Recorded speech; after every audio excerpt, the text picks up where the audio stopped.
Good afternoon, everyone. It's just after 1, so I'd like to get the 6th meeting of the Planning Environment Committee underway. Please check the city website for additional meeting detail information. The City of London is situated on the traditional lands of the Anishinaabeg, Haudenosaunee, Lenape-Wauk, and Attawandaron. We honor and respect the history, languages, and culture of the diverse Indigenous people who call this territory home. The City of London is currently home to many First Nations, Métis, and Inuit today. As representatives of the people of the City of London, we are grateful to have the opportunity to work and live in this territory.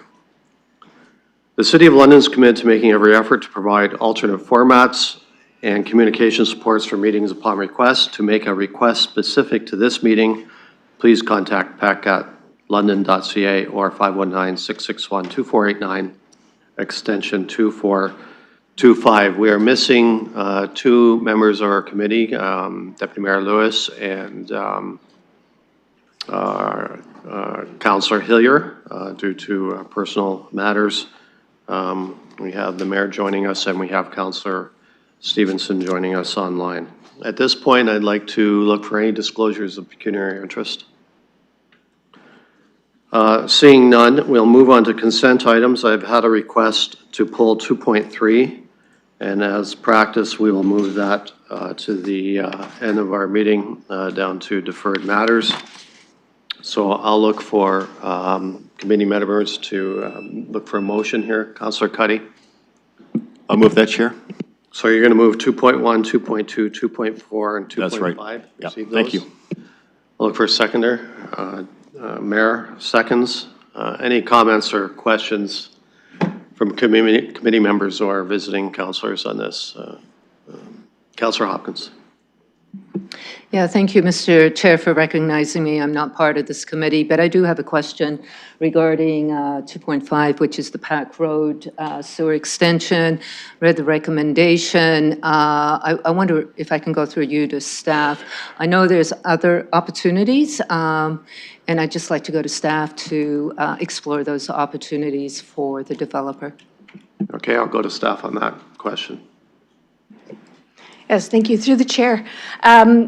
We have been working with the proponent of this development, and the densities that were currently shown do have capacity in existing sewers. However, they have expressed an interest in additional density, in which case we have identified an opportunity to install a sewer on Bostwick Road as part of our strategic links program, and that would go with an upcoming transportation project. So that would be coordinated and use existing funds rather than having to add it through the DC and the GMIS. Councillor. Yeah, thank you for that information. And just as a follow-up, would that information eventually come to council, or what does that process look like, the transportation plan? I'll go staff. Thank you, through the chair. Yes, I believe that would be part of the development approvals and any funding requests, subject to, of course, our administrative limits on contract awards, et cetera. Councillor. Okay. Look for other comments or questions. Seeing none, we have a motion moved and seconded, and we'll call the vote.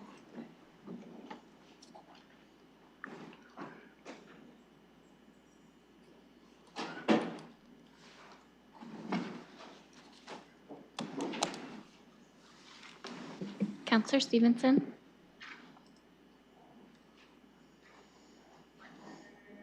Closing the vote. Might just be slow. Yeah, we got you. Sorry. Closing the vote. Motion carries 4-0.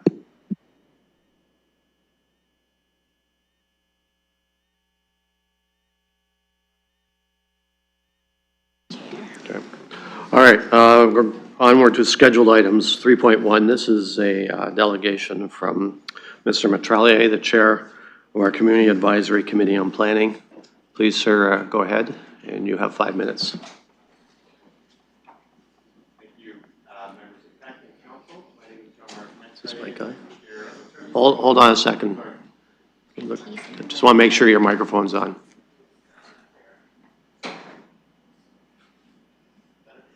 No. Can you turn on?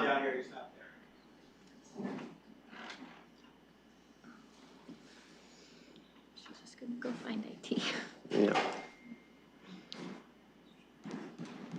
Bear with us, folks. We're going to need that mic by the look of the gallery, so let's get it fixed up.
Okay, I think we're good to go. Let's see if that works better. Sorry for the delay.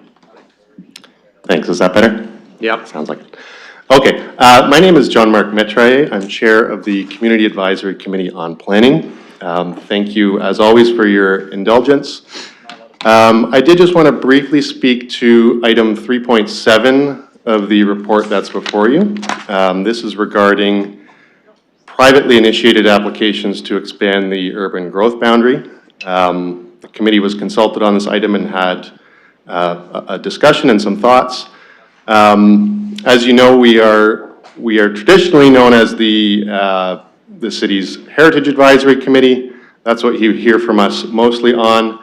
But buried in our terms of reference are also more general planning matters and also agriculture.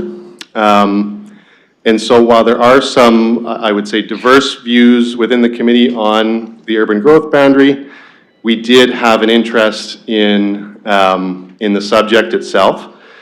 And so the comment you'll see at 3.7, it's not so much a feedback on the substance, it's really just an offer, which is that the committee felt that we wanted to offer ourselves up as a consultative resource on these privately initiated urban growth boundary expansions. Should it be useful to PEC and Council to hear from us on those applications, we're happy to receive them much in the same way as we receive heritage matters and provide our feedback. With that, we are certainly happy to get Council's views formally or informally as to whether they would like our feedback on those items. I just didn't want it getting lost in the report. Thanks so much. Yeah, thank you. Thanks for bringing that to your attention, because you're right. We looked at that committee a lot for heritage, but there is other functions there. The urban growth boundary was passed by council. It now sits with the province for final approval, and my understanding is they're coming to the end of that time where they're taking feedback before they kind of give consent on that. But I think in the future there is for sure the possibilities of those type of applications coming forward, and your committee would certainly be of help. Okay, I'll look for a motion to receive. Councillor Cuddy, I'll look for a seconder on that. I'll second that. So if there's look for any comments or questions from committee or visiting councillors on this. Okay, we have a motion moved and seconded. I'll call the vote.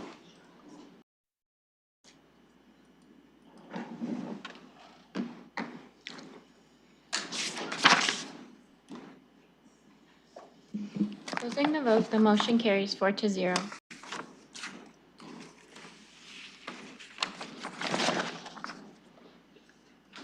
Okay, moving on to 3.2. This is regarding property at 371-3 373 Hamilton Road.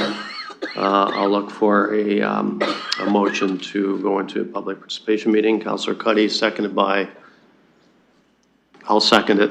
We'll call that vote.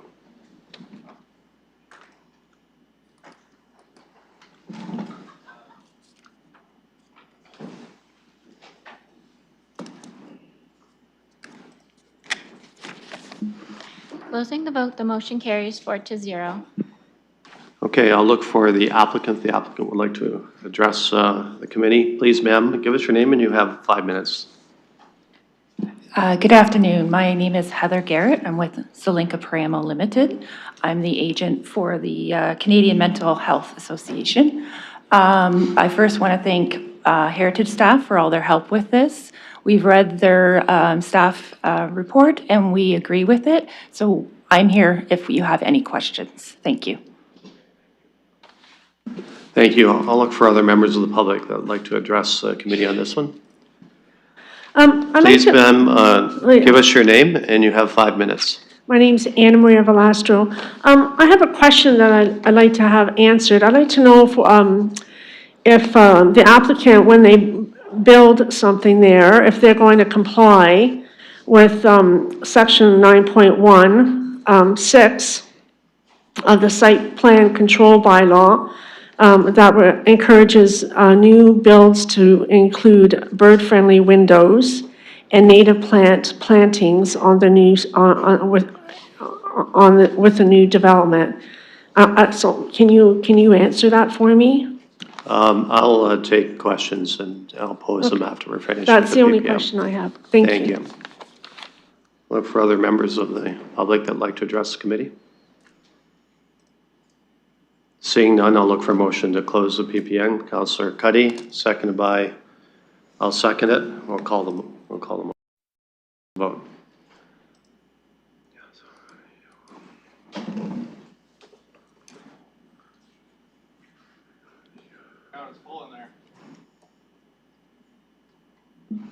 Councillor Stevenson?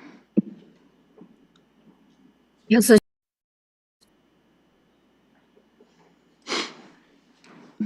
Closing the vote, motion carries 4-0.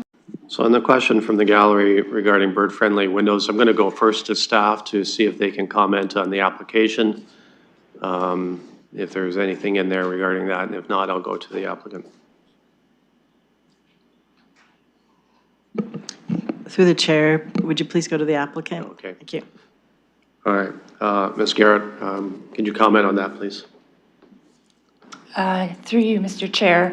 Currently at this point, there's no development applications that are proposed. There are actually 2 structures on the property. There's one that's right on the corner that is currently in use, and the second one is a house. The house is in poor repair, so the applicant is contemplating, are they going to redevelop the entire site? We don't know at this point, so we haven't looked into planning, but of course, any items which regards reuse of a property needs to go through planning approval. So yes, obviously, anything such as birds and what material is going to be there would be looked at as well. Thank you. Thank you. And I'll remind committee, and I probably should have caught this, this is just regarding removing this property from the heritage listing. It doesn't get into things of that nature. So I probably should have noticed that off the bat. I'll look for committee members and visiting Chair, councilors. before you do that, I'll move the staff recommendation. Thank you. I'll look for a seconder. The mayor seconds. Now I'll look for any comments or questions on this. Seeing none, we'll call the vote.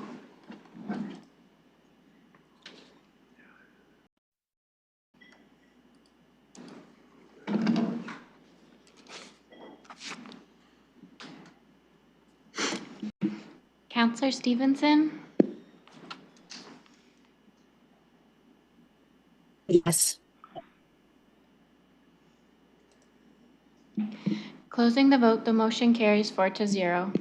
Okay, moving on to 3.3. This is regarding 127 Friars Way. I'll look for motion to open the public participation meeting. Councillor Cuddy, seconded by the mayor, and we'll call that vote.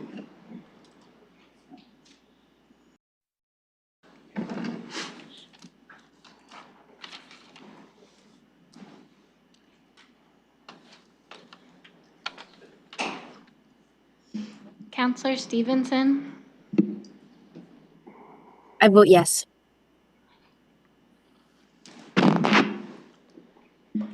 Closing the vote, the motion carries 4-0. Thank you. I'll look to the applicant. The applicant would like to address committee. Please, sir, give us your name. You have 5 minutes. Through the chair, I'm Adam LaGrew. I'm here from Monteith Brown Planning Consultants, and we're here on behalf of the applicant, the Cross Cultural Learner Center. We've reviewed the staff report and the staff bylaw and would like to thank staff for their time on this application. We're in support of staff's recommendation and are available for any questions the public council or staff may have. Thanks. Thank you.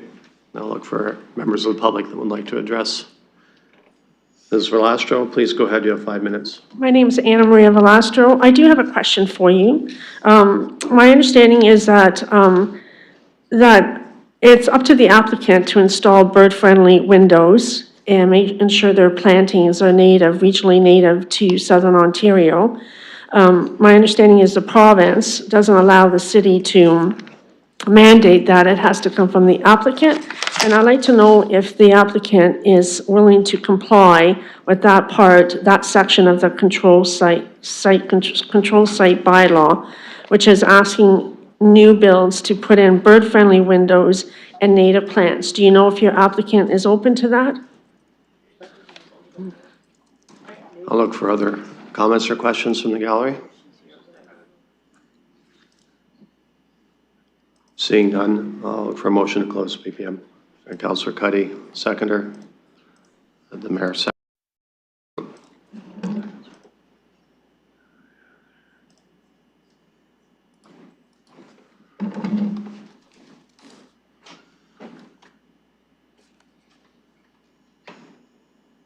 Counselor Stevenson?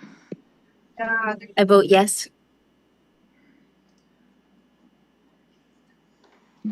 Closing the vote, the motion carries 4-0.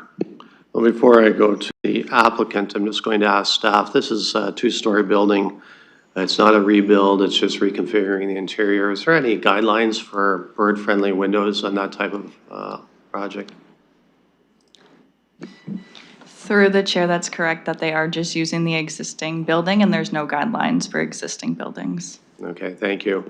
I will go to the applicant. If you'd like to comment, do you have any plans for bird-friendly windows retroactively? Through the chair, I just was going to also reiterate that it's not a new build. We're keeping the existing dwelling, the existing gardens, and they're very nice gardens. So that's all I got. Thank you. So I'll open this for committee members. Chair, through you, I'll move the staff recommendation. Thank you. I'll look for a seconder. Mayor seconds. I'll look for any comments or questions on this. Seeing none, we'll call the vote.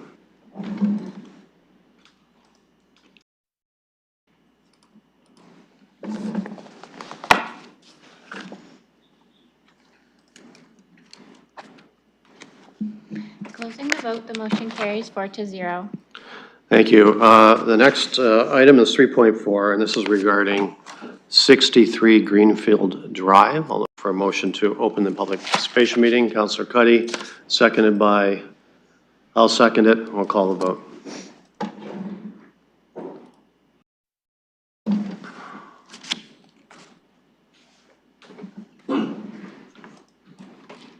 Closing the vote, the motion carries 4-0. Thank you. I'll look for the applicant. Please, sir, give us your name and you have 5 minutes. Good afternoon, Chair, members of committee. My name is Dan Murphy. I'm a planner with Civic Planning and Design, and I'm here today representing the applicant Magnificent Homes for their project at 63 Greenfield Drive. This application proposes 2 3-story cluster townhouse blocks containing a total of 9 units, which represents a modest and appropriate form of residential intensification on a neighborhood street. As part of this project, we undertook our own community engagement program to involve nearby residents early in the process.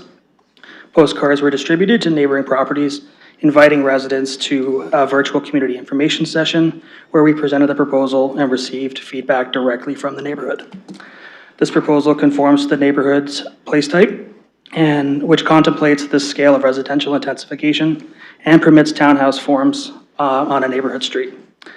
This project is consistent with the PPS, which supports compact, transit-supportive growth and the efficient use of existing infrastructure.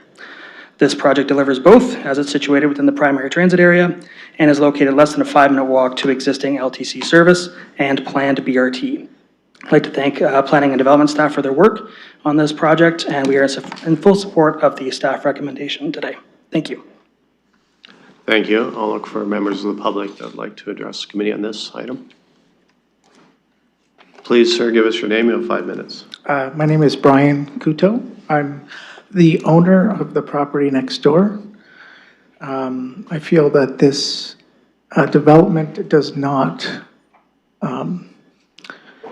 work with the current layout of the neighborhood. There is no current townhouses, no current,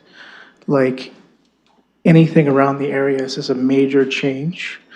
Also, I am concerned about the 24 mature trees that are right on the property line, about the damage that would be caused to them, possible death of the trees.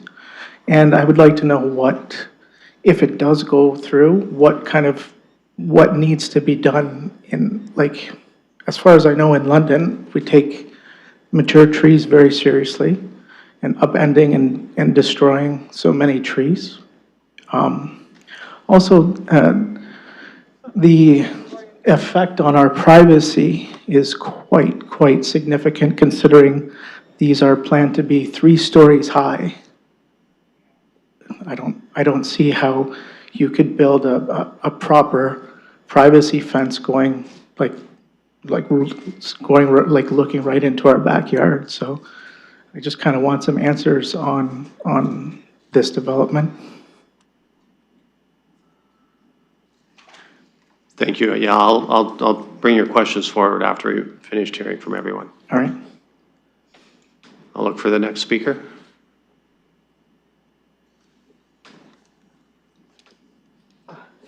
Please, sir, give us your name. You have 5 minutes.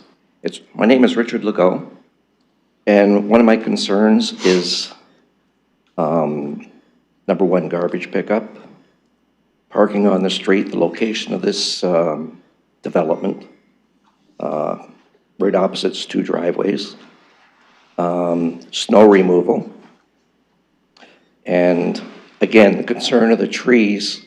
There's a tree line and the amount of trees on the property that are going to have to come down to put this up. Also, too, on the street, it pertains to the privacy. I guess that's about it, but the main concern is the tree line. What do they intend to do to replace those trees? I guess that's all I have to say. Have a good afternoon. Okay, thank you. I'll look for the next speaker. Please go ahead. You have 5 minutes. My name is Anna Maria Velastro. Trees that sit on the boundary between 2 properties are governed under provincial laws. They cannot be cut down. They cannot be cut down without permission from both property owners. So I also have a question for the applicant. Are they aware that they're not permitted to cut down those trees under provincial laws until they get the approval by adjacent homeowners? And that's what the homeowners have to understand, and they need to exert their authority because they're not allowed to cut down those trees. So you need to make sure they are aware of that, and I'm asking whether the applicant is aware that they're not permitted to cut those trees down without the approval of the neighbors. This also has 9 unit and 19 parking spaces. That seems excessive to me in a neighborhood that is a low impact neighborhood. I'm not sure if the applicant has, if they're offering that because they think it's a better selling feature, but realistically, that is a real, a real divide between the rest of the neighborhood as far as conformity goes. And I just want to clarify that there are no guidelines anywhere regarding bird-friendly windows and native plant species being put on a landscape. It's all consensual. The applicant has to, with goodwill, move forward with that. If you're familiar with the bylaw, you would know that there are no guidelines. That is just an encouragement. And so I also am asking another question of the applicant, whether they intend to install bird-friendly windows and use native plants for the plantings around the townhouse. So I have two questions. One is, do they understand that they cannot cut those trees down under provincial jurisdiction because they're boundary trees and they don't own those trees? And the second question is, do they intend to install bird-friendly windows and use native plants for their landscaping? Thank you. Thank you. I'll look to the next speaker. Yes, Richard Legault again. If you look at the site plan on what they intend on doing, where the road Sir, is placed, these trees in question. Sorry, you've had your time. I'm sorry. I got your point, and we'll be asking those Yeah, questions. but the point, Sir, you've had your time. You get one shot. I'll look for any other speakers that would like to address the committee.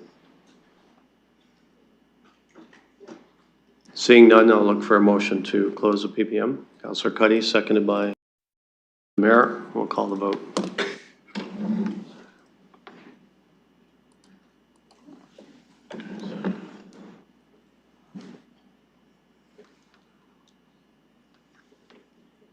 Councillor Stevenson?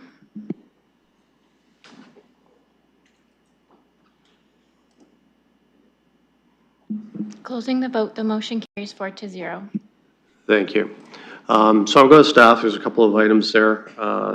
Mature trees in general. First, a general question. Before any trees are removed, I'm assuming that per our bylaws, they would have to get the okay from the city if they exceed the diameter that's in the city bylaw. Can you confirm that, please? Thank you, and through the chair, that is correct. Since the application is not going through site plan approval, the city's tree protection bylaw and the city's boulevard tree bylaw are applicable here and are enforced. So basically any tree over 50 centimeters in diameter requires a permit to be removed. Additionally, there are also the boundary trees that are regulated under the Ontario Forestry Act, and written consent is required from co-owners of the trees, so from abutting properties, to remove any boundary trees. And if written consent is not provided, then a tree protection zone needs to be established for that tree. Thank you. And what are do we have any remediation or best practices to limit the amount of cut trees or trees that are cut down to build this development? Thank you, and through the chair. Typically, that would be achieved through the site plan process, where it would be tried to minimize the amount of trees that need to be removed. In this instance, as this is not going through site plan, it's really urban forestry working together with the applicant to ensure that all the rules are followed and that as little amount of trees are removed as possible. Thank you. And although I know that in site plan you review garbage pickup and snow removal, but I might go to the applicant. They'd like to comment on what ideas they have on, you know, where the garbage is going to be, how's that's going to be picked up, where snow is going to be pushed to, et cetera. Through the chair, the garbage will be stored internally to the units. Each unit has a garage, and it'll be brought curbside for pickup on a weekly basis. As for snow removal, there's an internal turnaround located between the two townhouse buildings. That's where snow would be stored through a private service. Thank you. And while you're there, I'm just going to ask about bird-friendly windows. Do you have any plans regarding bird-friendly windows? Through the chair, we'll take that back to the developer here. Thank you. All right, so I'll put this on the questions I have, unless I miss something, which committee members can bring forward. I'll look for a motion. Councillor Cuddy. I'll move the staff recommendation. Thank you. I'll look for a seconder. The mayor seconds, so I'll put that on the floor for discussion with committee members or visiting councillors. Councillor Farrar. Thanks, Chair. I just wanted to follow up on, I guess, one of the questions about the written consent between co-owners, between the two properties for the trees. If that written consent is not provided by an owner of a property, I guess, immediately beside this proposed property, and that I did see that there would have to be a tree protection bylaw or something along those lines to be drafted up. From, I guess, just on the setbacks that I see at the building, would you have to see, I guess, the development change to be able to accommodate those trees being protected there? I'll go to staff. Sorry, can you repeat that last section? My apologies. No worries. If the co-owners of the trees did not provide written consent to remove those trees, because the property setbacks are, I guess, more narrow, would the development have to go back and, I guess, replan the development to fit the trees that would be preserved? I'll go staff. Thank you, and through the chair. That's a good question. It really depends on the situation. So it's a bit of a hypothetical situation, but it is possible that the development would need to be redesigned. Councillor? Thank you. And would you happen to know, and I don't know if you can answer this, if written consent has been provided by the co-owners of the trees? I'll go staff. Through the chair, thank you for the question. I'm not able to answer that. That's ultimately a private matter. Councillor? Okay, thank you for that. And just one more question. I see in comment 3, a part of that comment says the proposed site is a newly completed renovated single-family home with a family of 5 who are being displaced to make way for 9 units. And then it says actually 8 units as you have displaced a family who is already there. Does that mean that that family of 5 will get one of those units? I'll go staff. Thank you, and through the chair, I would like to refer that question to the applicant.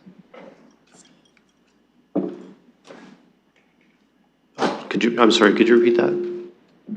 Thank you, and through the chair, I would like to refer that question to the applicant. Okay, I'll go to the applicant.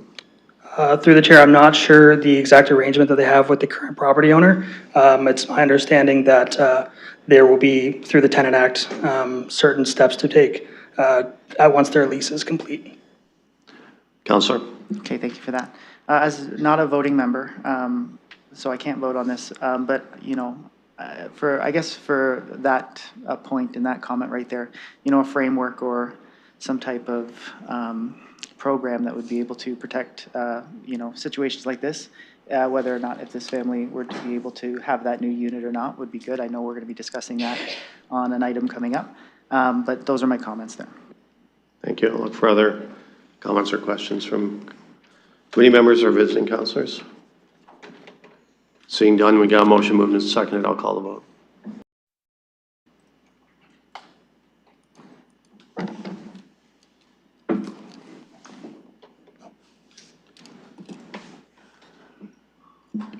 Closing the vote, the motion carries 4-0. Thank you. Moving on, this is 3.5 regarding 350 to 356 Windermere Road. I'll look for a motion to open the PPM. Councillor Cuddy, seconded by, I'll second the motion, and we'll call the vote.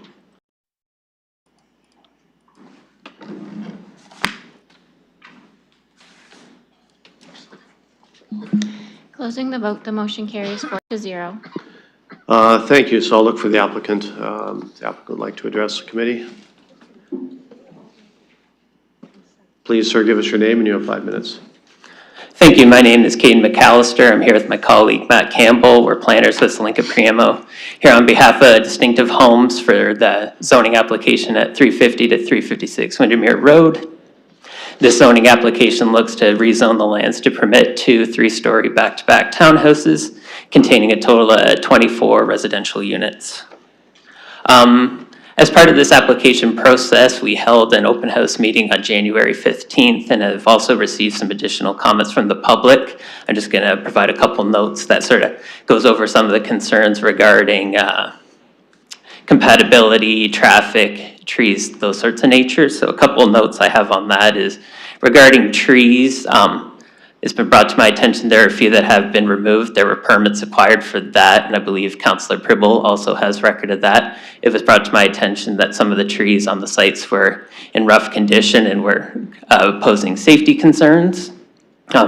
Also, if you refer to the site plan, as part of this development, we are planning on providing ample landscaping around all of the property lines and on the site and amenity areas as such to provide buffering of the development.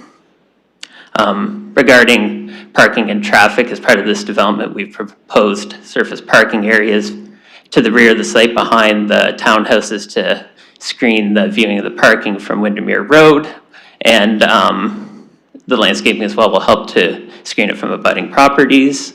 As such, we've proposed 26 surface parking spaces, providing parking at a rate slightly over 1 space per unit, and effectively providing double that is required in the zoning bylaw, which requires 0.5 spaces per unit. Regarding compatibility with this development, we are proposing a modest form of development considering the uses permitted as part of urban corridors place type, which permits a range of residential and commercial uses up to 15 stories. And we believe it's a development that can fit in with the context of the area, as this area, London, has lots of medium density uses with townhouses along the Richmond corridor in that area. With that, I would like to thank staff for their report and recommendation for approval. We are in agreement with the recommendation and here to answer any questions you may have. Thank you. Thank you. I'll look for other members of the public who'd like to address the committee. Please, sir, give us your name. You have 5 minutes. I am Keith Morrill. I live at 517 Canterbury Road. I've lived there since 2009 as a retirement home, and I've been a resident of London since 96. There was a high level of engagement by the property owners that reside in properties on Windermere and Canterbury Road, and possibly Canterbury, Windermere, and Westchester. This dozen thoughtful letters were submitted. There was a Coles Notes version recap in the package.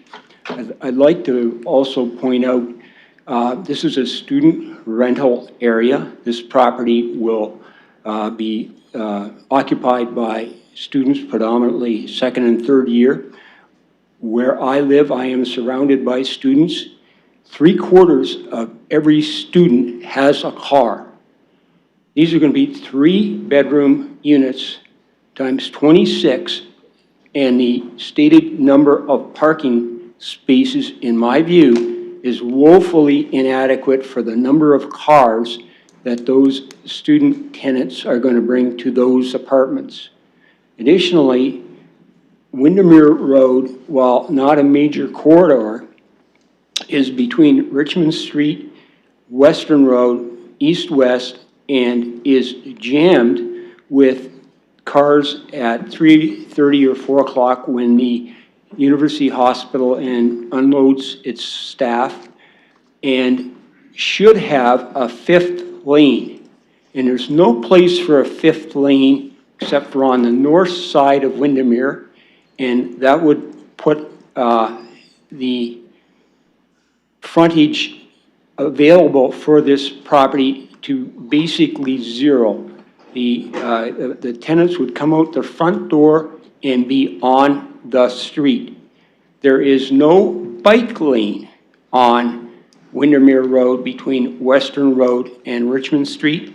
There is no place to put it, and by allowing this property to be developed, which is entirely too tall for the neighborhood, is really going to restrict the city's vision to put proper bike lanes going east-west on Windermere Road, because the only other part is the south side in the university. There's a real severe grade problem, and the university is not going to give up any land.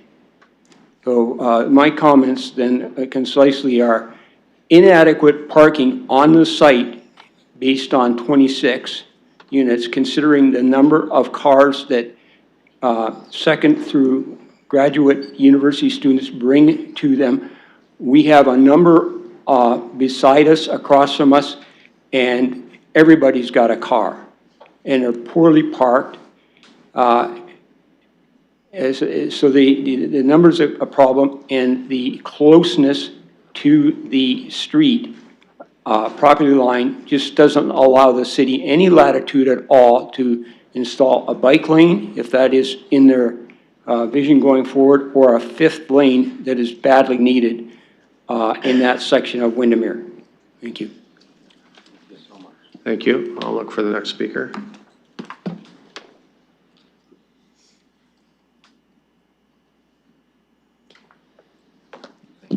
Please, ma'am, give us your name. You have 5 minutes. Yes, my name is Pen Kemp. I have lived on Canterbury Road. I moved there with my family January 6, 1950. I still live in the house I grew up in. And it was at that point, we still called it the Triangle. It was farm country and north of the city. The suburbs that are, it was the first suburb in London as far as I know, and it has maintained this kind of heritage, quaint, lovely, quiet essence that I'd love to maintain in my own elder years. And there are certain real concerns I have. One is, as my neighbor was talking about, was traffic, but especially ambulance traffic trying to get into University Hospital, really precarious because it's not just busy at 3 or 4, it's busy all the time. And what about garbage pickup, storm removal, snow removal? All that will impede traffic, which is already at a crisis level. Canterbury, my mom had it, talked to city council and they put an end to the end of Canterbury. So it's not a closed street. It is a closed street that is a pedestrian way for students to come by. And that should be preserved. I was wondering also about the trees, and I'd like to ask the developer about bird-friendly windows and natural, non-invasive planting. So my big concern would be to respect the existing character of reforest London, that we live in a city that is not just reforest by name, but as a reality, because as my neighbor said, many of our Canterbury streets and Westchester streets, trees, mature, beautiful trees, were cut down and replaced about 6 years ago. And so we lost a lot of the arc of that beautiful arc of trees, and it will take decades to replace. Oh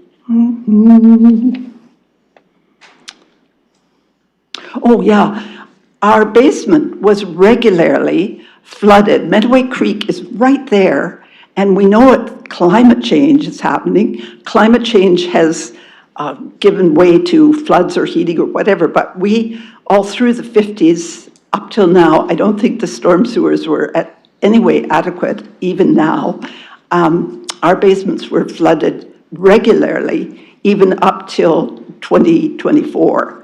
And I would think that would be a real concern for the proposed townhouses.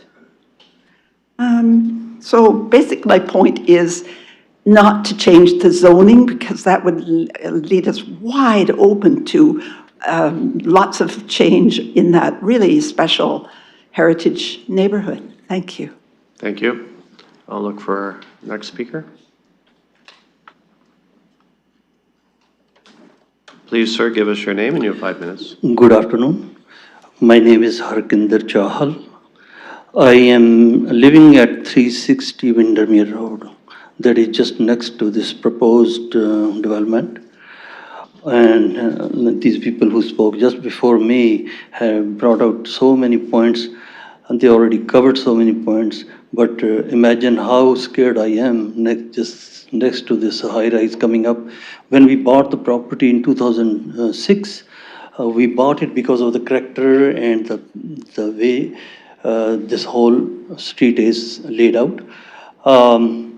Regarding traffic, as it is right now, it's very hard for us to get out of the parking space. We can never get out and make a left turn. We have to always go right, then make a U-turn to come back. So and the amount of traffic, as they're saying, it's congested and jammed during the afternoons. I find this place will be totally ruined if this development comes up there. So I'm scared that I'm being forced to move out of that place. And at the same time, if I move out, I'll have to sell my property at lower rate to get over, because we purchased this house only because there was no high rise nearby. So I am totally against this development. I would request not to allow this change. Thank you. Thank you. I'll look for the next speaker. Thank you, Council. My name is George Latsko. I live at 57 Westchester. Just to add a little bit to my neighbors, by the way, my neighbor here, if you look at how his property is right next to the new development, it's going to be basically overshadowing his entire property. I'm right behind. I'm not getting it as bad, but I'm right next to this property as well. I think this kind of Pandora's box of opening up this high-density permitting is going to lead to more development like this. I like the way it was basically described. We're almost like a triangle.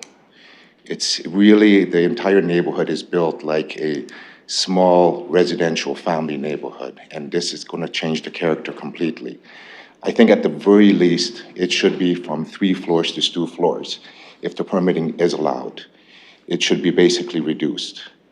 I just really am against this. Thank you. Thank you. I'll look for the next speaker. Please, sir, give us your name. You have 5 minutes. Yes. Good afternoon, Mr. Chair, members of council and city staff. My name is Khalid Baroudi, and I live at 59 Westchester Drive with my wife and 4 children. I am here today to respectfully but firmly oppose the proposed rezoning at 350 to 356 Windermere Road. First and most importantly, this proposal raises serious public safety concerns. Windermere Road, as you know, is a crucial access route to Western University and nearby hospitals. It is used daily by ambulances, medical staff, and emergency responders. Adding 24 residential units will significantly increase traffic and may delay emergency vehicle. Even a small delay in emergency response can have life-threatening consequences. This is not just planning issue, it's a matter of public safety. Secondly, this development is incompatible with the existing neighborhood. Our community is a quiet, low-density, family-oriented area made up primarily of single-family homes. Introducing a high-density townhouses project represents a drastic and inappropriate change that does not respect the established character of this neighborhood. Thirdly, the project will directly affect the health and daily life of our children. Our backyard is not just a space, it is where our children play, learn, and grow in safe and healthy environment. I came from Syria, from a war place, to settle in this great country. I searched for this house for 2 years to find the appropriate location where my kids can play and breathe clean air. This is a business project for earning money, neglecting the rights of our kids, the future of Canada. My kids never visit my country, Syria. They know Canada. They go to school every day. They sing the songs of great Canada. By approving this project, you are forcing many families to leave this place For what? For money. For renting, students, neglecting many old people living in this area. My next door professor spent his 60 years as a professor in Western University, 90 years old. If you approve this project, he will wake up on construction for almost 1 year. You are destroying his life. You are destroying, by approving this, my kid's dream. Please, I recommend City of London, not only this proposal, any project surrounding the hospital should be prevented. Hospital patients need clean air. We don't need more businesses around the hospital. Thank you so much. Thank you. I'll look for the next speaker. Hi there, my name is Anna Maria Velastro. This should be refused, this application. It's a bad planning application. Hopefully council will refuse it. It won't be refused here. I believe the developer for this site, 350, 356 Windermere, is the same person that developed a house in my neighborhood. That developer reneged on the site plan that they presented to council and to the neighborhood. They removed the small amenity, they removed a portion of the very small existing amenity space that they had originally proposed. They shrunk it down more to put in more parking. And this idea of, it's a reality. When you rent to 3 individuals in one space, they're all going to show up with 3 cars. And that's just the way it is, whether this planning committee acknowledges it or not, that's just the truth. This also has surface parking lot, and which means that it's wasted space, as far as I'm concerned. That should be amenity space that would preserve the trees, that would offer buffering, and the parking should be underneath those buildings. And it also will it will constrain the parking to what it's intended to be, because it's a hard truth that there is over parking, there is crowded parking when it's surface parking, and it's difficult to control how many vehicles actually sit in the parking lot in which it was intended. Anyone who is familiar or cares about near campus neighborhoods, they would know this. I don't have to stand here and tell you, neither would you. You don't have to tell them if they actually took an interest and understood what's happening in those neighborhoods, because they're decision makers. But that is what will happen. It's predictable. It happens always. And this developer, acted in bad faith in my neighborhood, and that goes unaccounted. He goes unaccounted for what he did in our neighborhood. And so this is a bad plan. A 2-story with more amenity space for buffering to contain and carry on the characteristic and integrity of the neighborhood. He's not interested in that. He's just interested in packing them in. He charges, in my neighborhood, he charges $1,400 per room. And so it's you know, I can't get rid of these people fast enough in my neighborhood. They destroy neighborhoods, and your instinct is correct. Unfortunately, the planning committee. Point of order. Yes, just a second. Please go ahead, Councilor. Thank you, Chair, and through you, I think that the speaker is going off the topic a little bit. Maybe she could refocus. Thank you. Sure, I will Thank you. refocus. I'll ask you, Ms. Velasco, to stick with the item at hand and refer just to that, please. Sure. Please go ahead. I also would appreciate if the applicant was actually present, because I also would like to know if this applicant will comply with the site control bylaw that encourages developers to install bird-friendly windows, especially when it's near Medway Creek, and plant native plant species that are native to southwestern Ontario, again, to enhance Medway Creek. And I'm asking the chair that when he poses my questions, to acknowledge that I'm asking both about bird-friendly windows and about native plantings on the new development. And I'd appreciate it if the representative can answer that. I would like to know if someone could get back to me on that, whether they are committed to upholding the site control bylaw. Thank you. Look for the next speaker. I understand we have someone online. There's a Peter Ferguson.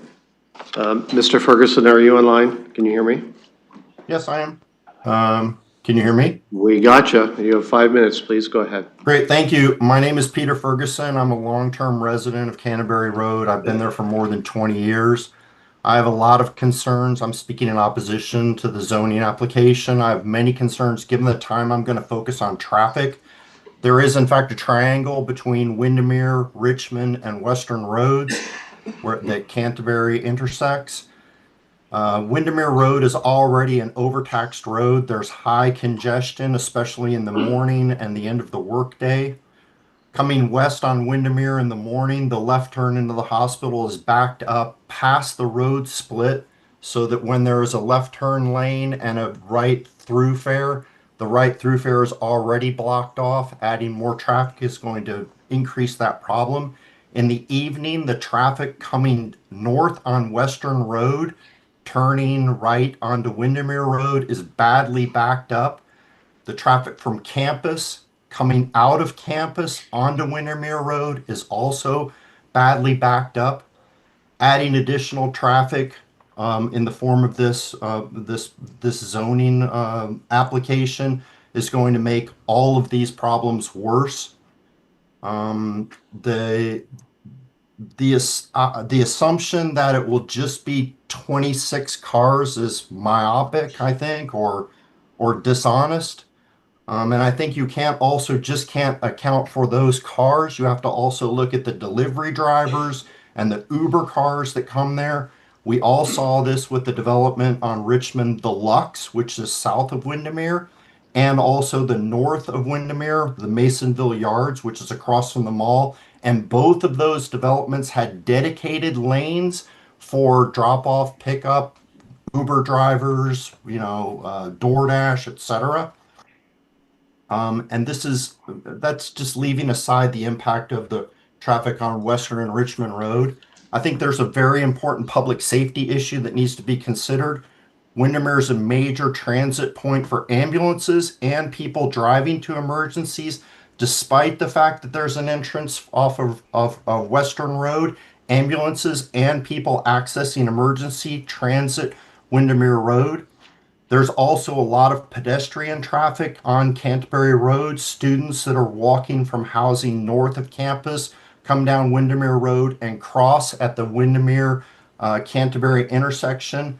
There's already a problem with impatient drivers at high traffic times. I've been almost hit many times over the last 2 decades. I think that adding this amount of traffic increases the chances of catastrophic events, both in terms of people accessing the hospital or ambulances or pedestrian drivers. There's also an issue of danger to the neighborhood from traffic, because what happens is people want to bypass the existing traffic problems by using Westchester Road and Canterbury Road to bypass these intersections. They're frustrated drivers. They drive very fast. The city was very helpful for us probably 15 years ago, putting a no through street sign on, so we didn't have people speeding up Canterbury only to find it blocked and then speeding back down. But there's a lot of children and elderly residents in the area, and when they use this bypass, right now it's dangerous. Adding this traffic will make it worse. There's a couple of horrific accidents at the intersection of Windermere and Richmond every year, where impatient people are trying to get across Richmond on Windermere and end up in the middle of the field where the Westminster buildings used to be.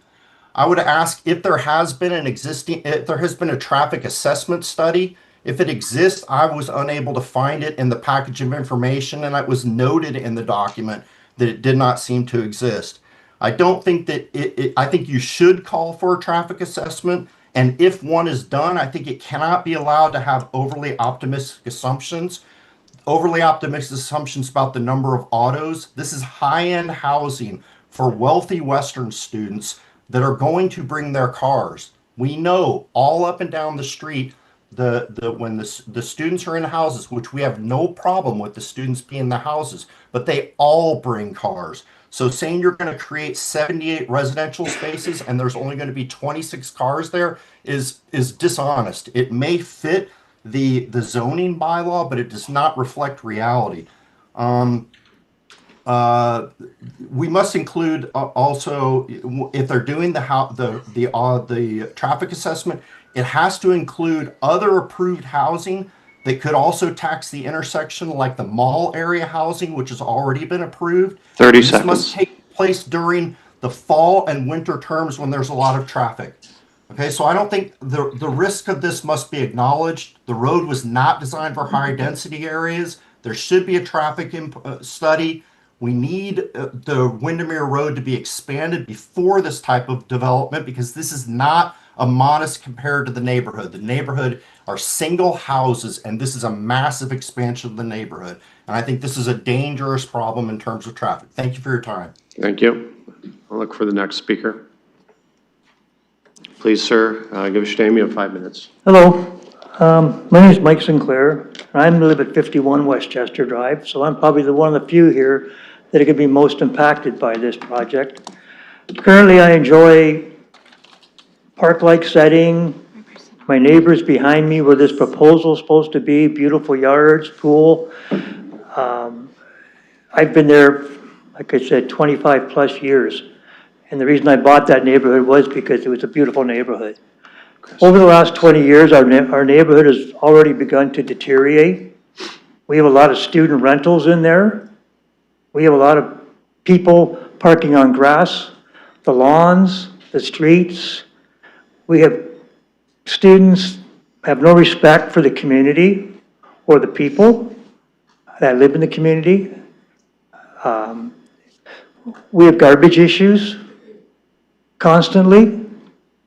We have skunks, coyotes, now in our neighborhoods. I have a dog, as many of our neighbors do, and at nighttime, it's becoming impossible to walk your dog because the last 3 or 4 months now, with the amount of garbage that's on the streets, being left out, being torn apart. I've had coyotes on my driveway. Just walk in the neighborhood. It's unbelievable. Now they want to put these 3-story units. They say they're 12 units each, 24 units. Most of these places, my understanding, are going to be 1, 2, 3 bedrooms with common areas, common kitchens. So you're not talking about 26 students. What you're talking about is 45, 50 students going in there. We will have no privacy. As far as the integrity of the neighborhood, it will be gone. We have to listen to the noise from these students already, all the partying, the parking. It's become a real problem. I've called the city numerous times to deal with this with no response. I've called the city police. They tell me to call the city, and they tell me to call the university. So not a lot of support for the neighborhood from you people. Putting this up is against everybody's wishes in the entire neighborhood. It's a slippery slope. If you allow this project to go, then what do you say to the next person? Because the person beside me in the corner, he's been trying for many years to knock that house down and put up a couple more rental places. So our fear is, once this begins, where do you say no, and then where do you stop it? On the back of my property, there's 3 properties, and there's trees that are maybe 3-5 feet inside the fence line that are mature trees. I would like to know if those are going to be left alone, which is nice because it does give some buffer, it does give some privacy, or are they going to be torn down as most construction sites do? They go in and clear everything out. Again, we've been living there with a beautiful neighborhood. Now we're going to enjoy seeing parking lots, garbage containers, noise, because now they're going to be looking down on our houses. So, and we already have problems with student noises, student partying, and I don't mean to condemn students, because a lot of them are really, really good, and they're great, but a lot of them aren't. So putting another 40, 45 students in there, parking is going to be a mess. It's going to be a nightmare. Garbage is going to be a nightmare. The noise is going to be a nightmare. And that's why we're all against this. It changes the whole perspective of the neighborhood, and I don't see why it has to happen. Thank you. Thank you. I understand there's someone online that would like to speak. Chris, if you can hear me?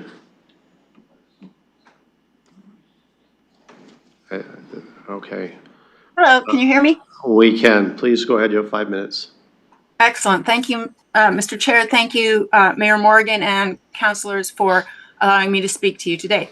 I have lived at 522 Canterbury Road for 20 years, and I have the honor of serving as, having served as the president of the Triangle Community Association for 10 years. Many members from my area, in addition to the one speaking to you today, contacted me to express concerns. So many of the concerns I will lay out quickly for you here are those. I will say some residents were unable to participate in the public consultation processes so far for a variety of reasons, because they were held in January and February, because they're elderly, or because they were away from London. So there are many more people than those who are appearing before you today who are concerned. As has already been explained, we have a very deep concern as a community that the rezoning will initiate a serious destabilization of our area. We're very proud of the fact that Canterbury Road and Windermere Road have never had a giant out of control student party that's required thousands and thousands of dollars of police and city expenditure to maintain, precisely because we have the privilege of being a very stable, cooperative community. That's in large part because of the R1 zoning allotment and the presence of many long-term residents such as Penn Kemp and Keith Morrow, who have spoken already here today. Changing the zoning really threatens to destabilize the entire area. We don't want another Brofdale.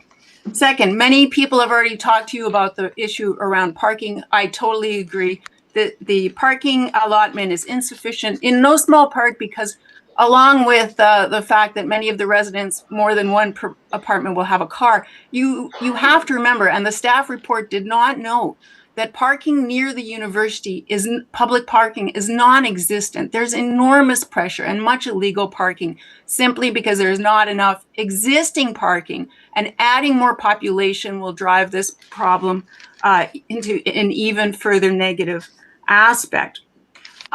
It was quite sorry to see that the staff report didn't include much actual discussion of the environmental impacts of this development. I did note 37 trees are proposed to be removed. Penn Kemp already told you, councillors, that our neighborhood has been quite deforested owing to infrastructure works that happened a few years ago. We are quite concerned to lose even more forest canopy in the area. I also noticed the staff report did not mention or treat carefully the proposed new development's proximity to the river basin and the river that is right across the street. We are quite a unique area because that natural boundary is quite pristine as it stands. And I'm quite sure additional population density in that specific area will add more garbage, more pollution, and more stress on the natural environment. I have concerns about the reputation and track record of the development and the city's capacity, if the councillors decide to proceed with this, in their capacity to regulate and police and hold the developer to the plans laid out here. I do agree that the proposed 3-story structures are incompatible with what currently exists. The plans are not compatible with the character and the single-family dominance of my neighborhood. I thank you sincerely for your time. Thank you. I'll look for the next speaker.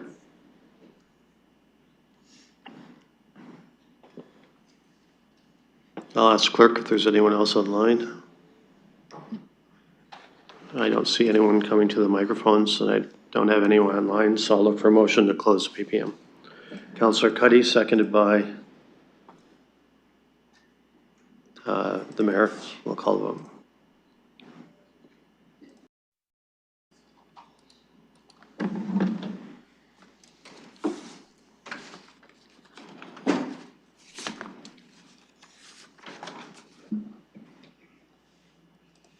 Closing the vote, the motion carries 4-0.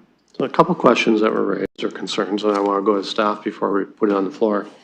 Flood concerns. Can you comment on flood mitigation and concerns or lack thereof for this particular development? Thank you. Through the chair. Detailed stormwater and grading design is reviewed through the site plan process, but what I can say is per city engineering standards, stormwater flows are to be self-contained on the site, directed internally to catch basins.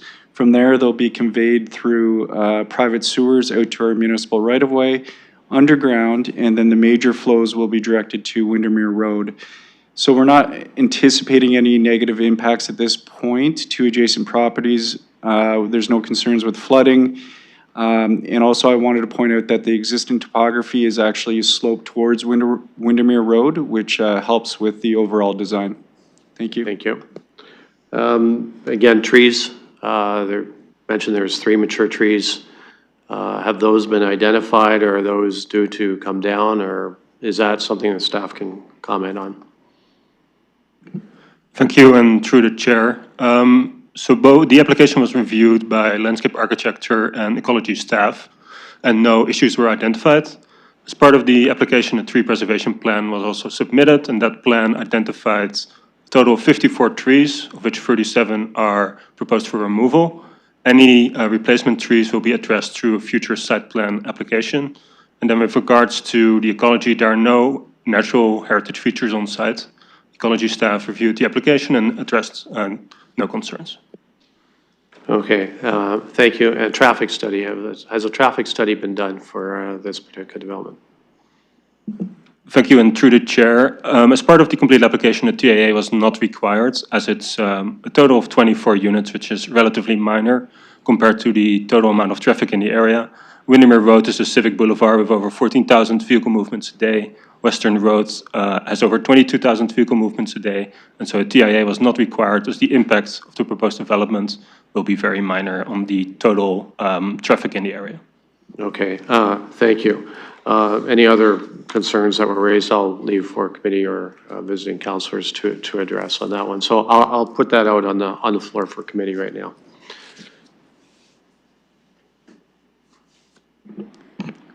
Yeah, Councilor?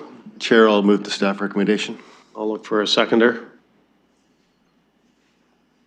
I'll second the motion, get it going, get the conversation going here.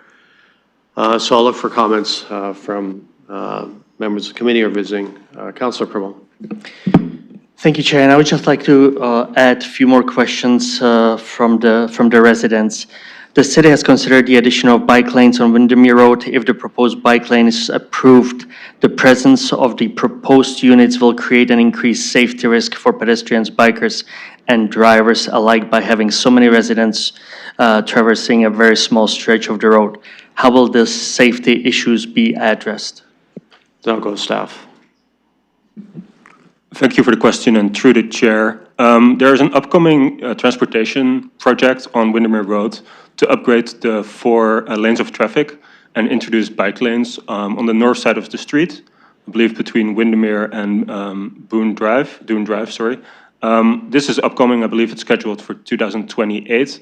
Further, as part of the application, the applicant is providing approximately 8 meters of road widening. So there will be sufficient distance between the ultimate right-of-way and the front of the building. Okay, so just to be clear, just want to make sure I heard you correctly. There's sufficient room for future road widening with this development. Is that correct? Through the chair, that is correct. As part of the site plan, future site plan application, the 7.9 meter road winding will be obtained by the city. Councillor? Just to follow up on this one, and it is on the north side, correct? Go staff. Correct. The bike lanes are scheduled or will be planned for the north side of the street. Okay, thank you for that. Follow up. As there will be loss of sunlight, was there a shadowing study done? Go staff. Thank you, and through the chair. No, a shadow study was not required as this is a 3-story development. Can I, again, just on that, did the province not do away with the shadow study requirements? Can you comment on that?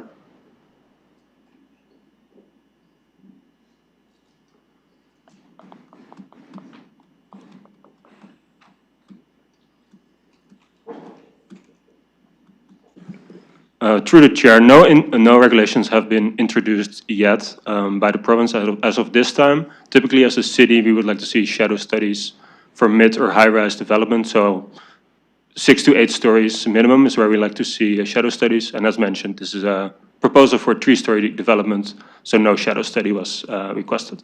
Okay, thank you for that clarification. Councillor? Thank you. Follow up, even though it was already addressed that the traffic study was not done, but a follow-up question from a resident. If our staff, even though the study wasn't necessary, if our staff considered the emergency vehicles and ambulances entering, exiting the hospital? No, go staff. Thank you, and through the chair, as part of the transportation review, emergency access was reviewed and no concerns were outlined. Councillor? Thank you. Where will the cars be parked if the current proposal doesn't have sufficient parking for the tenants? I'll go staff. Through the chair, thank you for the question. The proposal meets the minimum parking standards.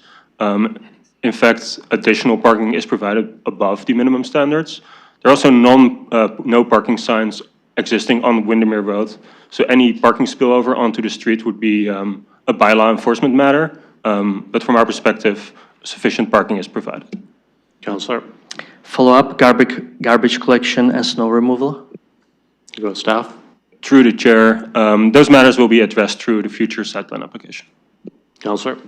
Bird-friendly windows, native plant species? Go staff. So for any new development, thank you, and through the chair, for any new development as part of site plan, bird-friendly windows are encouraged, and that will be further addressed through the site plan application. Councillor?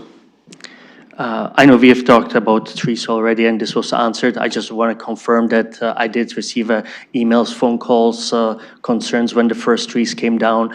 And I do confirm, it was already stated that I did receive that our city staff did issue permit for that. I do have, I think, last question. How is this compatible fitting neighborhood? And I believe that's my last question. I'll go staff.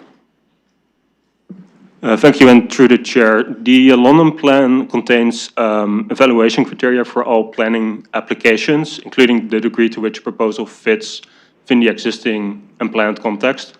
As this is an urban corridor, pretty significant intensification is contemplated as part of the vision for the urban corridor place type.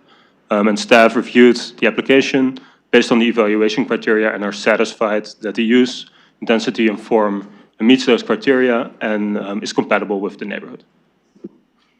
Councillor? Thank you. No more questions right now. Thanks. Thank you. I'll look for other. Councillor Ferrer, or who you're pointing? Oh, Councillor Cuddy. Thank you, Chair, and through. And I want to thank all the residents for coming today and speaking. And, you know, very briefly, you're not speaking to deaf ears. We're listening to you, and we hear everything you've said. And Madam, you, the second speaker, I want to reference something you said, that you remember that when that was a rural area, and I do as well. I remember when they grew cattle up, they raised cattle up on that road. But you know, Western was 5,000 people then, and now it's 45,000 or 40,000, and we've grown. And, you know, I want to reference what the other gentleman said earlier about students, and that students, you know, are disrespectful at times, and they don't respect the community or their neighbors. And I have that in my neighborhood. I have that in Ward 3. I have Fanshawe College as my constituent. But that's for your ward councillor to look after. And that's for our bylaw chief to look after, and Ms. Pfeiffer will look after that. And they will enforce bylaw for parking and for noise, and it will not turn into another Broughdale. But we have to respect the fact that the city, it continues to grow at a rapid pace. And, you know, it's unfortunate that it's going into an area that you don't want it to go. But we respectfully, you know, this looks like a nice, my concern is the parking, but I think that can be controlled by bylaw, and I think it will be enforced. So I'll be supporting this. Thank you. Thank you. I'll look for other speakers. Councillor? Thank you, Chair, for recognizing me as a visiting member and not a voting member of the committee. So I won't take too much time. I do have just one question on the traffic impact study that is not required in this. I understand that it is a development with 24 units and it doesn't meet the threshold for that. But at the same time, I do understand that Windermere is one of those main, I guess, corridors to the emergency department, the emergency room at University Hospital. So I just wanted to know, is it possible to have a traffic impact study considering that this could lead to a little bit more congestion and could potentially, I guess, slow down any ambulances moving in or out of the emergency department? I'll go staff. Thank you. Through the chair. Yeah, if council wishes to include that as part of the direction or recommendation, that would be submitted as part of that future site plan application and reviewed as part of that. Thank you. Councillor? Thank you for that. I'm not a member of the committee, so I'm unable to do that, but I would ask the committee to consider a traffic impact study just because of that circumstance. Thank you. I'll look for other speakers. Councillor Tressa. Thank you very much. When I first looked at this application, my initial response, I was wrong, but my initial response was, this isn't so bad. It could be worse. And the more I delved into the reports, or more particularly the reports that weren't there, that needed to be there in my view, the more I came to the conclusion that this is not a sustainable development. This is going to create a terrible impact on this neighborhood. But you know, beyond that, when I hear staff say this is minor so it doesn't need a traffic study, I live in that area. And I go by that area all the time, and I worked at the university for 25 years. I know what that stretch of Windermere is like, and it's horrendous. It's already overcharged. It's already a dangerous situation. Never mind the fact that there's a hospital there. And I went through the report. I did not see anything about consulting with the hospital or EMS services. It just wasn't there. And this takes me back to the controversy that we had with the Wonderland development at Beaverbrook, where you had like a EMS right in back. Were they consulted? No, we gave out the notices to everybody. This is not acceptable. This is a public safety disaster waiting to happen. Now, let me ask something. When you've got these people on the subject property and they want to make a left turn onto Windermere during rush hour, how are they going to do that? Could you help me with that? Stop my time. Councillor, is that a question for? Yes, it is a question. How are they going to make a left turn? Yeah, onto how are they going to make a left turn going back towards Richmond? I'll go to staff.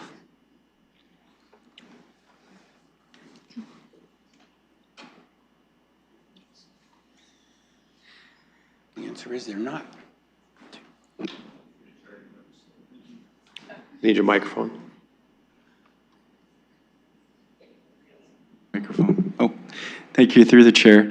Access, locations, and design will be reviewed as part of that site plan application. Thank you. Well, thank you through the chair. I find that a totally unacceptable answer because I think there should have been a traffic study. Now, what is the criteria that the traffic division uses to determine if there needs to be a traffic study? Is it simply the number of units, or are qualitative factors taken into account? I'll go to staff. At what point is a traffic study initiated? Thank you, through the chair. Typically, there's about 6 to 7 criteria that needs to happen, but essentially it's the intensity of the development, the location in proximity to major intersections, if there's turn lanes already within the cross-section of the road, things of that nature. Because this was 24 units, in the location it was, transportation didn't feel it was needed. And I did want to remind everyone that we have a 4-lane upgrade city project that's tentatively scheduled in 2028 that will introduce more lanes, more storage for turn lanes, and also bike lanes. Thank you. Is someone from transportation here so they can more fully address my questions? Go staff. Thank you, through the chair. No, there's no transportation staff here at the moment. Thanks. Counselor? I'll move on. I'll just move on to my next question. This is not a project that I'll be voting for. I will be voting against this project, but I really think that if we're going to try to intensify the near campus area, which is an exercise in itself. I should say this is not in my ward, but it's like my ward in that this triangle is very much like the other parcels that are right around campus. I always think of the triangle as sort of like my ward. I think I've mentioned that to some of the residents, and I have this very close affinity with the people in the triangle because it's very much like people in my ward in terms of the kinds of challenges that they're facing. Now, if we approve this development, given the scant record that we have, I should ask, was there any consultation with the hospital or EMS about this project? Counselor, I believe that's been asked, but I'll go to staff anyway for confirmation. Thank you, and through the chair, as part of the circulation, Western University was notified and no response was received. So Western University, as the large university, was notified, but not the individual entities and not the hospitals. Is that correct? Go staff.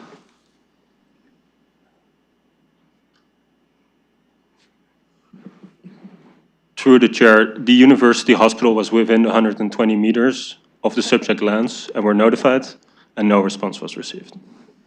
Did the notice go to the hospital administrator, or did it go to the university at 1151 Western Road, or 1151 Richmond, which is the corporate address? Through the chair, it went to the London Health Science Centre. I think that we need to do better. I think that we need to do better in terms of triggering traffic studies when you could talk to anybody that lives there or that anybody who tries to leave the campus, not just during rush hour, but pretty much all of the time. And it's just not passable. It's just not passable. So as somebody who worked at the university and who uses that area a lot, I'm just flabbergasted that we did not do a traffic study. And I think that putting everything else aside, is there time on the, I know the clock is running on these applications, is there time to refer this back for a traffic study, or is that gonna take us outside the statutory period? I'll go staff.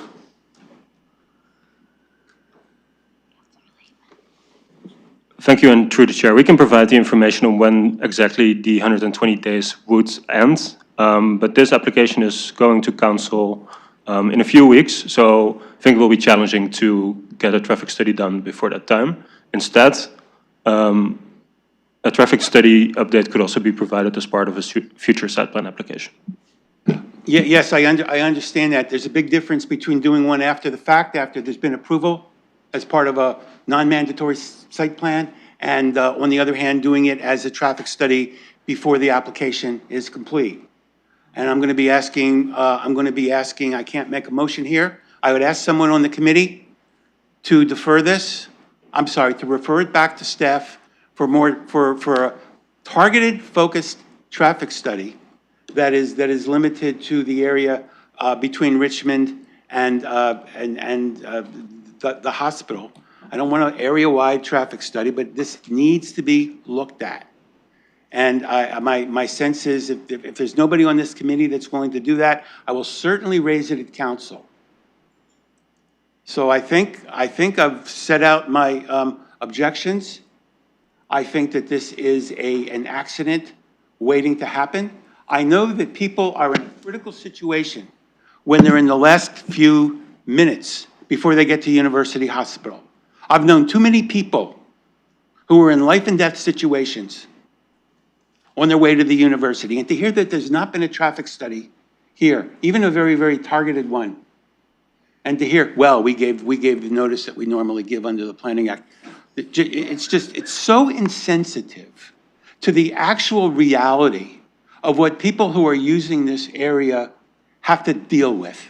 And it's just, I find it appalling. I will be opposing this, and I hope I'll be able to convince some of my other colleagues, especially those who have some familiarity with the university, particularly the northern part of the university, to show some sensitivity to the people in this neighborhood and the people that are using the hospital.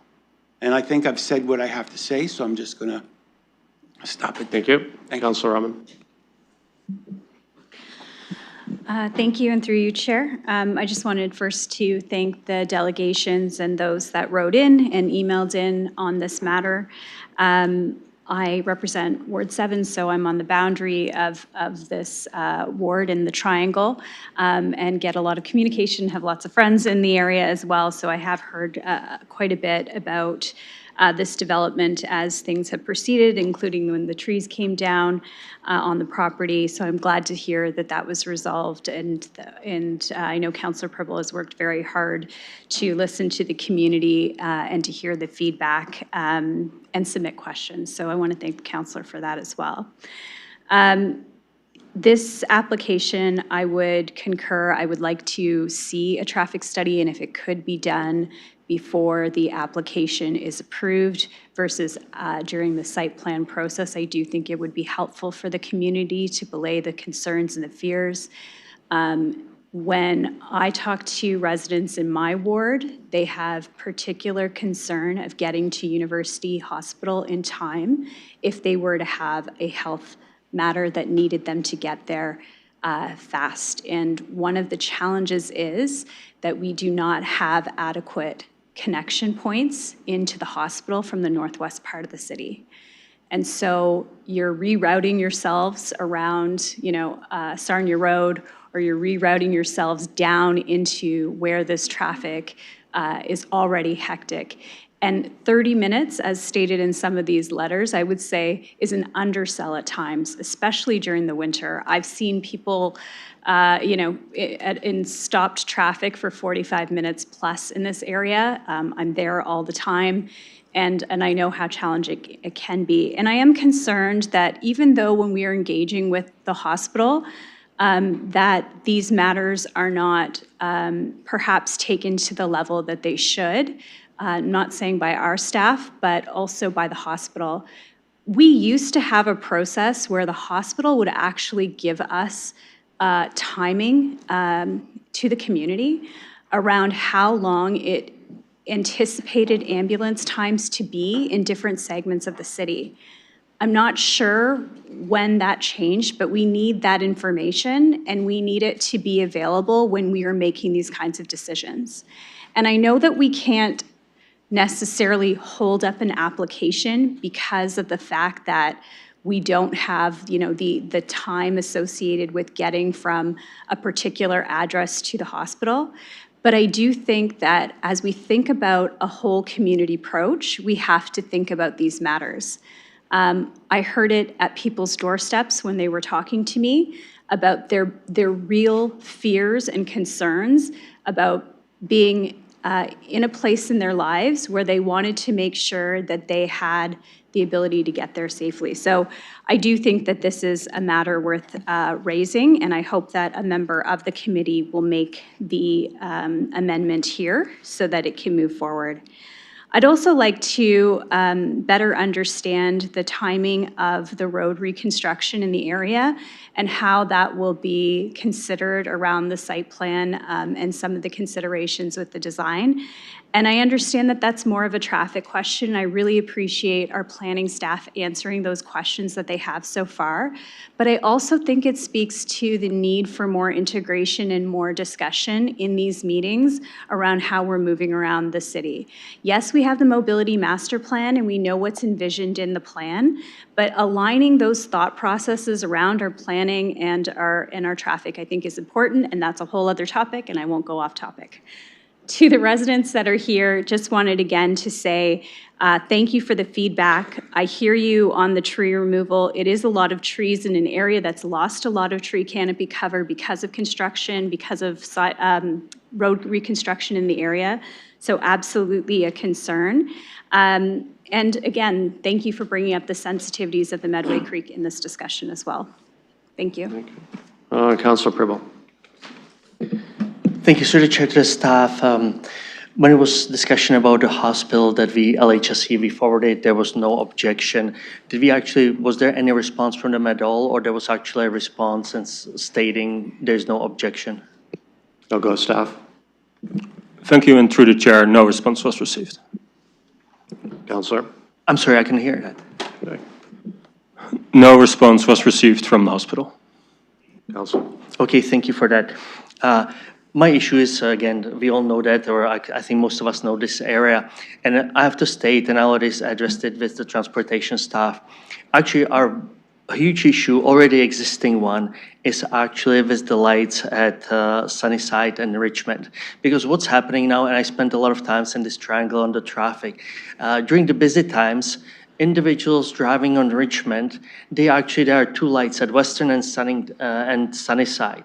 And what happens is Western actually has much more time to turn, and they fill up that lane, and therefore Richmond keeps standing. What happens is that Richmond, the drivers, they already figured this out. They cut through Windermere and then turn right on Western because actually it's faster than stay at Richmond. And I know this would be, I'm saying actually existing situation that we have there, and we really need to figure it out. Doesn't matter if there's additional infills, developments or not. And if our transportation, or if anyone stays there and watches it, that's really honestly what's happening, and we have to figure it out. It's very challenging. It's a triangle, very busy, but there could be an improvement already now. And as I said, in this part, when the individuals from this area are speaking, if they spend the time, they'll see again from Richmond turning left onto Windermere and right on Western because it's faster than staying on. I do think that a traffic study is really truly needed here. I know I will be meeting with the residents next week because potentially those are the things or certain amendments that I can propose at the council, not at this committee. But I really do think the traffic study is needed here. And again, traffic study including the timing of the proposed widening of this road to 4 lanes. I really think we have to look at the full picture here, and potentially if, again, it doesn't matter if there is 1 or 0 or more developments, but to really have a clear vision on this area, so we don't potentially do one thing and then we realize it's not coming up together and the timing is not coming together. So I really think that I certainly would support the traffic study in this case. I do realize that if you look at the number of units, or it was really stated about the density that could be even higher, taller, I do understand that. But on the other hand, this is what's in front of us, and I really want to make sure we do our homework and everything properly done. So I'll leave it with this committee, but I don't have any more comments right now. Thank you. Okay, well, I'll go to the mayor. Yeah, so I'll make a few comments. First off, I appreciate the discussion, and I'll first say, like, I support with my votes a lot of density across the city and in a lot of different areas. I know this area pretty well as well, and I appreciate some of the thoughtful comments that have been given by community members. you know, I tend to concur with the need for a traffic study here. Again, knowing this area well, you know, I think that there's a lot of, there's going to be a lot of car-based density put into this particular development. I recognize what, and I fully support why our staff would land at the conclusion they did, given the parental policy statements and some of the components of that. But, you know, student rentals are very different, and, you know, looking at the type of units that the developer produces, these are going to be people who probably afford and do have cars, and they're probably going to try to, it's very nice music, they're probably going to try to navigate, you know, 3 right turns right through the neighborhood. So they're not going to turn left, to the councillor's comment on Windermere. They're going to do they're going to turn on to Canterbury. They're going to turn on to Westchester. They're going to turn on to Richmond. They're going to drive, you know, that traffic through the neighborhood. And although I do recognize that Windermere is a street that likely will densify at some point, you know, there are some impacts here that I think we need to be conscious of. So I'll be honest, I'm not supportive of the application in its current form at the time. I hear colleagues saying, I hope the committee members refer it back for a traffic study. I think having that traffic study before we make a decision is appropriate in this case and not at the site plan stage. I know that will put us in a difficult spot on timelines potentially, but I think that that's a very reasonable ask to see what this actually looks like, because again, this is going to be a fairly unique piece of density in this. If this is something that happens and is going to be replicated, you know, we actually really have to understand the way that traffic flows around this particular neighborhood, because this is the intersection of major streets with, you know, over 10,000 cars each around the triangle, and then very low density within it. And there is a great imbalance here between, you know, the way that traffic moves around, and we could fairly potentially impact that if we're not careful here. And so what I don't want to see is, you know, thousands of cars going through Canterbury and Westchester Drive, you know, when we have 3 major thoroughfares that they should be going on. But I see that the people who are going to try to turn out of this space during significant portions of the day are going to be making multiple right-hand turns to get out of there, not the left-hand turn that is allowable, but probably not feasible. So I'll support and I'll move a referral back to staff to discuss, or to conduct a traffic study, or ask for a traffic study to be conducted. And I would invite any conversations on the applicant lowering the density in this area too. I know it's not necessarily required, but if you're going to talk to them anyways, I think what I hear from residents too is this is a lot of density and a lot of cars in one spot. This applicant, when you look at their portfolio, builds all sorts of things of all sorts of different densities. Maybe there's another product they have that fits here better. So I would invite that conversation as well, although may not be necessary or under the zoning permissions. I think it's worth the conversation on that, but certainly the traffic study. So I'm sorry I didn't give you that language ahead of time. I'm doing it based on comments from the gallery and our colleagues on the committee and not on the committee, but I'm happy to move that referral with those 2 reasons. Okay, so we've got a motion. I'll look for a seconder. Counselor, you said Counselor Cuddy. I'll second it. Okay, so we have the referral on the floor. So I'll look for comments. Mayor, do you want to speak again to that, or that's on the floor? I think I'm going to ask for clarification from the clerk on what I said. So I don't have the language, but I actually think it's worth a conversation on the density too. Again, they may not have an interest in lowering the density, but if we're going to talk about a traffic study and have the time for that before we make a decision, again, it's a developer with multiple products. There might be something else that works here, because we may get the traffic study back. They may want to see that and then make adjustments to the density as well. I would roll that into the conversation. Certainly we can't require that, but I think it's worth the conversation with our staff. Thank you. I'll look for other comments or questions from committee or visiting councilors. Councilor Rahman. Thank you, and through you, I'm just wondering if it's possible to work into the referral a conversation with the hospital. I'm happy to add that. Okay, well, a friendly amendment there.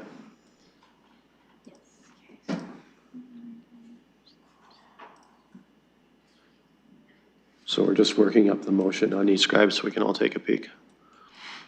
Okay,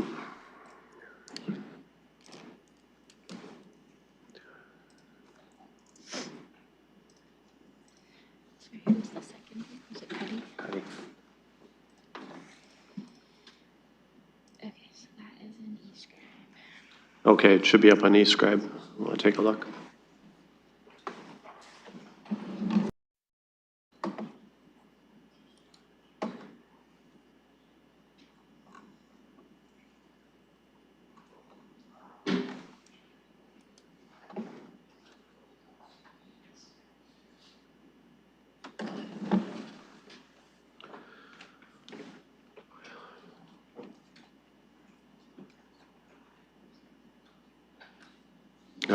How's that look? That's fine. I would just ask our staff to have a conversation about density too. I know it's not actually in the motion, but if they can commit to Yeah, doing that. I'll go to staff and is that clear for clear direction? Yes, through the chair, we will consider density as well as traffic and consultation with other partners. Density as well. Okay. Did you want to speak to the referral or you?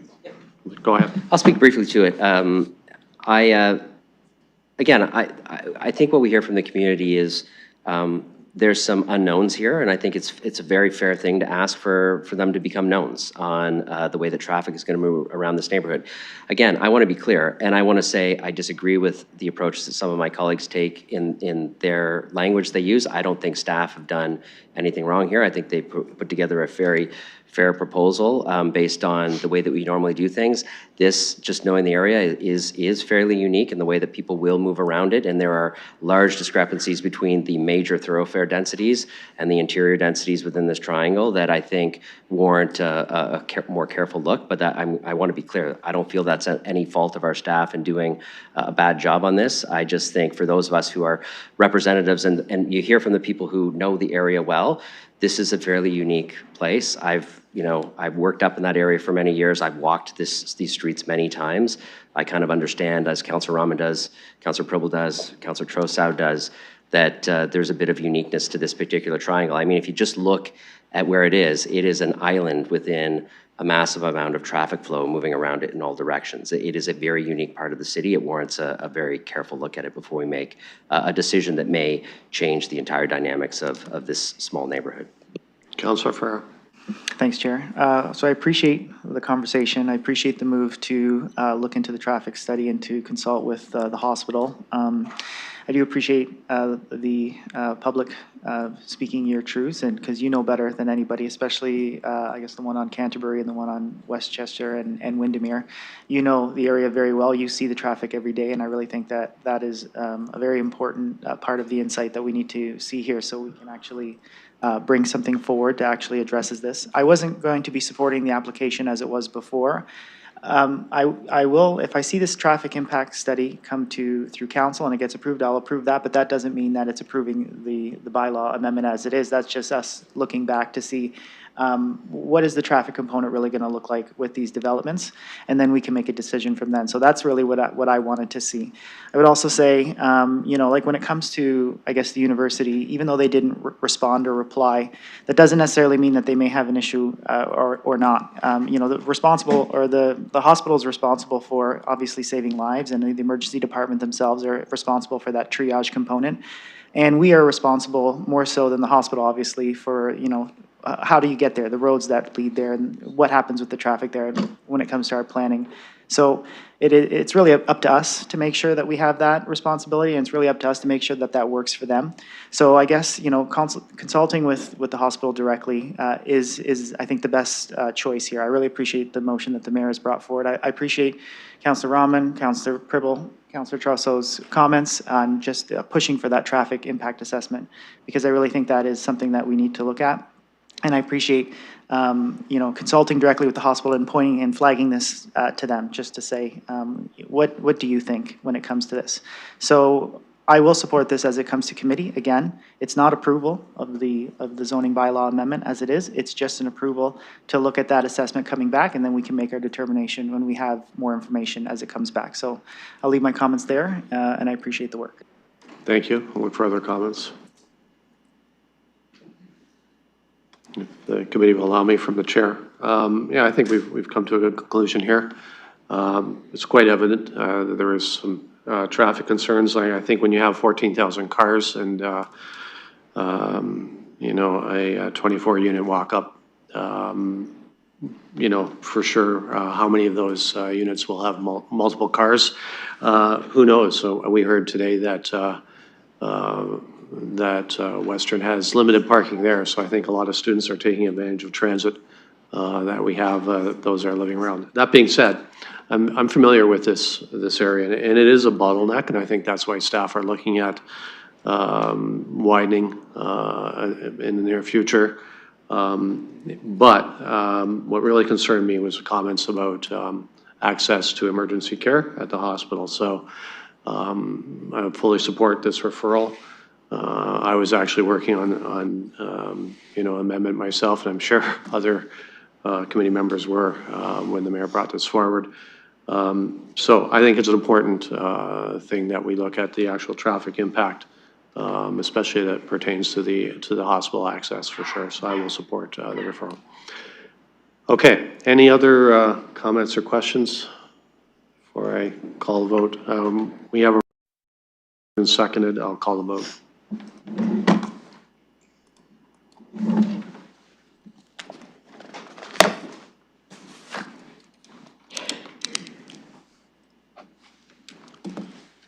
Closing the vote, the motion carries 4-0. Okay, moving on to 3.6. This is regarding 650 Industrial Road. I'll look for a mover to move the opening of the PPM. Councillor Cuddy, I'll second it, and we'll call the vote.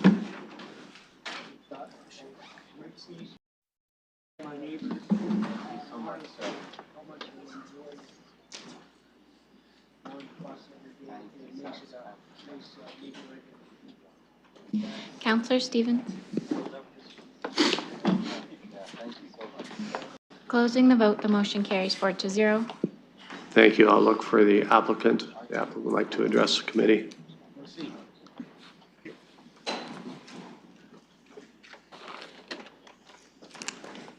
Can you hear me? Oh, I can hear you. Can you please give us your name? You have 5 minutes. Good afternoon, Mr. Chair and members of the committee. Daniel Solari with MHBC Planning, representing the registered owner and applicant, Poe Sumner Properties. And also with me today is Scott Allen. At this time, we would like to express our support for the findings and recommendations set out in the planning staff report. The proposed zoning bylaw amendment is intended to solidify the boundaries of identified open space features on the subject lands, and we would like to emphasize that no development is proposed at this time. Furthermore, the proposed amendment would appreciably protect identified environmental features while also broadening the range of light industrial uses permitted on the balance of the subject lands to support future development. Finally, we would like to thank city staff for their attention to this application. Thank you for your consideration, and we would be pleased to answer any questions you may have. Thank you. I'll look for people from the public who'd like to address us. Please go ahead. You have 5 minutes. My name is Anna Maria Velastro. I was disappointed that the environmental study wasn't attached to the staff report. Unless I made a mistake or I didn't see it, I would like to get that report, and it should be attached to it going forward to council. This area is right next to Pottersburg Creek, and it's a large open space. So I had a hard time understanding the staff report. And unfortunately, I had a hard time understanding the gentleman who spoke ahead of me as well. I'd like to know what the application and the applicant are going to do about this green space place type. It was confusing in the report of where that space is. When I looked at the map, it seemed to be not where the creek was. And I would appreciate it. And I'm sorry, my guess is that the people on the committee today are not familiar with this space. I'm a little bit familiar with it because I'm very keen. I think I photographed it. I'm very keen on pockets of green space in the city. And I'm wondering if someone could talk about the green space place type and how Pottersburg Creek is going to be protected, and all the species that are probably going to be displaced. And when I look at Pottersburg Creek, which I walk, it's not protected. The riparian zone is non-existent. And now here's an opportunity to protect that zone and also protect areas that flood, which are very important for amphibian breeding ground and fish spawning. You might think that they're just things you can throw dirt over and expand, the development zone, but ecologically they're critically important. So before a decision is made to support this, I think that the city has to establish the green space place type, something that I've just learned about now. And also the fact that for some reason, the environmental study was not brought forward to this committee so that they can also ask and raise the questions that I'm asking about. So my question is to the chair, and I'd appreciate it if it was represented the way I'm going to state it. Where is this green space place type going to be in relation to the creek, and how big is it going to be in relation to the total site? And so I asked the chair to, if you can please repeat it the way I've asked it. Thank you.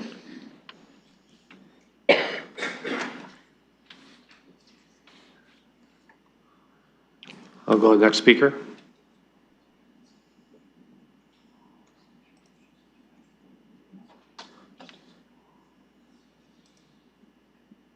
I'll ask the clerk if there's anyone online. There isn't. I don't see anyone going to the microphone. So I'll look for a motion to close the PPM. Councillor Cuddy, I'll look for a seconder. I'll second it, and we'll call the vote.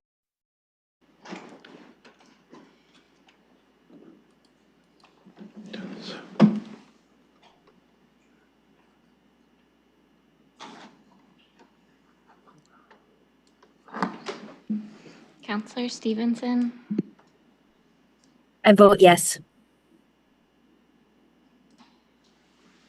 Closing the vote, the motion carries 4-0. So Ms. Velasco has asked, and hope I get the wording right. Where's the green space in relation to the creek, and what is the proportion of that to the site? Excuse me. Thank you. Any more outbursts, we're not allowed, okay?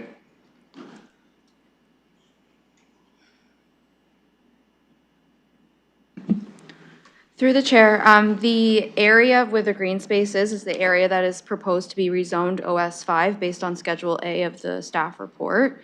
So that's the area that we are looking to include within the open space zone boundary and then in the future green space place type. Thank you. Thank you. And regarding the environmental study, is there an environmental study that was done for this? Through the chair, through the consent application that is currently ongoing, submitted back in 2022, that was deferred by the Committee of Adjustment until an environmental impact study was completed. To date, that EIS has been completed and accepted by staff. Thank you. Thank you. So I'll put this on the floor for committee members. Councillor Cuddy. Thank you, Chair. Through you, I'll move the staff recommendation. Okay, we got a mover. I'll look for a seconder. Mayor seconding. Look for comments or questions from committee members or visiting councillors. Councillor Cuddy, your mic's on. Do you want to comment? Thank you. Thank you, Chair. This is my ward, so I do know the area fairly well. I would, I'm in favor of this. I appreciate the fact that staff have come forward with this, and I think it's a good move, so thank you. Thank you. I'll look for other comment. Councillor Ferrer. Thank you, Chair. So the EIS was accepted by staff. Is that what I heard from staff? Is there the ability to release that to the public? I'll go staff. Through the chair, the environmental impact study can be made available upon request. Councillor. Okay. Requesting that, can I request that here, or do you need like a formal motion for that? I'll go staff. Through the chair, if you wanted to send me an email, anyone who wants a copy of it, send me an email, and I'm more than happy to provide that copy. Thank you. Counselor? Okay, thank you for that. And then I guess just one more question. I see that there's no development proposed right now, but we are changing the zoning. Is there, if the proponent is online, I see that this is being changed to a holding light industrial special provision zone. I just wanted to know if there's, if we can be informed on what is potentially going to be proposed for the site. Yeah, if the applicant is online, can you give us an idea of what's being considered with this change in zoning? Good afternoon, Mr. Chair. Scott Allen, MHBC. Apologies, my video doesn't seem to be working. At this time, there's no specific development plans for the particular site. There is a permission for a additional truck transport opportunity in the southwest corner of the site, which Ms. Vivian spoke to in terms of the original consent application. So that is the one reason for that particular zoning at that location. But the intent is effectively to have light industrial manufacturing type operations on this site in keeping with the applicant's professional activities that they do at that, and that is ultimately why the application moved forward originally. And the intent at this point is simply to establish development boundaries for future consideration of light industrial activities. Thank you. Counselor? Okay, thank you for that. I'm just sending the email for the request for the EIS, so I appreciate it. I'll look for other comments or questions from committee members or visiting counselors. Seeing none, I'll call the vote.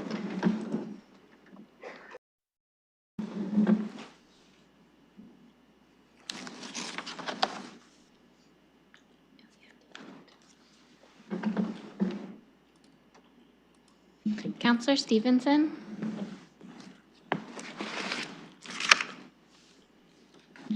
I vote yes. Closing the vote, the motion carries 4-0. Okay, moving on to 3.7. This is regarding 845 to 875 Commissioners Road East. I'll look for a motion to open the public participation meeting. Councillor Cuddy moves it. Mayor seconds, and we'll call the vote.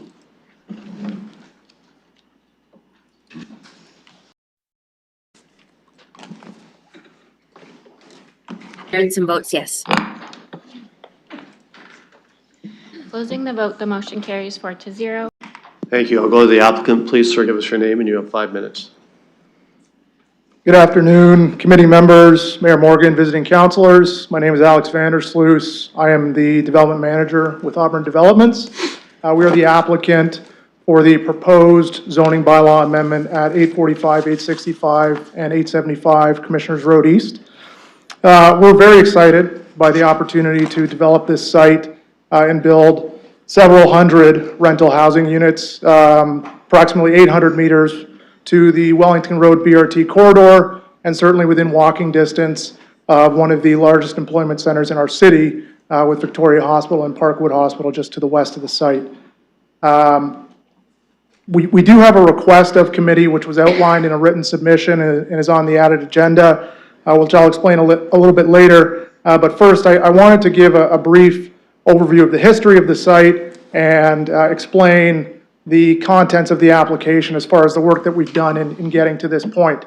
We've been studying these lands for years, and with our application, we submitted a planning justification report, environmental impact study, hydrogeological study, geotechnical study, a D6 air quality assessment, a methane gas study, a functional servicing report, transportation impact assessment, noise and vibration studies, and a full architectural package including floor plans, elevations, renderings, and a shadow study. Going back to the 1940s, these lands were actually used as a gravel pit, and that use continued for several decades. The lands to the east were a municipal waste disposal site, hence the methane gas study. Over time, the aggregate extraction operations ran their course. The portion of the site closest to Commissioners Road East was used for commercial purposes. There were different iterations of retail uses at 865 Commissioners Road East, and 845 Commissioners Road East had a gas station and mechanic shop there. With the exception of 875 Commissioners Road East, which is a parcel of land that was acquired from the City of London in a land exchange for development lands elsewhere on Commissioners Road that were needed for road improvements. These lands actually have an active industrial draft plan of subdivision approval. They're also zoned and designated, again, with the exception of 875 Commissioners Road East, for commercial and light industrial uses today. The city owns a right-of-way through the middle of the property, extending deep into what will eventually become ESA as part of this application for a cul-de-sac to service that industrial plan of subdivision. Instead of developing the site for industrial uses, we are, of course, with this application, proposing the high-density residential use. I realize that there's a fair level of public interest in the site. It's a large development, high-profile location, and so I do want to clarify that we are not proposing to develop within the ESA. The ESA will expand through our development application and with the transfer of lands to the city to be combined with lands to the south and east to form part of the Westminster Ponds ESA. We're not developing within the wetland, and we're in alignment with city staff about the development limits and the buffer to the natural features to the south. While we are generally supportive of the staff recommendation, as I mentioned in my written submission, there's a couple of tweaks that we're looking for to the zoning, which will allow us to maintain the type of housing that we see fitting here and not compromise our housing product, which is residential unit designs that we've been working on for years to get down to efficient and functional unit types that are desirable and work for our tenants. We're also looking for an exemption to the calculation of height in the bylaw to match what already exists, which exempts outdoor amenity space at the rooftop level from being calculated in the overall building height. The London plan designates these lands for 14 stories. We are proposing 14 residential stories. However, when we do outdoor amenity space at the rooftop level, we pair that with a complementary indoor amenity space to allow for that indoor-outdoor use and all-season use at that rooftop level. So what we're looking for is an adjustment to the zoning that staff had recommended to exclude rooftop amenity space indoor in the same way that outdoor rooftop amenity space is already excluded from height calculation. That's all I wanted to say, and certainly, following any other public comments, I'd be happy to answer any questions from committee. Thank you. Thank you. I'll look for members of the public that would like to address the committee. Please approach the microphone.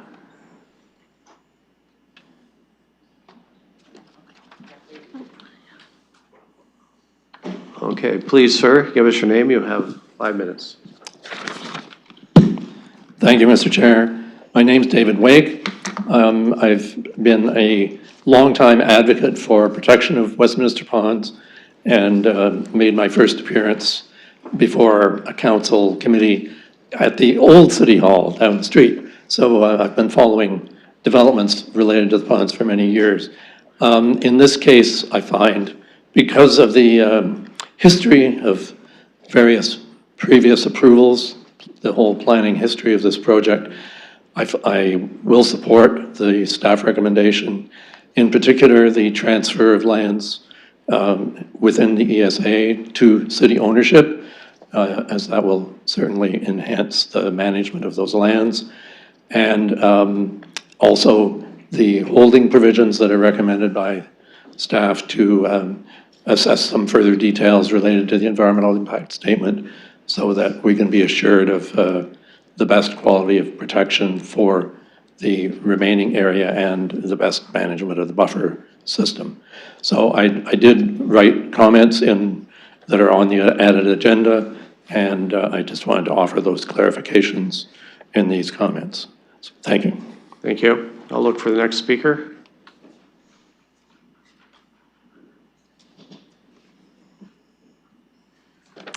Hi Please, there, ma'am. my name is Jennifer Trampleasure. I am a teacher of the H3 ELP program at Westminster Ponds. This is a group of grade 10 students that come from across TVDSB, and they participate with many community members like we Forest London and quite a few others, and we call the ESA our outdoor classroom. On behalf of the students that I've been teaching there for 7 years, many of them have reached out with this concern, and I've just kind of compiled some of their ideas together, and I have a couple of students that will follow me. London must move quickly to address its housing crisis, but not at the expense of irreplaceable natural systems. The lands at 845, 875 Commissioners Road East sit adjacent to provincially significant wetlands and an active beaver pond that support Carolinian species already under severe pressure from habitat loss and urban sprawl. These landscapes have been identified and protected for good reason. The proposal to introduce 4 14-story apartment towers and over 850 units on this sensitive site is simply too intensive. It risks the loss of an entire wetland complex, increasing flooding through greater overland flow, and long-term damage to biodiversity, clean water, and natural corridors that our community depends on. Introducing well over 1,000 residents, their vehicles, and their recreational activities to this location is environmentally irresponsible. London has many alternatives. Numerous vacant and underutilized brownfield sites exist across the city that would allow us to meet housing goals through intensification, filling in, and building up without encroaching on provincially significant wetlands. Housing can and should be built where ecological harm is minimal. I strongly propose that this site be zoned as open space, supporting gentle, accessible viewing platforms that allow residents to appreciate and steward the existing wetlands rather than erase them. If housing on this site is deemed unavoidable, it must be significantly scaled back to medium-density forms with meaningful setbacks and protection of wetland complexes. London's Climate Emergency Action Plan and the London Plan clearly commit us to protecting and strengthening our natural heritage system. As a city that prides itself on innovation and leadership, London should not only uphold these commitments, but consider tightening protections for our environmentally significant areas, including Westminster Ponds, Meadowlily, Medway, and others. These landscapes are essential to biodiversity, climate resilience, community well-being. Intensified housing development adjacent to these locations should be minimized going forward.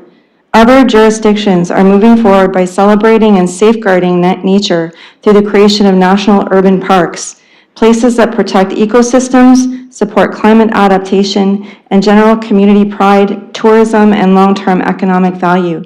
London should be leading in this space, not eroding the very natural assets that make our city resilient and livable. Growth and environmental stewardship are not opposing goals, but that balance begins by recognizing that some places are simply too valuable to sacrifice.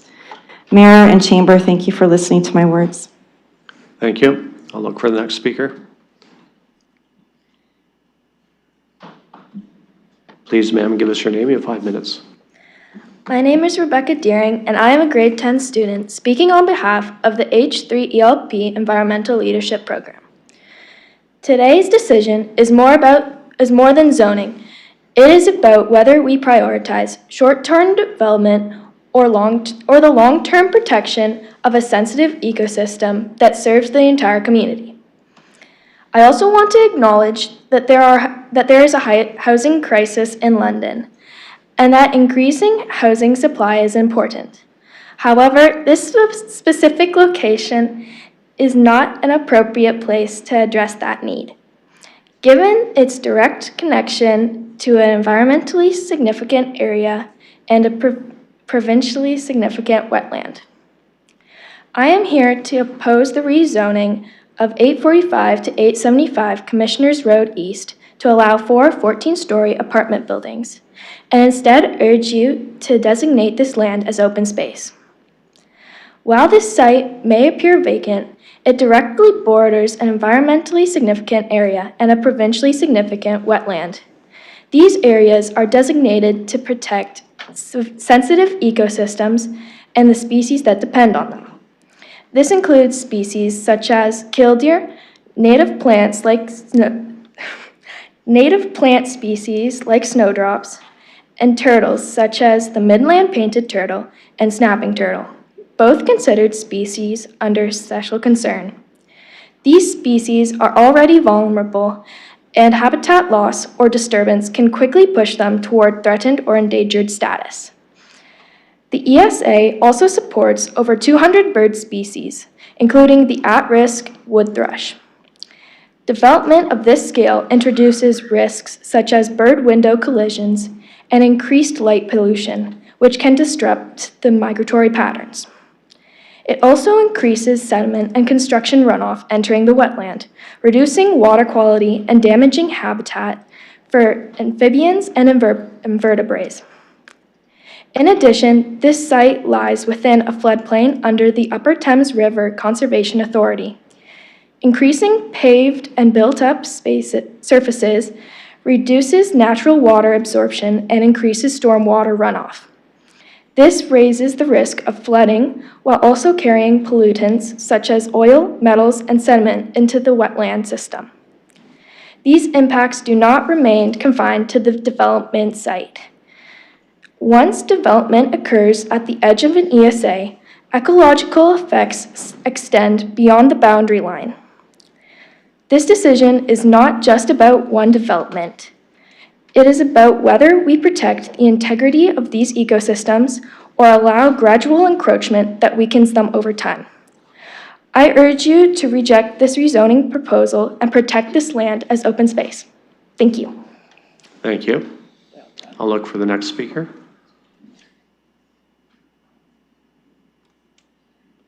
Please, ma'am, give us your name. You have 5 minutes. Okay, hello. I'm Violet Smith, and I am here today to speak on behalf of the Grade 10 H3 ELP Environmental Leadership Program. This program is located at Westminster Ponds. Every day, my classmates and I go to Westminster Ponds to learn about how to better protect the ESA and all of its biodiversity. I don't just visit the ESA for school, though. I often go to Westminster Ponds with my family. We often go on long hikes and are able to spend quality time together in nature. I know I speak for a lot of people in this room when I say I am very grateful for being able to walk around a beautiful forest and feel connected to nature in this way. I want to be able to show my future family all of the beauty of a healthy, protected place. Westminster Ponds isn't your average forest. It's also unique. Southwestern Ontario is one of a few places in the world that has Carolinian forests. A Carolinian forest is a biodiversity hotspot and can hold up to 25% of Canada's species at risk. As you've heard, we are opposed to the apartments development that encroaches onto the ESA. However, we also understand that there is a housing crisis in London. So I'm here today looking for a way to mitigate some of the factors that will impact the environment. Once the apartments are built, there will be a huge loss in biodiversity. A lot more litter being blown onto the beaver pond, as well as having runoff from the parking garage, and a lot more foot traffic creating trails through animal habitats. So I would like to suggest some ways to possibly lessen the amount of biodiversity and habitat destruction. If large bushes are added along the edge of the buffer zone, it will discourage people from walking through the ESA.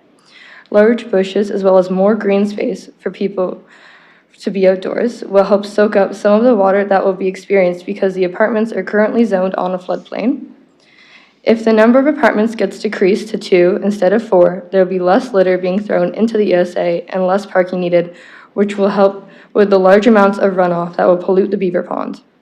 If the buffer gets enlarged, leaving more of the ESA protected, this will help decrease the amount of habitat destruction. A viewing platform can also be added beside the ESA so people who are unable to walk the trails are still able to appreciate the natural beauty that it holds. In conclusion, we are opposed to building on a plot of land that is meant to be protected. But if the build is inevitable, we would like to help work to lessen the harm inflicted onto our beautiful ESA. Thank you. Thank you. I'll look for the next speaker. Please go ahead. You have 5 minutes. Hello, my name is Amy Schultz, and I have lived in East London for about 6 years now, but I travel all over London, and I particularly enjoy green spaces. I am low income, and I have struggled with housing insecurity, a struggle that is all too familiar to so many Londoners in recent years. I am also one of few people that I have met in my years in the city that is in love with it. Despite my love for London, I have never had much of a taste for its nickname, the Forest City. It would seem to be a misnomer to any who see the city as it stands today. There are still forested areas in the city, but far too few, and we are here today discussing whether it is worth money to destroy further our irreplaceable natural resources and habitats. It is about money, to be clear. Londoners, of course, need places to live. But with a current unemployment rate of nearly 10%, the highest in the country, and thousands homeless or housing insecure, the last thing this city needs is to destroy a scarce public good and replace it with something we have in excess of already. Pseudo-luxury high-rise apartments that will not be rent stabilized, never mind affordable, run by companies that can afford to build elsewhere. I am not opposed to high-rises and upwards growth. I think they are essential to city development. However, there are plots of land available already stripped of nature in this city, available for projects such as this. And despite the supposed plans to mitigate the damage to habitats for the sensitive and at-risk species residing in this area, there is no replacement for what is already there. It is an act of ecological violence on its inhabitants. The effects of this rezoning will spread beyond the boundaries of the buildings. The noise and light pollution alone are hostility against animals. They may never return to Westminster Ponds again. Building upon and damaging green space is not the answer to the housing crisis in London. It is not giving the people in this city what they need. What we need is rent stabilization and affordable housing. What we need is zoning of currently workable land into apartment housing, not building more outrageously expensive townhouses and single-family homes. The answer to our problems is not to further desecrate irreplaceable, beautiful, and sensitive land and animals for corporate profits. Please do not approve this build, or if nothing else, please decrease the scale. There are so few beautiful areas of London left. We do not need to burn down what little remains of the Forest City to keep corporate landlords warm. Thank you. Thank you. I'll look for the next speaker.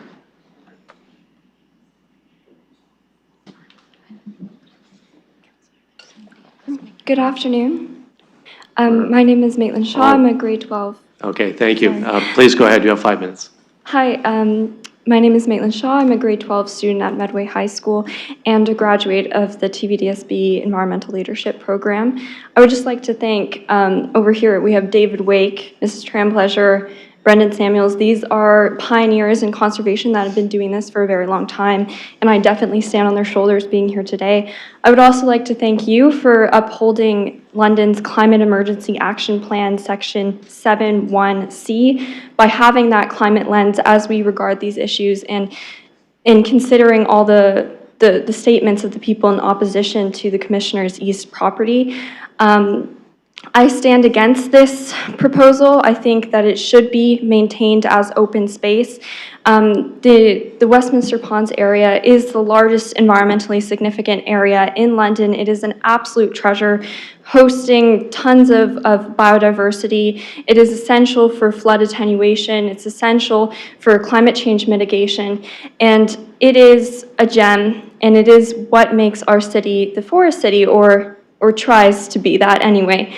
Another point to consider is our provincial promise. This property borders a provincially significant wetland, and in Section 4 of Natural Heritage of the provincial planning statement, we are not allowed to build on those properties, and I understand that the developer underwent environmental assessment and it was determined that there were no risks there, but we did not consider Section 4.1 and 4.1.2, which consider 4.1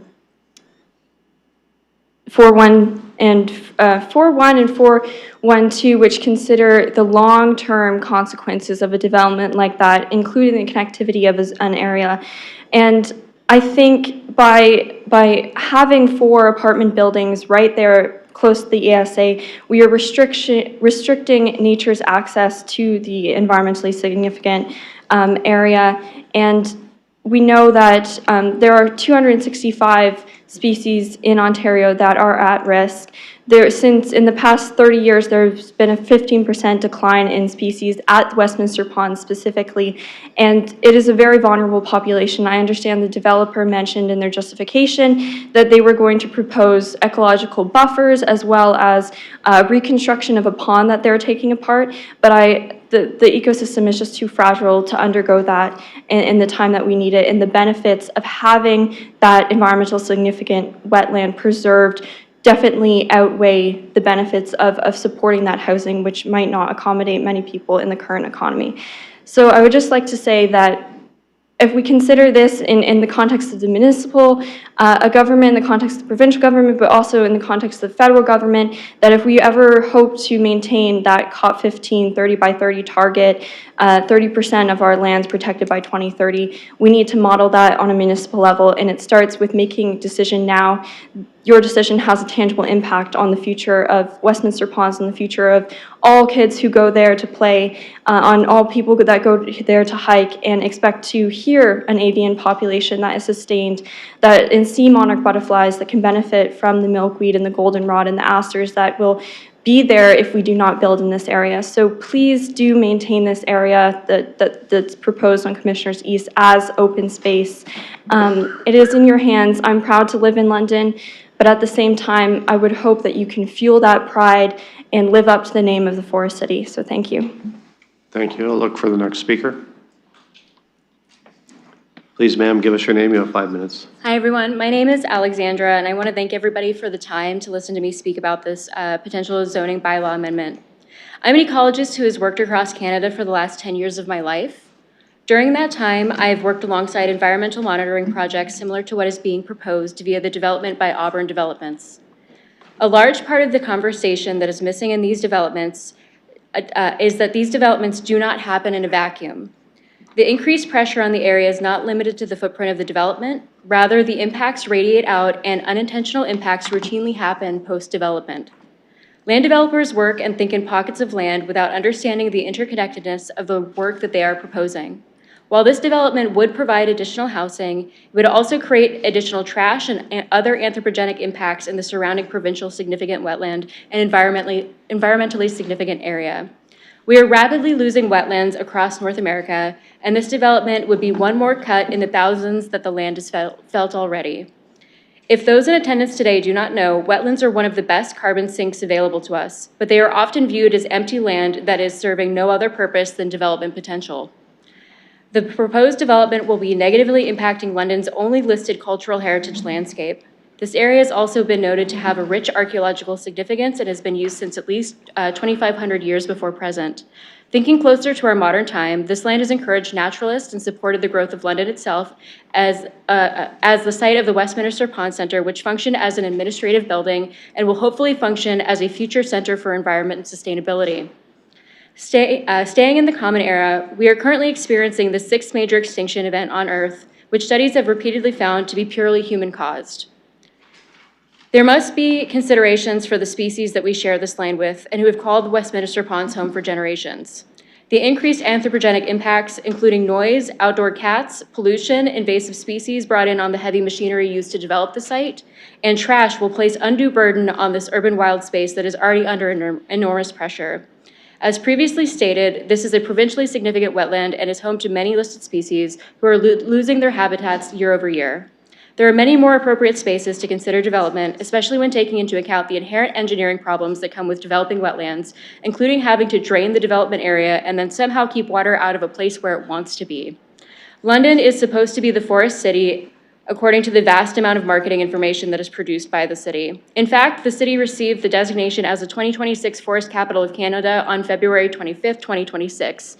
This project stands in opposition to that slogan, and I hope that the committee makes a decision that is more aligned with the tagline on their merch. During my time trying to research the development on Google, I found this report to the Planning and Environmental Committee that has been predated with today's date, and the executive summary states that, quote, staff are recommending approval to the requested zoning bylaw with special provisions to implement the proposed development, holding provisions to ensure necessary updates to the environmental impact statement and compensation strategy, access to the municipal sewer and methane gas study to be completed through a future site plan, unquote. The document goes on to further link this to the, quote, corporate strategic plan, which states that this development fits within the strategic plan by, quote, ensuring London's growth and development, and it's well-planned and considers use, intensity, and form. This same document states that, quote, the submitted EIS is insufficient to deem it acceptable. This EIS is not visible to the public. Furthermore, I could not find any archaeological assessments for the area. How have recommendations been put forward to approve this zoning change without a fulsome understanding of the impacts to the site? I want to be clear, I do not disagree with development. I just think that if we are marching forward with high-density building, we should be careful of where we are placing our feet so that irreparable harm does not occur. Moreover, it is well understood in my line of work that offset and compensation plans are a drop in the bucket compared to an already functioning habitat, and that they function more as a pay-to-play access for developers. There are currently hundreds of unaffordable rental units available within London. There is opportunity to work with property owners to lower these costs rather than continuing to market units that are temporarily affordable before falling out of reach for most people. Additionally, there are hundreds of hectares of golf courses, brownfields, and vacant lots that would be much more appropriate for development as they've already been significantly impacted. The people here today have the ability to reconsider this development, beginning with, at minimum, a more thorough, multi-season environmental impact statement and a clean equipment protocol required by the developer before additional considerations are made for this project. We only have so much nature left, and the impacts to even small parts of urbanized landscapes are in this proposal. 30 seconds. To conclude, you open this meeting with a land acknowledgement. You acknowledge that we benefit from the land, but you do not see the benefits it supplies to us, just as it is. I implore you to consider the whole ecosystem impacts and do your due diligence not to only think of it as one point on a map. I urge you to reject this proposal. Thank you for your time. Thank you. I'll look for the next speaker.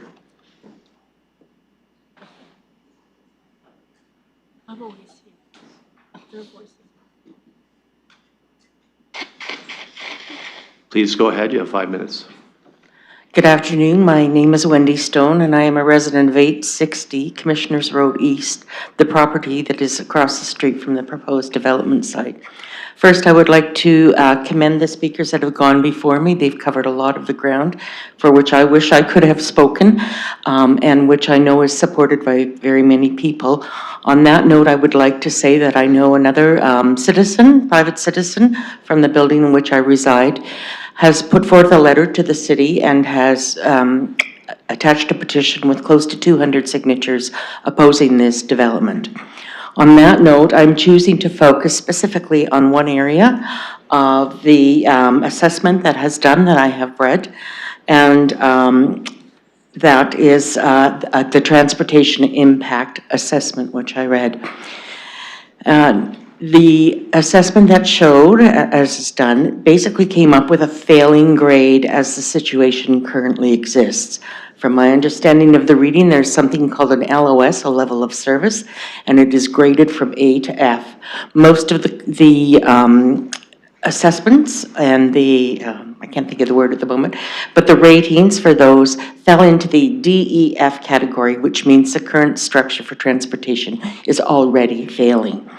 Well, I have looked on the site you have, or on the proposal, there's a figure 2.1 that shows the particular area between Adelaide Street and Wellington Road with proposed traffic lights on there in particular areas where they think the traffic from 900 parking spaces can be accommodated into the current 16 traffic, which I say is near impossible. I think it looks good on paper where these proposed traffic lights could be, but that has nothing to do with the lived reality of being on Commissioners Road. For starters, we have the hospital next door, which again, as in previous statements, I wonder whether the hospital has actually been addressed about the services that could possibly be impacted by this development site, mainly ambulance services, which I already watch from my balcony, being slowed down because of train tracks, because of traffic, because of the impact of the busyness on Commissioners Road. Shift changes at the hospital happen. There is a road that is not shown on the figure, or there's an emerging, it is not shown as significant on the figure 2.1 on the plan that you have that is just slightly east of Wellington Road. It is an exit from the hospital that merges onto Commissioners. Unless you live there, you do not know that that merging, which looks very innocent on a map and should perhaps allow people to get out easily, can back traffic up from Wellington Road to County what's it called? Western Counties Road and beyond, closer down to Adelaide, as the traffic is trying to merge into the existing traffic that already comes out. That happens a couple of times a day with shift changes. On top of that, we have a railway line that is just a short spit away between the proposed development site and Adelaide Street. 3 or 4 times a day, trains there will back up the eastbound traffic going close again back towards Vic Hospital. So there are already existing traffic congestion periods which make it impossible for people to move along that area. As I said, the ambulance traffic I have watched with the trains, the ambulances have to find a way to get around the blocked tracks already, much less through the traffic. So the impact of 900 parking units and 800 more people in that area, aside from the environmental impacts that these fine folks have already mentioned, makes it an absolutely ridiculous situation for traffic. Again, the hospital is right there. I don't know if the hospital has had any input, probably not. I've worked in hospitals. They have a lot of other things to consider than this sort of thing. But I would encourage, again, somebody to reach out to the hospital and say, how does this impact the emergency services that are constantly going into Vic? And I live there, so I see the ambulances going by, the fire trucks go by. So on that note, then I will close and say I strongly oppose this development for many, many reasons. My particular choice was to look at the traffic, but I support the other speakers that have spoken already. Thank you. Thank you. I'll look for the next speaker. Hi. Please give us your name. You have 5 minutes. Yep. Hi, I'm Brenda Matchett, a long-term resident of 860 Commissioners Road. I will state the traffic study I don't think is going to be very accurate, as there's new builds happening now right on the north side of Commissioners that will impact traffic even more than what's happening. As a person that watches out my window quite a bit, I see a lot of wildlife that will no longer be coming through, which is part of the part of that study. Also, I see flooding on a constant basis in the field across the road, and I don't know how they will mitigate that from stopping, because there is a creek that flows along and it heads north up Adelaide. Anyways, so just to support everybody who's spoken against the project, which I will state that I do not support the project as it is. Thank you. Thank you. Look for the next speaker. Please give us your name. You have 5 minutes. Good afternoon, members of the committee, visiting councilors, Mayor Morgan. Want to begin by thanking everybody for showing up today and participating in the process. And I want to also thank city staff for making themselves available to meet with me and answer some questions. Probably not surprising that I'm not particularly happy about this development. If I were in your shoes, I probably would vote to deny the application on principle. However, that being said, I recognize there's not much the city can really do here, given the previous settlement agreement and the likelihood that a refusal would be taken up again with the Ontario Land Tribunal. And so, with that in mind, I would recommend under the circumstances that you should adopt the staff recommendation in full, including all of the holding provisions that the staff recommended. I have a comment and a couple questions. It is problematic to me that the environmental impact study that was submitted for this application is incomplete, which staff noted in their report. Frankly, in my opinion, that EIS was poorly done and there are numerous gaps. The various mitigation that the EIS recommends does not appear to align with the city's policies. So for example, we have a proper standard for bird-safe building design, which we've heard a lot about today from the gallery. In fact, council adopted the following motion moved by the deputy mayor in January 2024. Quote, the CSA A460 standard be used as a reference by staff in building design and construction. Of course, this is voluntary, but it's a technical reference. It guides recommended best practices. Yet, with this application, and so many others like it, the The applicants and their consultants don't make reference to what the city is requesting and standardly using. Recommendation 47 of the EIS talks about all kinds of design measures to prevent birds in the ESA from being killed by colliding with the buildings, but several of these actions are not effective and are not aligned with that standard already adopted by a council resolution. That standard isn't referenced here anywhere. So this makes me wonder how seriously the development community takes any of this public feedback and requests from the city. For what it's worth, I've not seen a single development in London voluntarily comply with this standard since council adopted it over 2 years ago. And so this brings me to my first question. Given the EIS included with this file and the staff recommendation, moving forward, can developers submit an incomplete application with a half-baked EIS and still get a conditional approval? This doesn't seem consistent with the city's environmental management guidelines. My second question pertains to site planning and the impacts of Bill 98. In the staff recommendation, Clause B says the site plan approval authority be requested to consider the following design issues through the site plan process. Importantly, for the public to understand, requesting is not the same thing as requiring. Bill 98 is being debated at second reading at the provincial legislature right now. Moving forward, if this bill passes, the public and the municipality will have even less control over developments like this beyond the zoning stage. Londoners are represented at Queen's Park by Minister of Municipal Affairs and Housing, Rob Flack, who is championing this bill. Unfortunately, he hasn't responded to a single email I've sent over the years to express my concerns about the province meddling in our local land use planning, and I suspect the situation is going to become even more difficult. And so my second question is, if this zoning application is approved today with the holding provisions and the recommendations or requests, what would the implications be of Bill 98 getting passed, given the proposed changes to the scope of site plan control? To close, please ensure these holding provisions are reflected in your decision. This will give all parties more time to figure out how this development can proceed with sufficient mitigation that aligns with the city and Conservation Authority's recommendations. Thank you. Thank you. I'll look for the next speaker. Please go ahead, you have 5 minutes. My name is Anna Maria Velastro. So again, the environmental impact study was not attached to the staff report. So the public could read it and the decision makers could read it and make the best decision they can.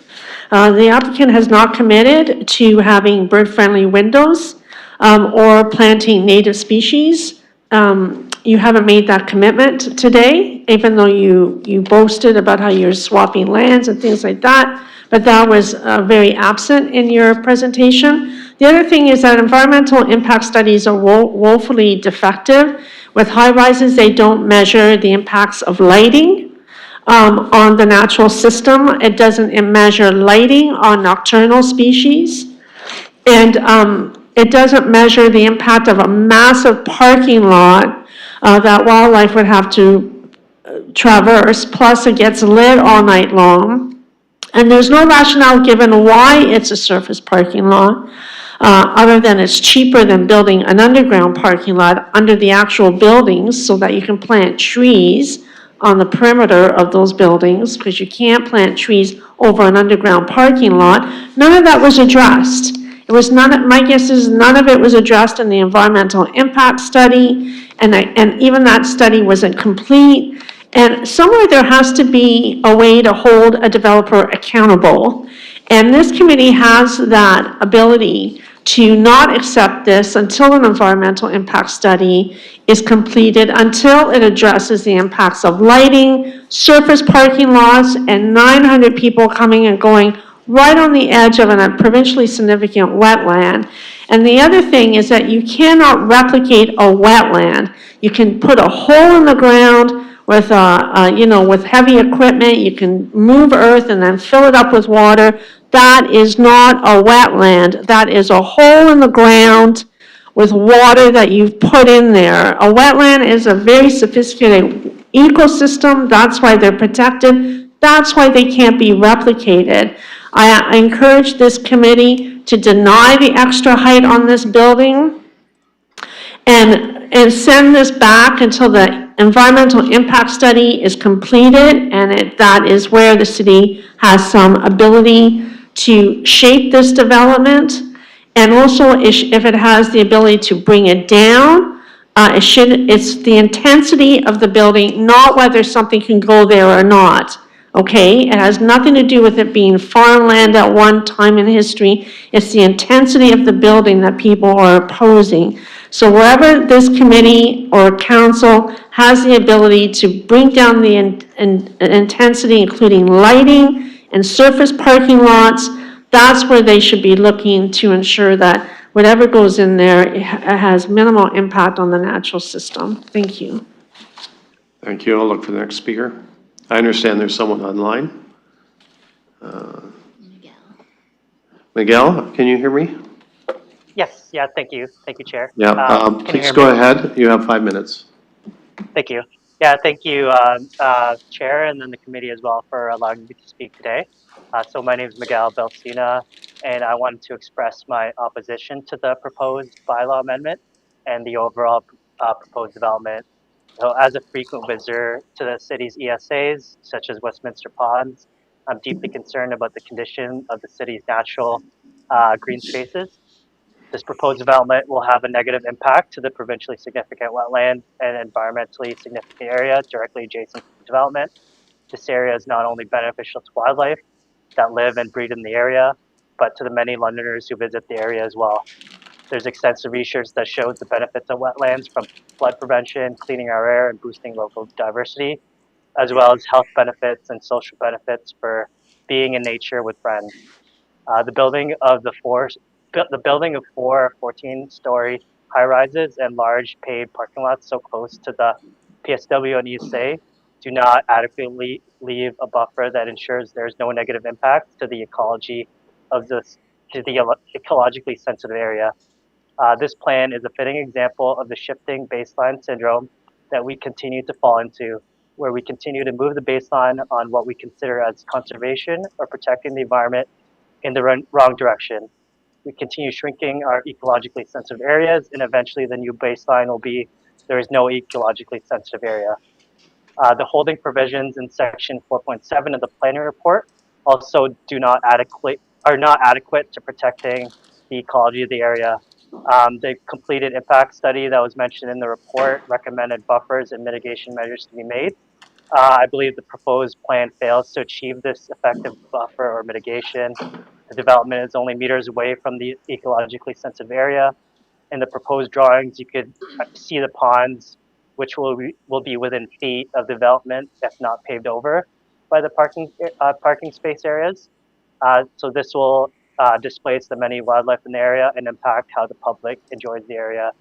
So I respectfully ask the committee to reconsider this bylaw zoning amendment request and development. Thank you. Thank you. I'll look for the next speaker.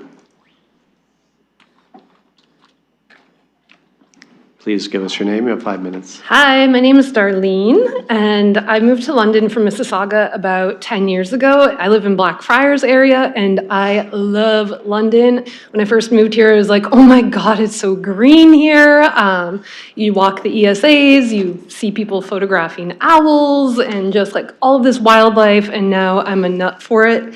But I think if we care about our ESAs, that we need to properly protect and support the spaces that we have, especially with the city wanting to have 33% tree canopy. It's interesting, I saw a satellite image recently of London, and really the canopy is the ESAs and along the rivers where you really see that dark green space. So thought that was kind of interesting.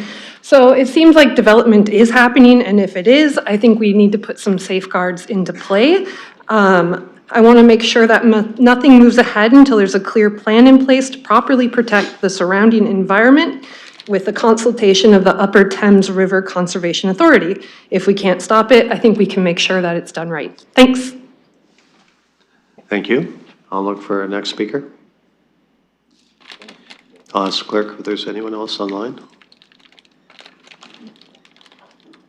There's no one online. I don't see anyone else approaching the mic.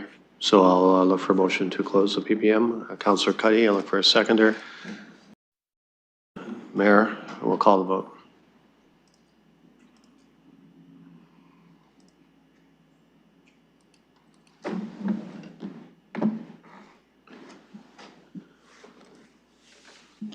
Closing the vote, the motion carries 4-0.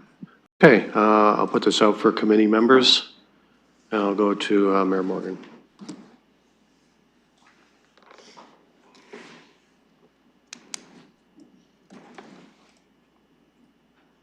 Sorry, Chair, I just wanted to time myself.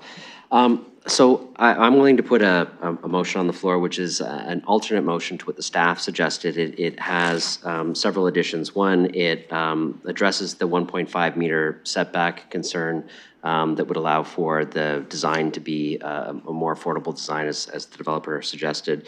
I also don't have a challenge with the difference between the indoor and outdoor rooftop amenities and the way that it's counted. So the alternate bylaw addresses that and allows for that.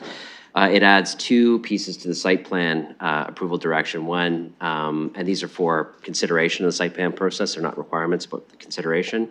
Landscaping to include a minimum of 50% native species with no invasive species planted, and utilize bird-friendly policies using the adopted CSA standard, which we put in other applications before for site plan approval. Otherwise, it's as staff recommended with those changes. I'll put that on the floor. Okay, clerk, do you have that up in? Okay, so if everyone gets a chance, they can see the motion, and I'll look for a seconder once we've had time to read it. Councillor Cuddy? Second that motion, Chair. Okay, Mayor, do you want to speak to it? I do. I'm starting my clock now, Chair.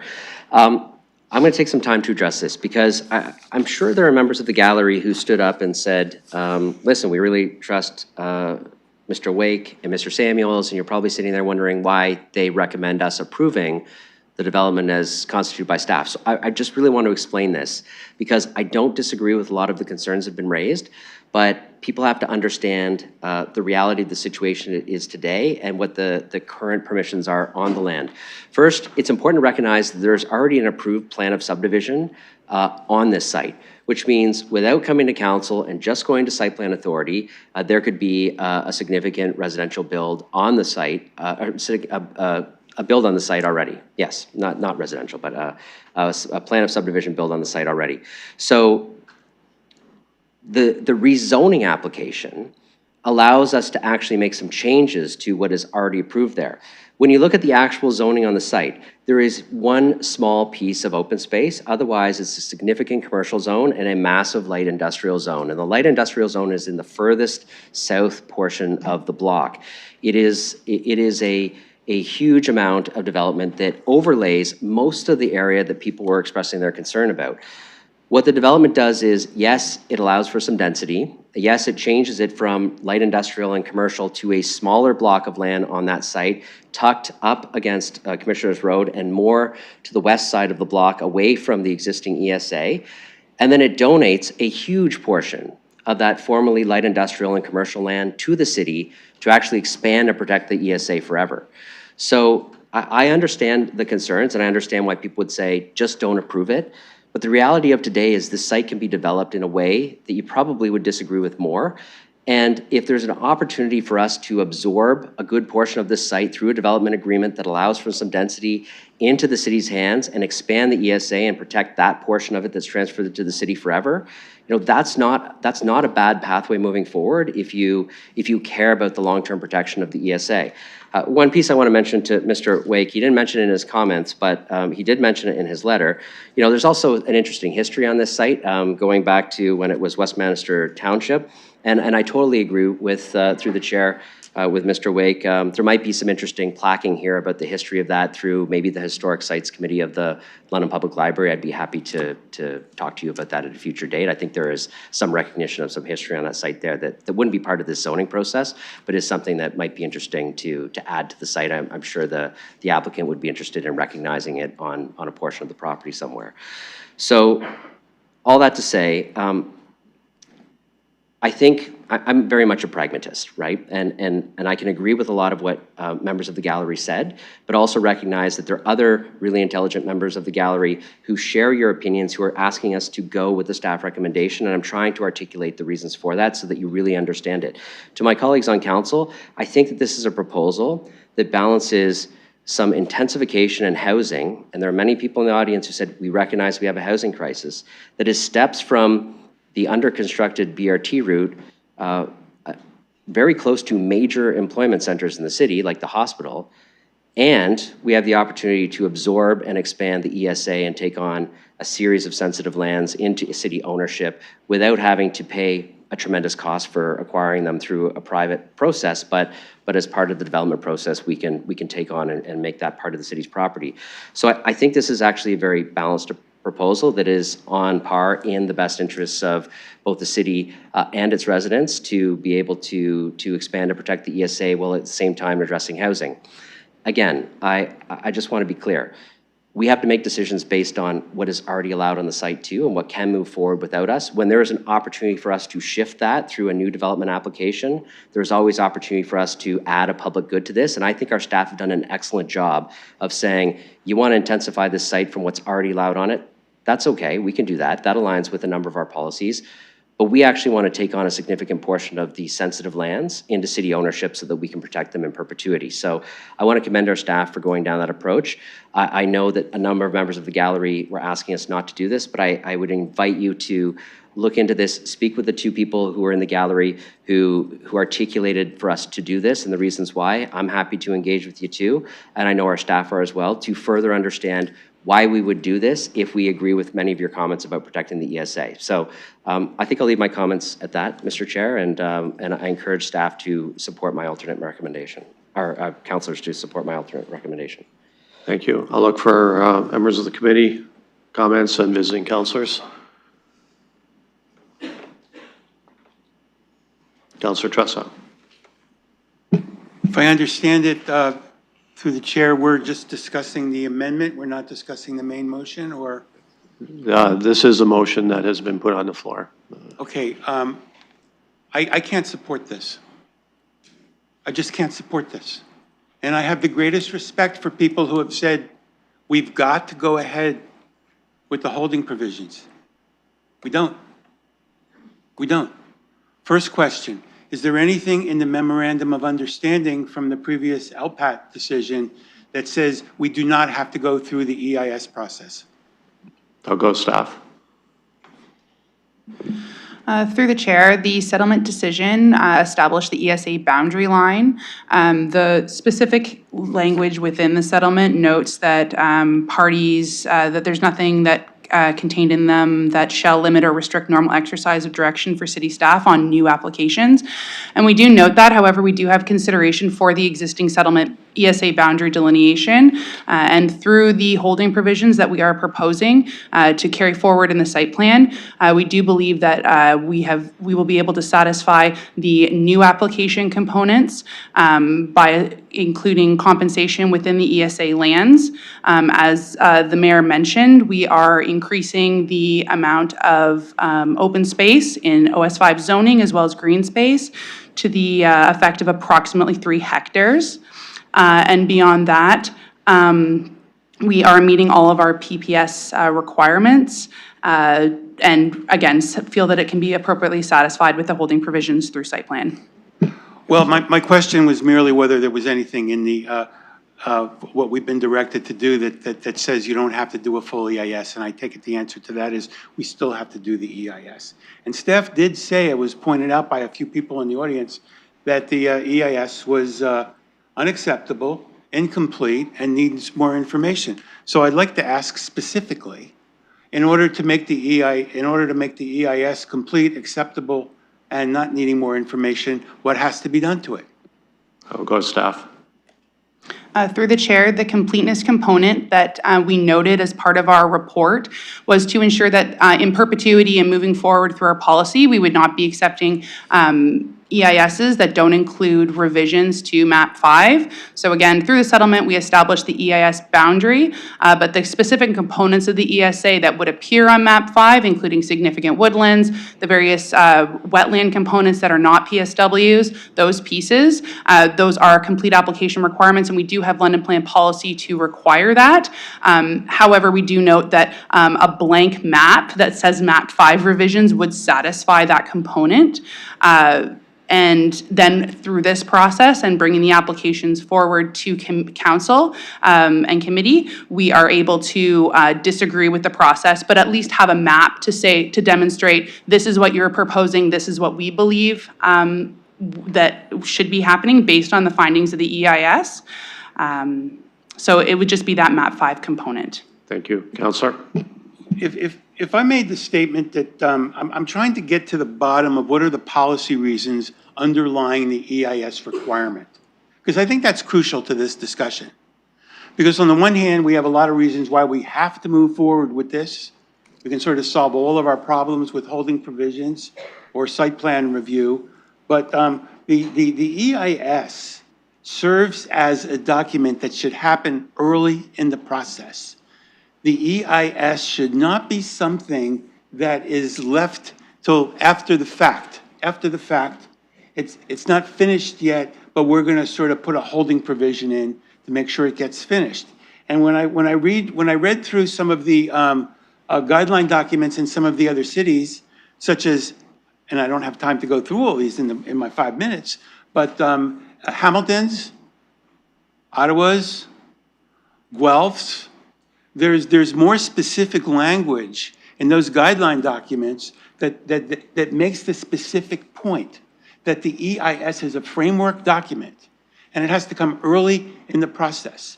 So I analogize saying, well, you know, the EIS still needs work, but we'll fix it in site plan review, or we'll fix it in a holding provision. I think that's a little bit like building a structure that has a faulty foundation, but you'll say, well, the painters will fix everything later. Maybe they'll put a little spackle in some of the holes.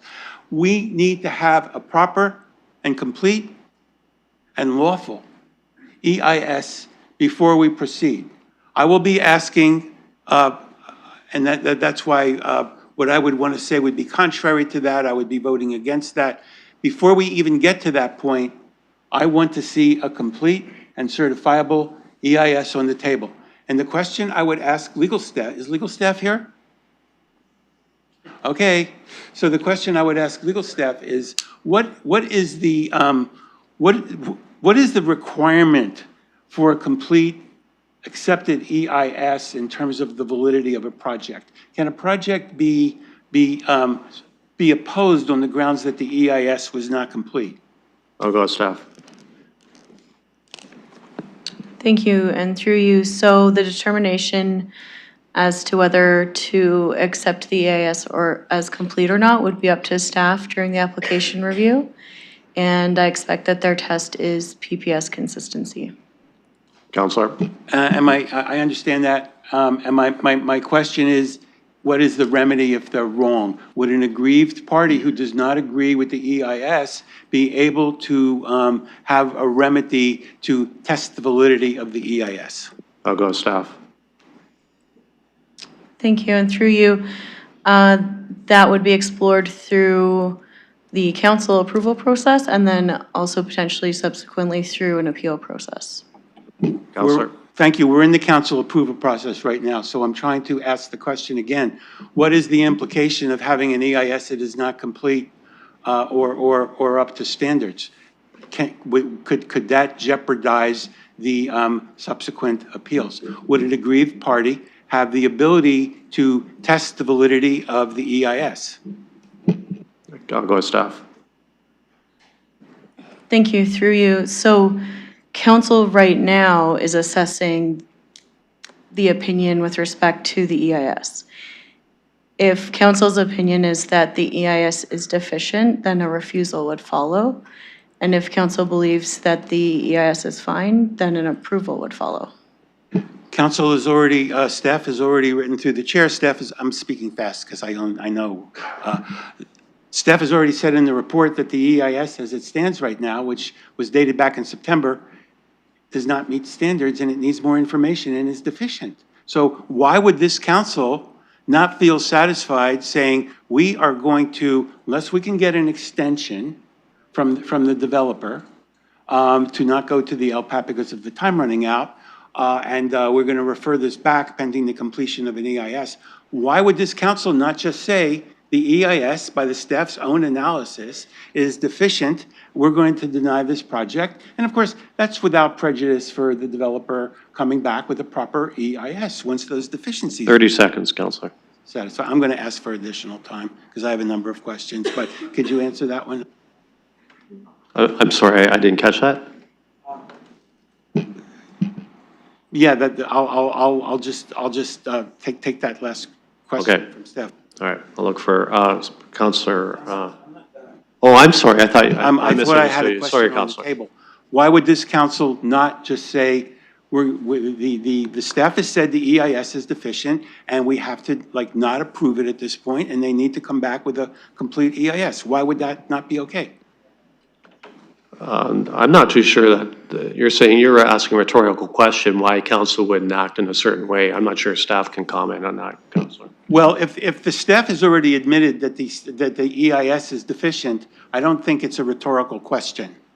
And I really think that we're running into some very potentially perilous situations here. I don't want to get dragged into a closed session, but I think we could be looking at some additional litigation if we are not careful about making sure that this EIS is appropriate and complete before we finish this process. I will say more about this at the council. I will have an alternative motion at the table, but I think we need to have a proper EIS on the table, not something that's going to get fixed by a condition subsequent, but something that is precedent to this project approval. Thank you, Counselor. Counselor Frank.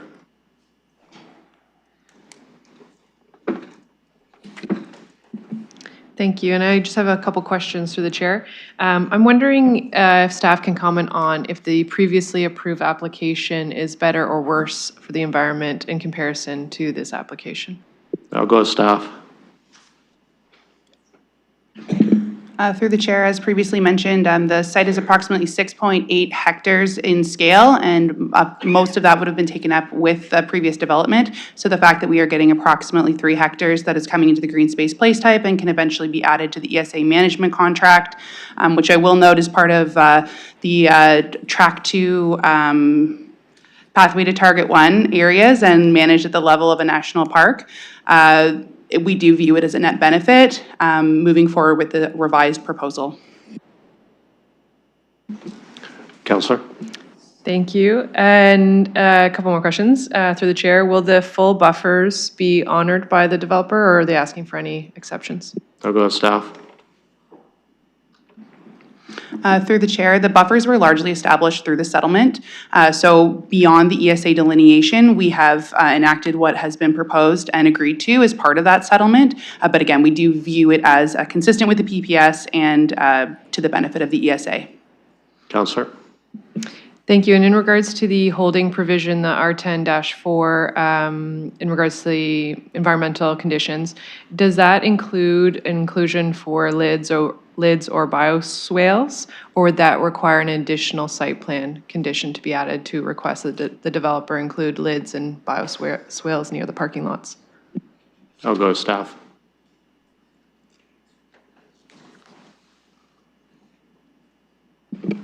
Through the chair, that would be in addition to the holding provisions on site. Thank you. Counselor. Thank you. That is something that I would consider adding at council, as I do think since it's so close to some wetlands, nothing would be more sad than to see all of the salt used on the parking lot drain directly into the wetland. And I'm wondering, can we add the submission of a complete EIS as part of a holding provision before moving forward? I'll go with staff.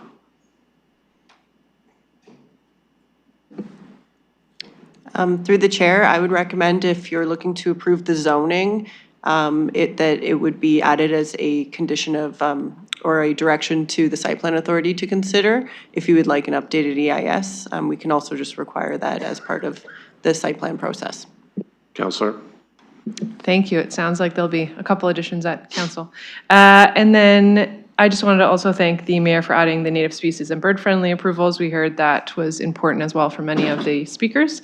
So at this point, originally I had planned to vote against this, but it has been brought to my attention that this is a slightly better version than what was the previous one. So I, between now and council, do a bit more research and consider it, but I do plan to bring a couple more additions to site plan at council to try and ensure as much protection as possible to the environmental space. Thanks.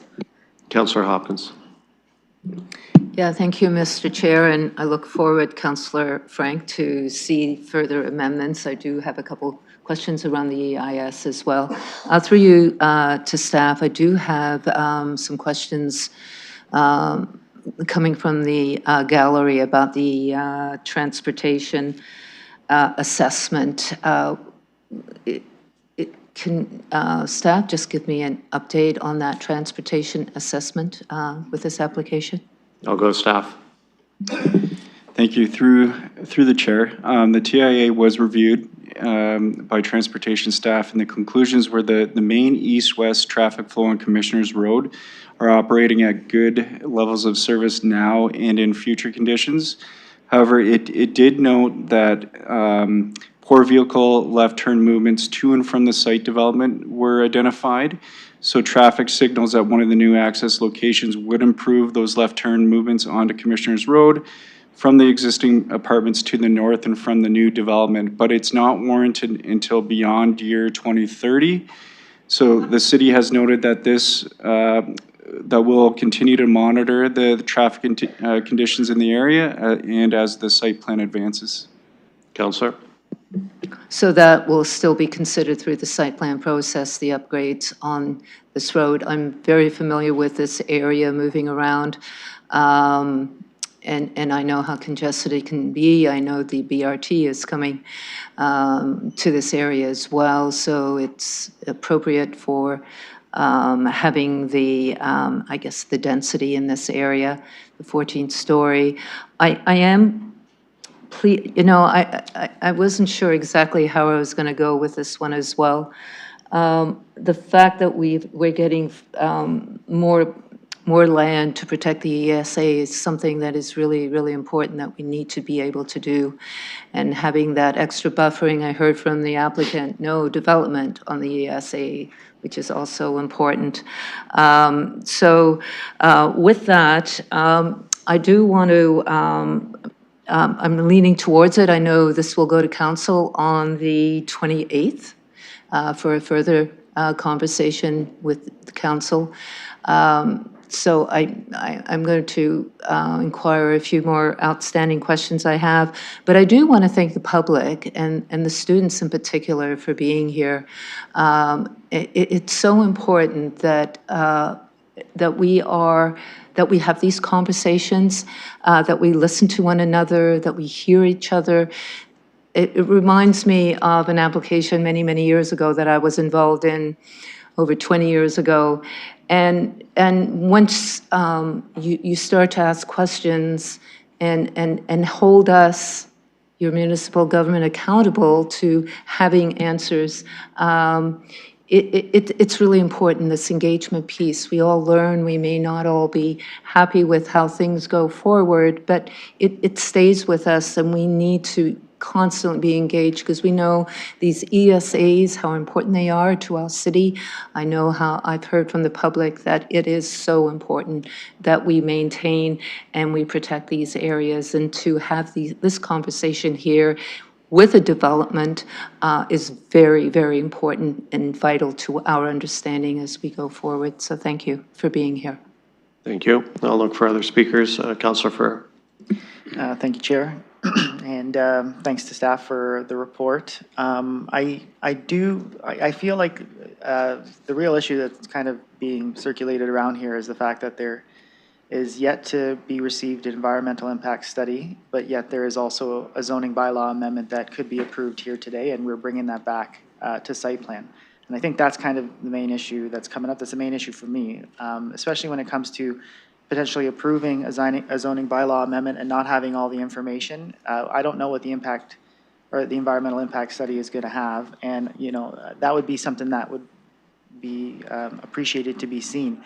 I did hear that staff did say that according to our official plan policy, having the environmental impact study is something that we do require, and I did hear from Councillor Trussell's comments having that as soon as possible rather than later at the site planning stage is something that we do have within our policy. So I guess, I know Councillor Trussell kind of asked this question, but if we were to refuse this zoning bylaw amendment or the amendment that we have here on the floor because we don't have the impact assessment, maybe legal might be able to answer this, but like the appealability of this at OLT, would we have potentially a good case there? Can we rightfully refuse this or send it back until we get the environmental impact study, and then bring it back once we get that? I'll go with staff. Thank you, and through you, to provide that response, I would need to go into closed session. Counselor? I can't move to go to closed session. I guess I'll leave that to committee, but maybe we should get that answer if you would move to go into closed session. But I'll continue with my questions. Just going through the report, I also saw that the Climate Emergency Action Plan, not necessarily referenced there in the report. I did see in some of the comments from the public that that was considered as well.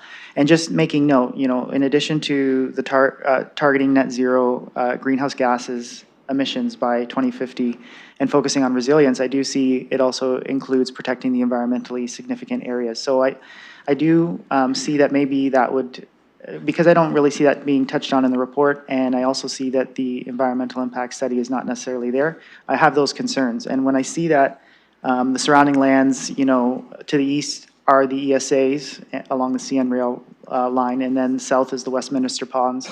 These are kind of the issues that are coming up that would kind of restrain me from potentially approving something like this, because I do want all that information.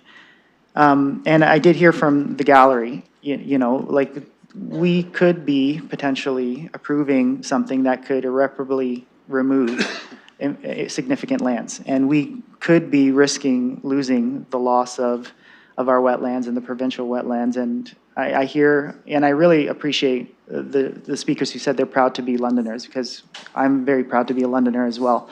But I have this kind of anecdote that I hear, are we the forest city? And that is something that we say all the time. But the more we make decisions, I also fear that we risk, are we the forest city, or that we're part of the forest cleared forest city? And that's kind of I guess when I reduce things down to, that's kind of what I'm thinking about. And I have some concerns with that. So at this time, I would be a little bit hesitant to approve this. I wouldn't approve this without that EIS.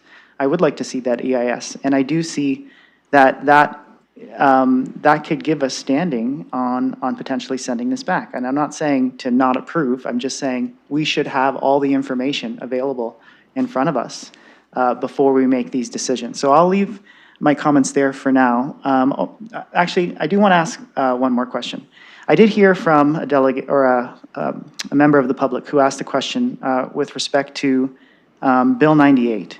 And I wanted to know if we were to approve this today, and this would come back to site plan with some of the design issues, with Bill 98 getting passed, and I don't know all the details of Bill 98, but and I have it written down here, but if with Bill 98 being passed, would staff be able to give us an update on their understanding of the implications between the two?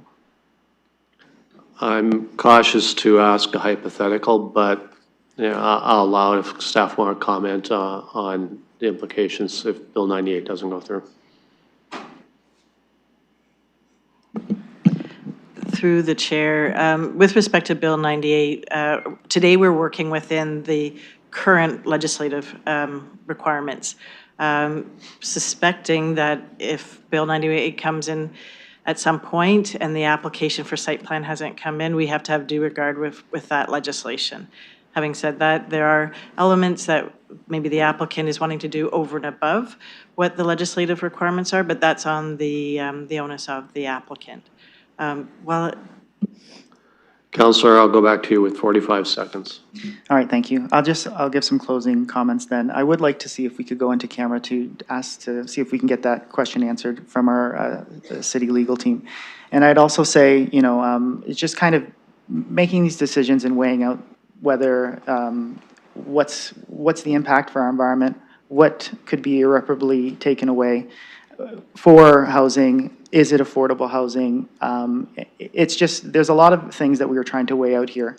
But without all the information in front of us, I wouldn't be able to support an application like this. If I had that information, if I had the EIS specifically, that would help me in my understanding here. And I really believe that, approving a zoning bylaw amendment at this stage, we should really have that EIS in front of us. Thank you. I'll look for other comments or questions from committee or visiting councillors. Seeing none, if the committee will permit comments from the chair, I want to direct it to the students. Thank you for coming in today. It's a tough job. It's kind of nerve-wracking having to speak in this room, and you guys did a great job. And to your teacher, thank you for getting your class involved. This is very important, and I think it was great that you sat here today to see how it works at this level. You can hear a lot of various opinions from those who spoke and from those that sit down here. I don't think we're that far off on what you're thinking. Now, I think Westminster Ponds and the other environmentally sensitive areas in our city are crucial to a good city. In an urban environment, we have to work with those areas. How do we do that? And I think the London Plan speaks to something that you spoke to, and that's a concern for our environment. The London Plan encouraged a number of things, primarily with transportation. That's why we have rapid transit, which is very close by to this development, and also encouraged a high development near where people work. That's why I've been supportive of high density downtown. What better way to keep a carbon footprint low than not to drive a car, but to just walk across the street to work where there's 10,000 people working.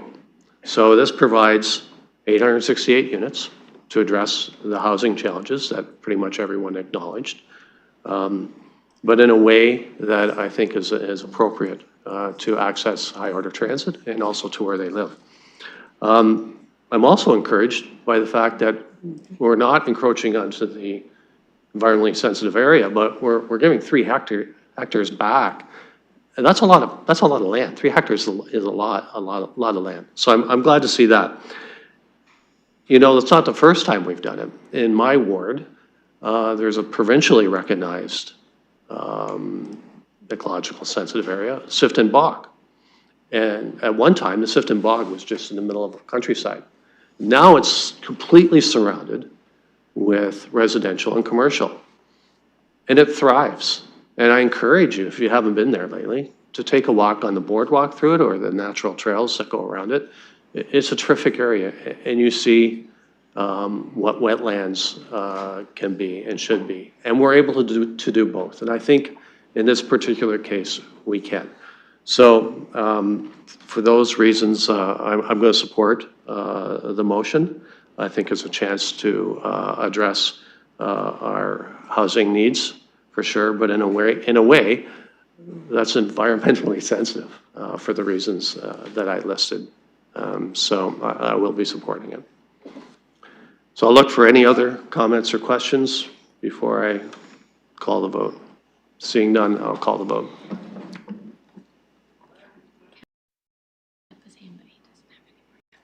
I'm sorry, Councillor, you're out of time. I've called the vote.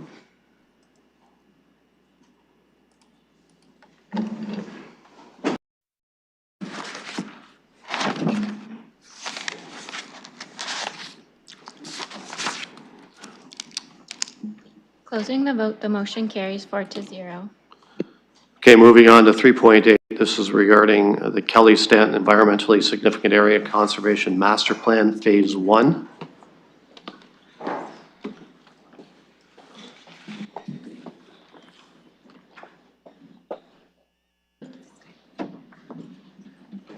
So I'll look for a motion to open the PPM. Councillor Cuddy, I'll look for seconder. Mayor? I'm in favor. I've logged out.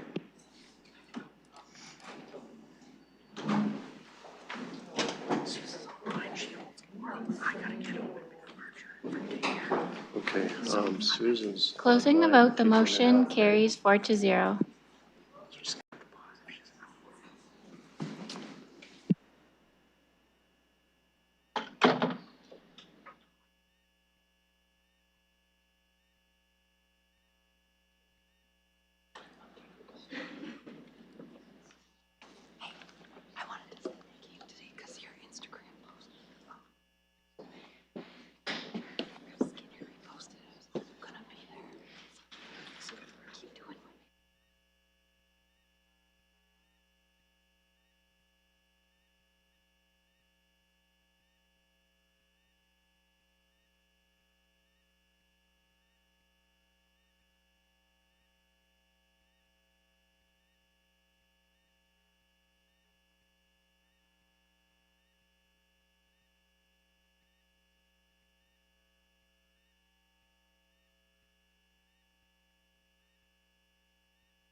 Apologize for the delay, folks. The mayor had to step out, and so we're just ensuring that we have quorum here.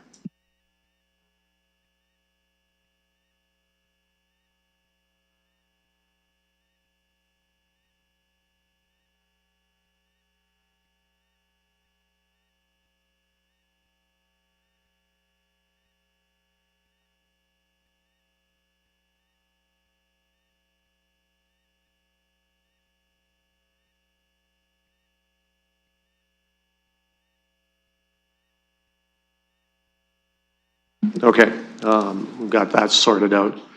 So I'm looking for a motion to open the PPM. Councillor Cuddy, I'll second it. We'll call that vote. We already opened it. So, okay, thank you. So I'll look for members of the public who would like to address the committee.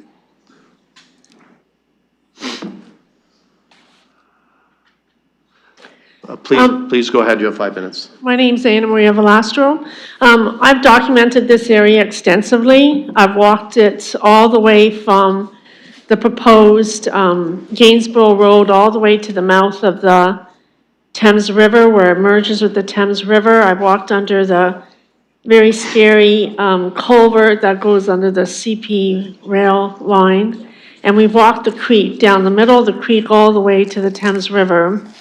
And while I am pleased that there is an ESA being proposed here, my fear is that it's going to suffer the fate of the Sifton bog, which is actually not in good health. It is dying. I'm going to contact that teacher and those kids and let them know that there are problems with the Sifton bog because it has been developed all the way around and it's actually shrinking. And that's why the Upper Thames River Conservation Authority purchased land to help it by expanding it along Hyde Park Road.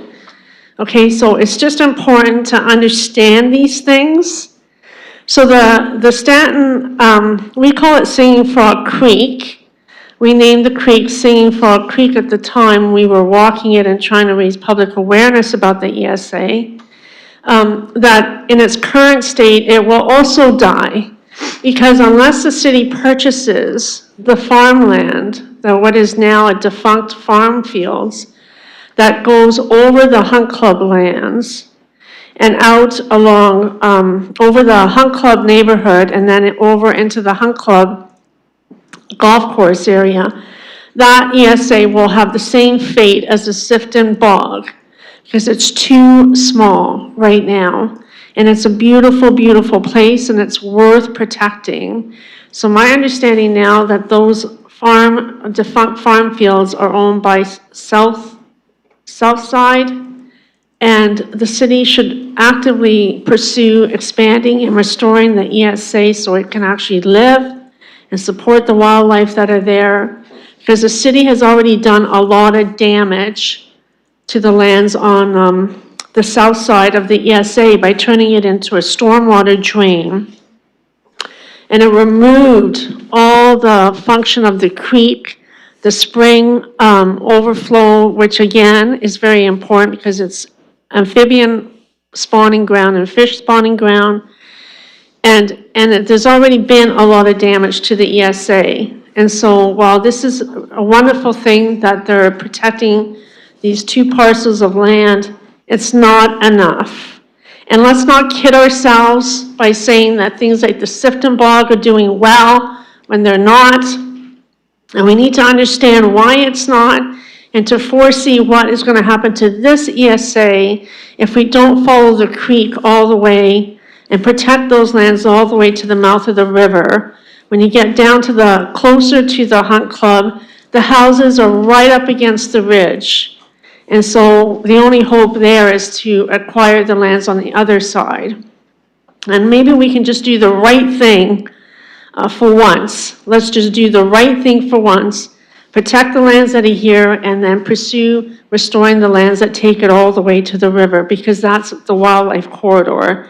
So let's not pretend that what we're doing is somehow great and thriving. It's just see it as a first step to expand the ESA all the way to the river. Thank you.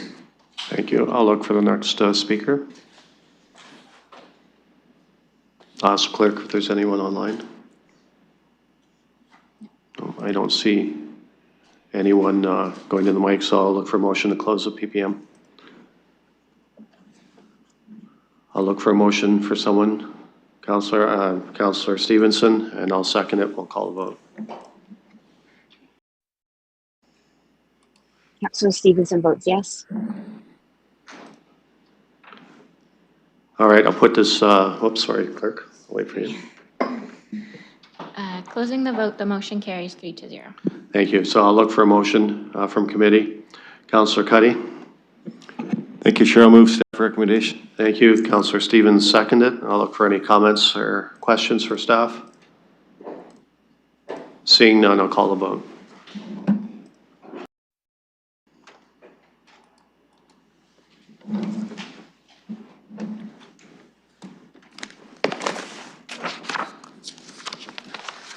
Councillor Stevenson? I vote yes. Closing the vote, the motion carries 3-0. Thank you. Moving on to 3.9. This is, again, regarding Meadowlily Meadows environmentally significant area conservation master plan phase 1. I'll look for a motion to open the PPM. Councillor Cuddy, I'll second it. We'll call the vote. I vote yes. Closing the vote, the motion carries 3-0. I'll look for anyone that would like to address the committee on this one. Oh, there's someone online. Please go ahead. You have 5 minutes. Brendan Samuels, and generally very supportive of the draft that you see before you. One thing I really respect about London is how seriously we take these conservation master plans when it comes to ESAs. I just wanted to highlight that in both this draft and the previous one for Kelly Stanton, there's notes about invasive plant species that are present within the ESA. And I can't stress enough that we really do not have a good handle on these. A lot of these invasive plants take over and they spread like crazy and cause massive ecological damage. And a lot of these plants actually originate from properties adjacent to the ESA. So homeowners with backyards that back onto the ESA, potentially not realizing that dumping their yard waste over the fence creates secondary issues. A lot of these species are actually distributed in retail settings in London. So autumn olive, for example, is a popular ornamental plant. Honeysuckles can be bought at many garden centers. And we currently don't have much in the way of education about invasive plants by way of preventing introductions to the ESA. So I note that in the previous the Kelly Stanton file, there was an excerpt that said, the species listed in Table 7 may require targeted and aggressive measures for control and where possible should be considered for management programs and activities. Something I would love to see the city become more proactive about is reaching out on a regular basis to the homeowners and renters adjacent to the ESA and letting them know about what they can do to maintain the ecological integrity. Through the advisory committee that I am part of that reports to the Community and Protective Services Committee, we're also looking actively at business licensing as a potential vehicle for making sure that consumers are provided with information at retail establishments about invasive species, much like the city already regulates establishments that sell fireworks to provide education. So just wanted to express my support and thank their staff for their work on these drafts. Thanks. Thank you. I'll go online.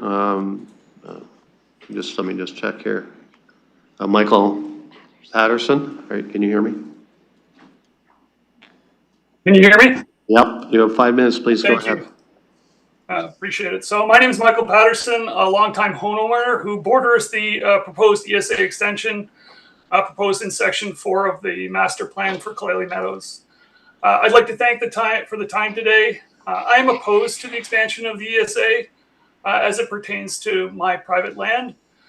I am supportive of the current ESA and continue to be an active member in adding native tree species as part of Free Forest London.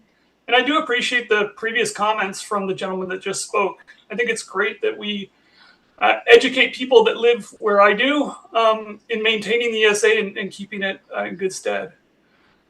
Specifically, I believe the extension of the ESA on north of the Thames River bordering Wakefield Crescent does not belong.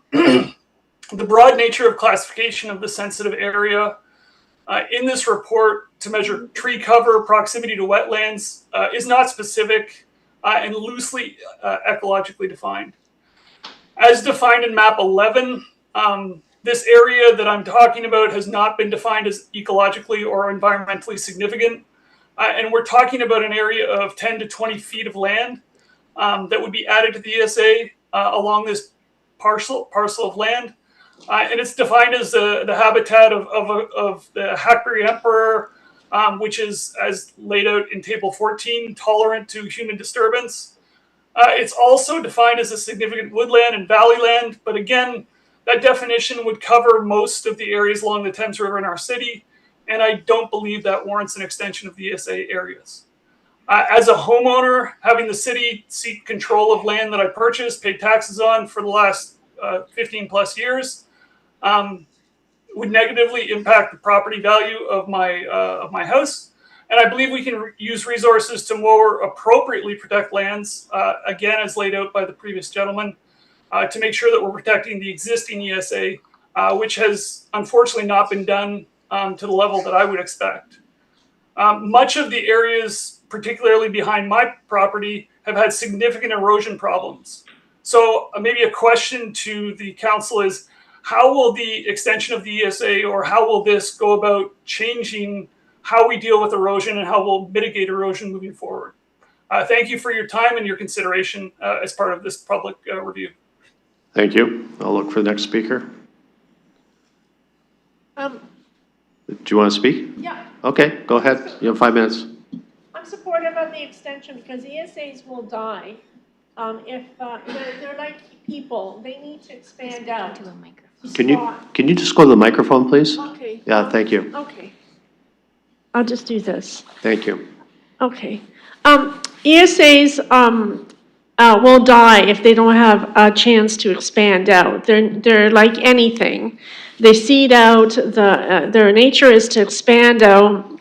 And when they're confined, like the Sifton Bog, over time they will die out. And so even if it's a small piece of land, it's important to the health of that ESA because they're not islands, they're an ecosystem, and that's theoretically what you're trying to protect. And so you know, a lot of developers, they tear up these natural areas and then they name their streets Deer Park or Deer View. And the reason they want to be along that, like for example, the Thames River, is because they know that that sort of natural area is a selling point. But we need to talk about the health of these ESAs. They're living organisms, they're ecosystems, and they're under a lot of stress. And so even expanding them a little bit gives them a little bit of breathing space. And I think homeowners, if there's erosion issues, that's something different that has to be addressed, but it's not related to expanding the ESA so that it itself can expand and thrive as an organism. That's all I want to say. I support the expansion. I just wish you wouldn't take the beavers out. But I support the expansion. Thank you. Thank you. I'll look for the next speaker. Be quick. Please, sir, go ahead. Give us your name and you have 5 minutes. My name is Peter Polischuk, and I do own a home right along the where you want to expand the ESA, and I fully support it. I've seen lots of damage happen by people throwing stuff over their back fence, and I want it protected. So thank you. Thank you.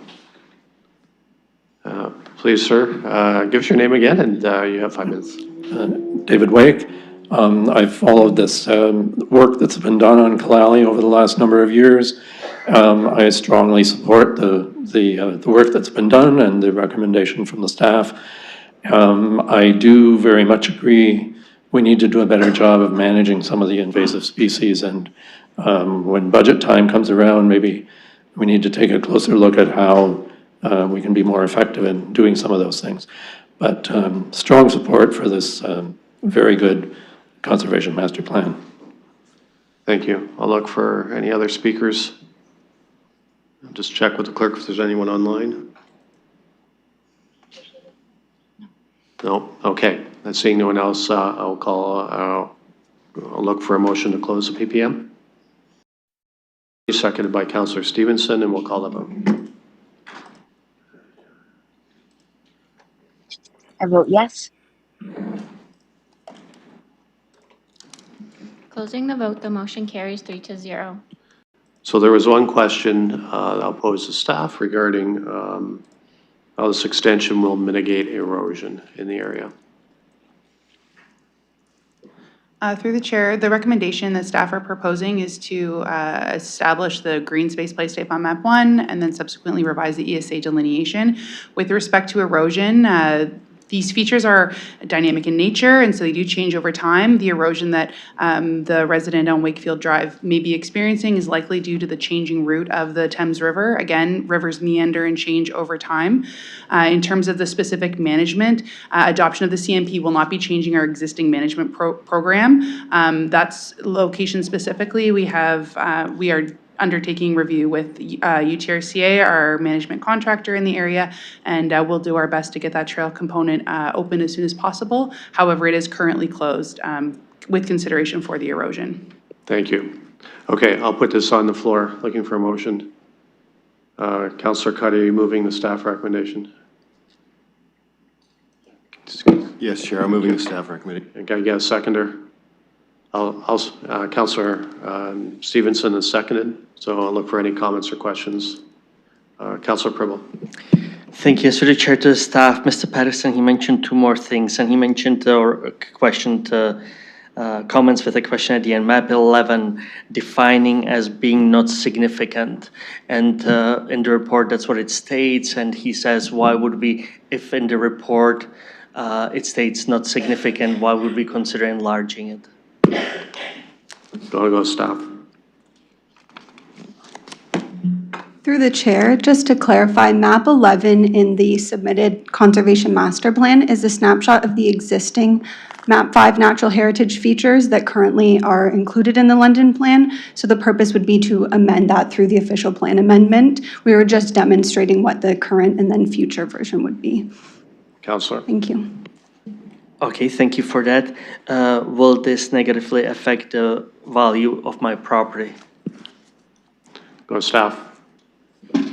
Through the chair, we can't speak to specific property valuations. However, what we are proposing here does not refine the zoning bylaw, and it's that zoning that would limit potential uses. So all the previous and existing uses that the residents enjoy, they will continue to enjoy. Councillor. Thank you for those answers. There were from 5 different individuals. There were comments and questions, and I just want to make sure, have we responded to them? Have we answered them? I would imagine the comments we considered, but the questions, have they been answered to the individuals? And especially, I think it was Mr. Levine that he had some specific ones. Go staff. Yes, through the chair. All of the submitted comments were addressed either through calling the individuals if it was requested, or when the report was drafted, the recommendations and questions were addressed and included in the report, notably the sections about trail compatibility and the items around implementation of the recommendations. That was some of the concerns that Mr. Levin brought up. Thank you. Councillor. And I will leave it with the comment, thank you, Ms. Burt and Williamson, because all the emails and calls I received, which I forwarded to you, you responded to the individuals' residents immediately. Thank you for that. Look for other comments or questions. We have a motion moving to second, and I'll call the vote. I vote yes.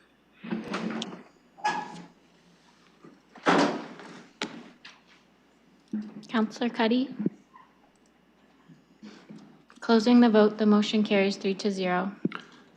Thank you. Moving on, 3.10, this is regarding 6585 Meadowlily Road South and other lands. I'll look for a motion to open the PPM. Councillor Cuddy, seconded by Councillor Stevenson. We'll call the vote.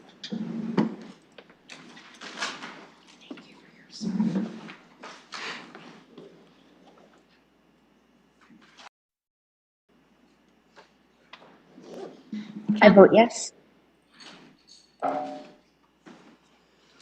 Closing the vote, the motion carries 3-0. Thank you. I'll look for anyone that'd like to address the committee on this item. I'll ask the clerk if there's anyone online.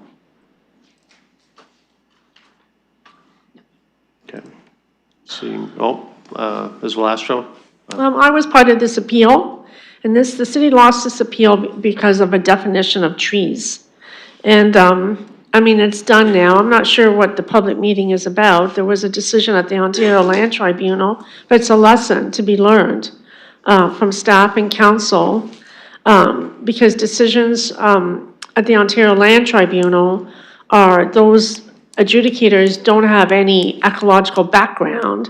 And I felt that we lost because there wasn't a way to address what came down to a trivial matter about a type of tree. And I just feel like going forward, we lost we lost something here because we couldn't argue this on an ecological, from an ecological perspective. And the adjudicator, the decision was just based on a type of tree. And I just think it's a lesson to be learned here. So I'm not sure what this public meeting is about. There's a decision made and you're just adjusting the boundaries to the decision. Unless I'm wrong, I would appreciate you telling me so. Thank you. I'll look for other speakers. Is there anyone online?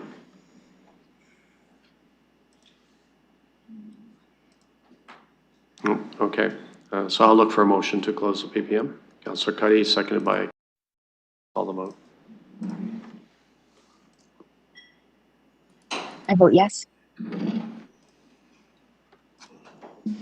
Closing the vote, the motion carries 3-0. So I'll put on the floor, looking for a motion, committee. Councillor Cuddy. I'll move staff recommendation. Can I get a seconder? Councillor Stevens, seconds. I'll look for comments or questions. Seeing none, we'll call the vote.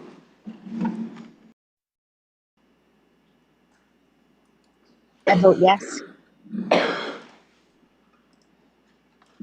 Closing the vote, the motion carries 3-0. Okay.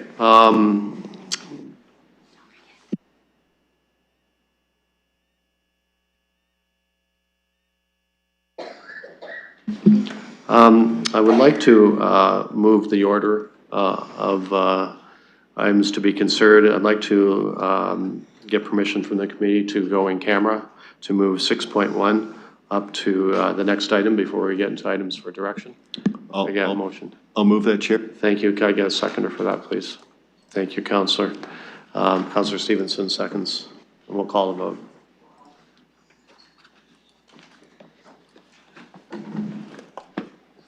I vote yes.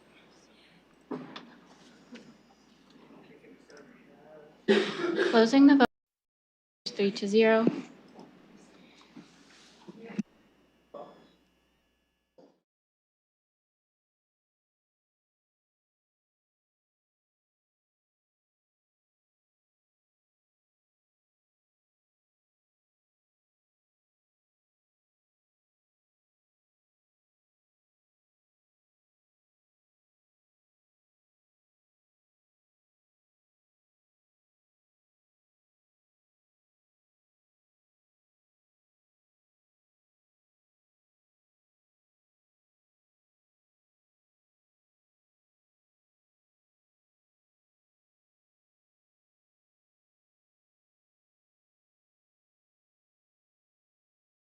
Oh, she's there. We got a motion moved and second to go in camera, and I'll call the vote. All right. Chair, could you just explain what going in camera means for those guests in the gallery and that they would come back? This is a confidential session. Sometimes we'll move into another area, but we're going to stay here, so we're unfortunately going to have ask you folks to leave while we're in camera. But then we'll come back and we'll deal with the rest of the items on the agenda. Closing the vote, the motion carries 3-0. No.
Okay, I'm calling this meeting back to open session. I'll go to Councillor Cuddy to report out. Thank you, Chair. Committee went into in-camera from 4:56 to 5:35 p.m. We made progress. Progress was made on matters discussed in closed session. Thank you. Thank you. Okay, moving on to 4.1. We do have a request for a delegation from Jay Smith, and I'm just wondering if that's you? Is that you? Okay. He had to leave?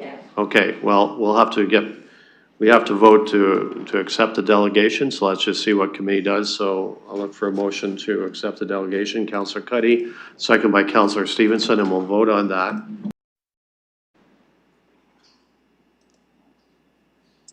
I vote yes.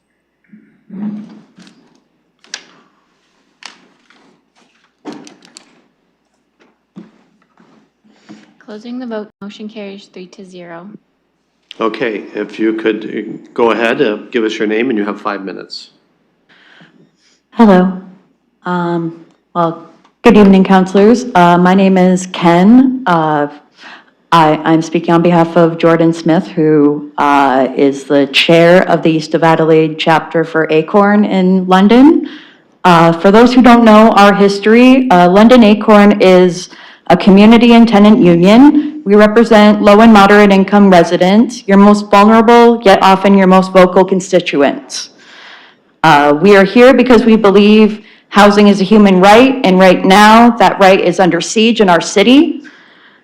We are here today to talk about demevictions and the catastrophic loss of affordable housing. This isn't just a theory to us.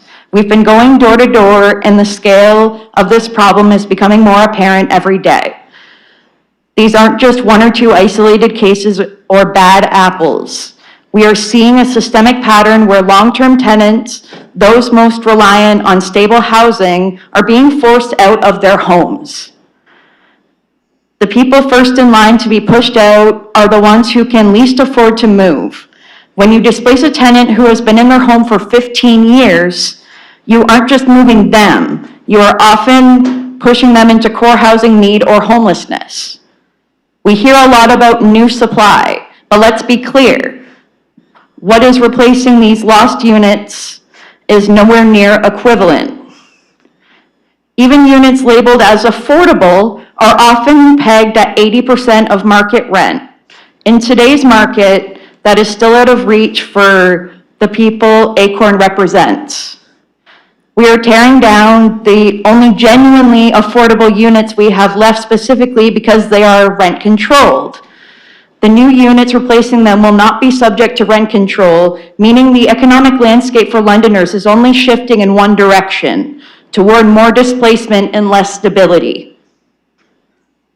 It is significantly cheaper for this city to protect existing affordable housing than it is to build new units from scratch. Currently, we are losing affordable units faster than we can ever hope to build them.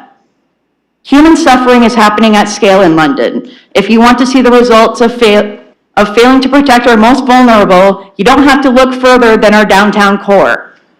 We are seeing the city fail in real time. Acorn members are very pleased to see Councillor Schuyler Frank putting forward this motion, and that it includes consideration of tenant compensation and moving costs. This represents a vital piece of what Acorn fought for last year with our advocacy for a renoviction bylaw. If the committee chooses to pass this motion, we would be so grateful to see the city finally catching up to the reality on the ground. This isn't radical. Acorn has successfully worked with councils in Burnaby, New Westminster, Toronto, Mississauga, Hamilton, Kitchener, and Waterloo to pass similar protections. What Acorn members in London really want to see is the City Council take steps to protect our homes that are at risk. So please pass this motion, and let's work together to stop mass displacement and preserve affordable housing. We're also calling on the city to implement full landlord licensing. We need a base level of accountability where the city provides proactive enforcement of its own bylaws rather than leaving the burden of proof on the tenant. Don't wait for the next crisis to act.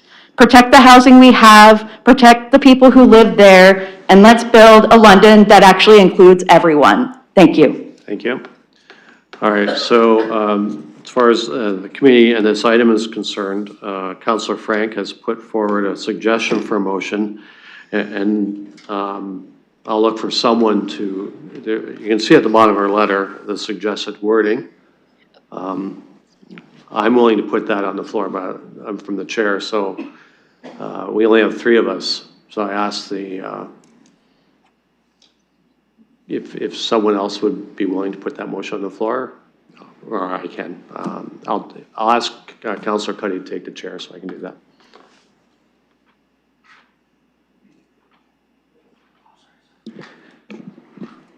Yes, Chair, I'll put the motion on the floor. Thank you. Okay, so I'll second it, and that just to get the discussion going. I think I'll just go to Councillor Frank. It's your suggestion, so why don't you go ahead?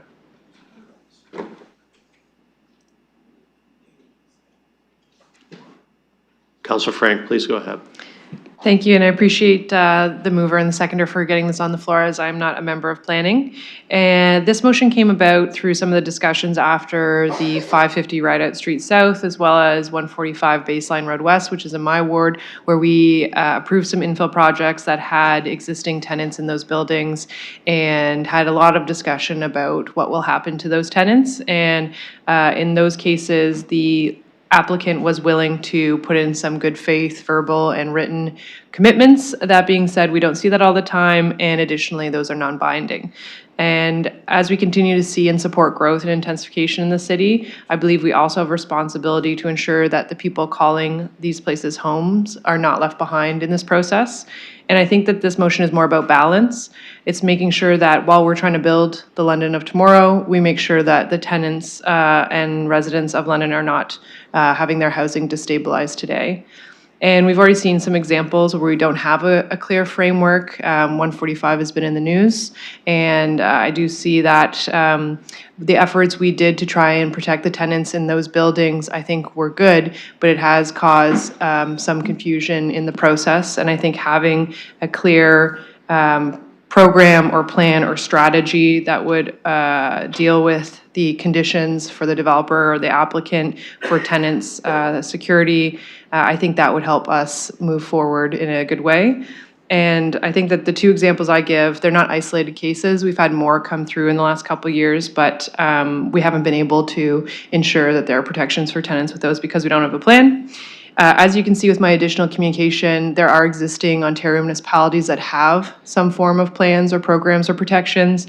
They come in a variety of shapes and sizes. Some are bylaws, some are through the Planning Act, some are through the Municipal Act. And that's why I'm seeking your support to direct staff to come back with a report, because I would like to understand what are the benefits and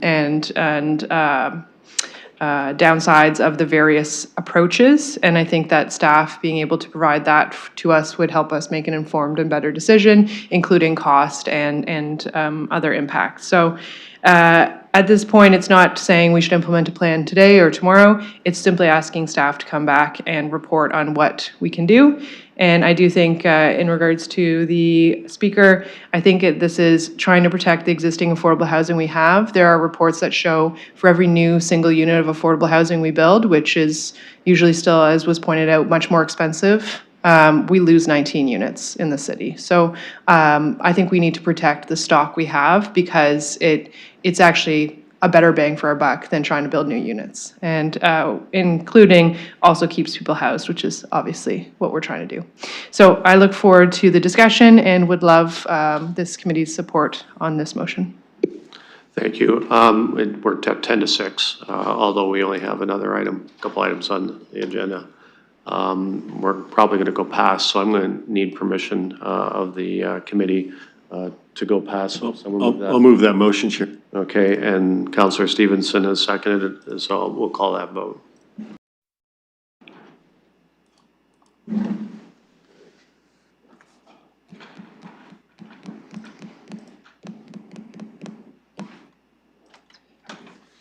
Closing the vote, the motion carries 3-0. Okay, so we have a motion moved and seconded. I'll open it to questions or comments from committee members or visiting councillors.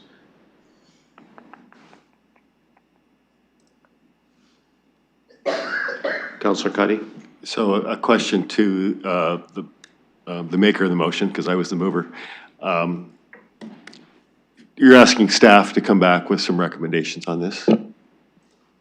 Councillor? Yes. Councillor Cuddy. Thank you, Chair. Yeah, just a comment. I do have some issues with putting burdens on landlords. We have some landlords, as we know. We've discussed in the past that are difficult on tenants. That's why the rent eviction bylaw was passed a couple of years, actually a year ago, March.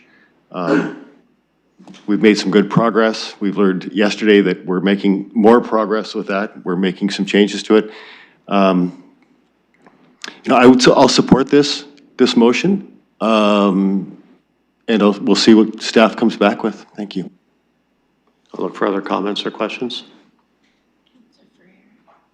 Councillor Ferraro? Thank you.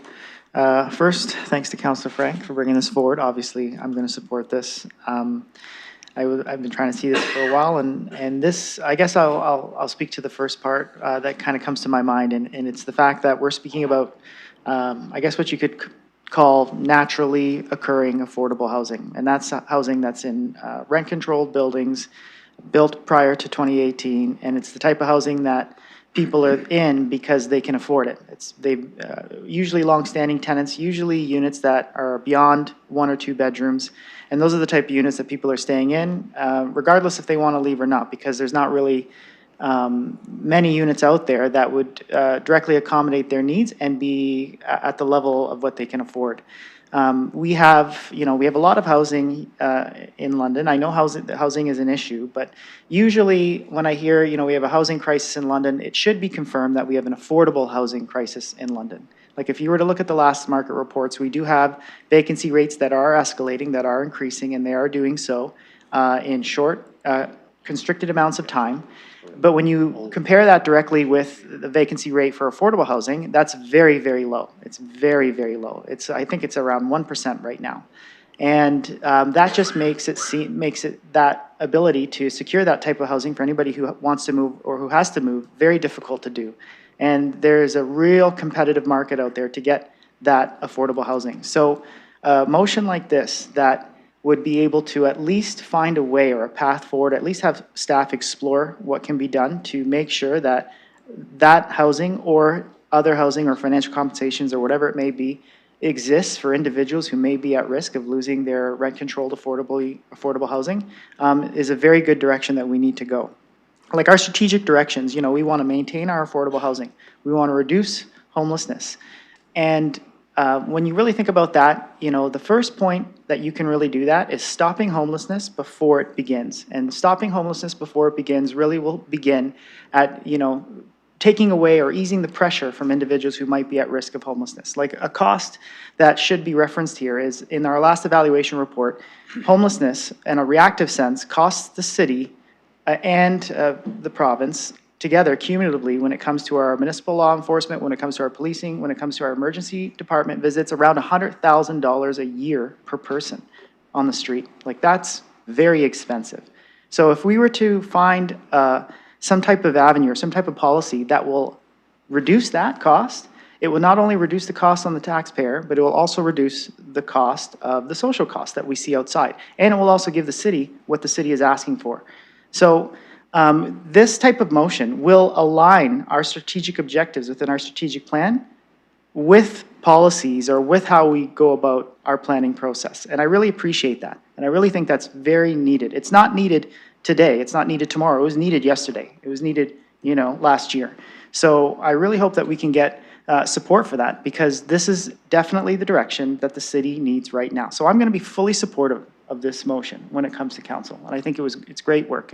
And I hope that this committee can support it here, and I hope that that we can support it at council, and I look forward to seeing what comes back. Like, clearly we can see from what Councillor Frank has indicated that there are other municipalities that have brought these extra protections.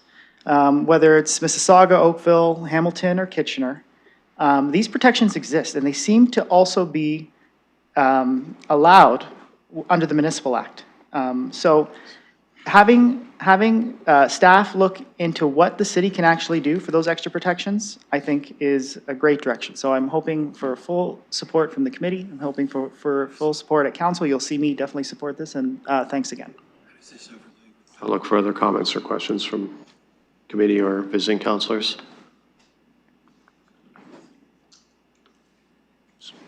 Councilor Pribble. I'm not going to take a lot of time because the council who proposed this motion is very clear, very much in support of it. Very simple. Thank you. Any other comments or questions? We have a motion moved and seconded. Oh, Councilor Tresso, please go ahead. Just to say, if anybody's going to be surprised, I'll be supporting this. Council, I appreciate you bringing this forward. I think there's a need for this, and I'll just leave it at that today. Thank you. Councilor Rahman. Thank you, and through you. So yes, I'm supportive of the direction that we're looking to take. My concern, though, lies with what do we do in the meantime? Because we have applications coming forward already, continue to come forward, where we're having these conversations with developers as to, or people are having conversations with developers around what kind of remedies we can do in the interim. We now know, based on what just came up in the news story, that those don't hold water. So we're going to have to, I guess, rely on the fact that we don't have anything in place to ensure these protections right now, and make our decisions accordingly, knowing that we have nothing to allow for these protections as we move forward until such time as the report comes back and we make a decision. Thanks. Thank you. Other comments? From the chair, thanks. Thank you to Councillor Frank. We ran into this with a recent development. The developer was supportive of finding other accommodation for the existing tenants. You know, what is the protection for those developers that are not so inclined? At the end of the day, though, it still comes to this committee and to council when we're deciding on such things. So that type of response will play into that. I actually think this is a good thing that it goes into Q1 2027. Speaking with staff, they have a tremendous amount of stuff on their plate right now that we need to get finished this term. So I will support this, and one of the reasons is it goes into Q1 of 2027. So I will be supportive of this. We have a motion moved and seconded. I'll call the vote.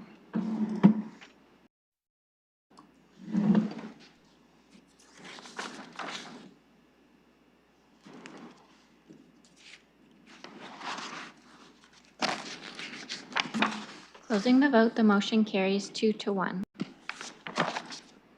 Okay, moving on to 4.2. This is regarding Meadowlily, Meadowlily Road, the environmentally significant area encroachments and master plan.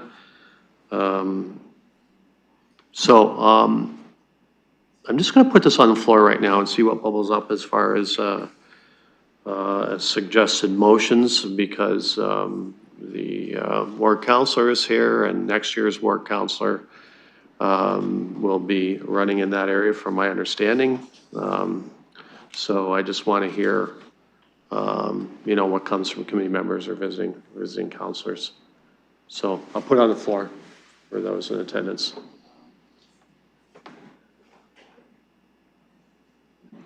Councillor Cuddy. Yes, Chair, I'll just pass for the moment if you don't mind. You go. I'm sorry? I'm not ready at the moment, so you okay, just so thank you. We'll just pause for a second. Okay.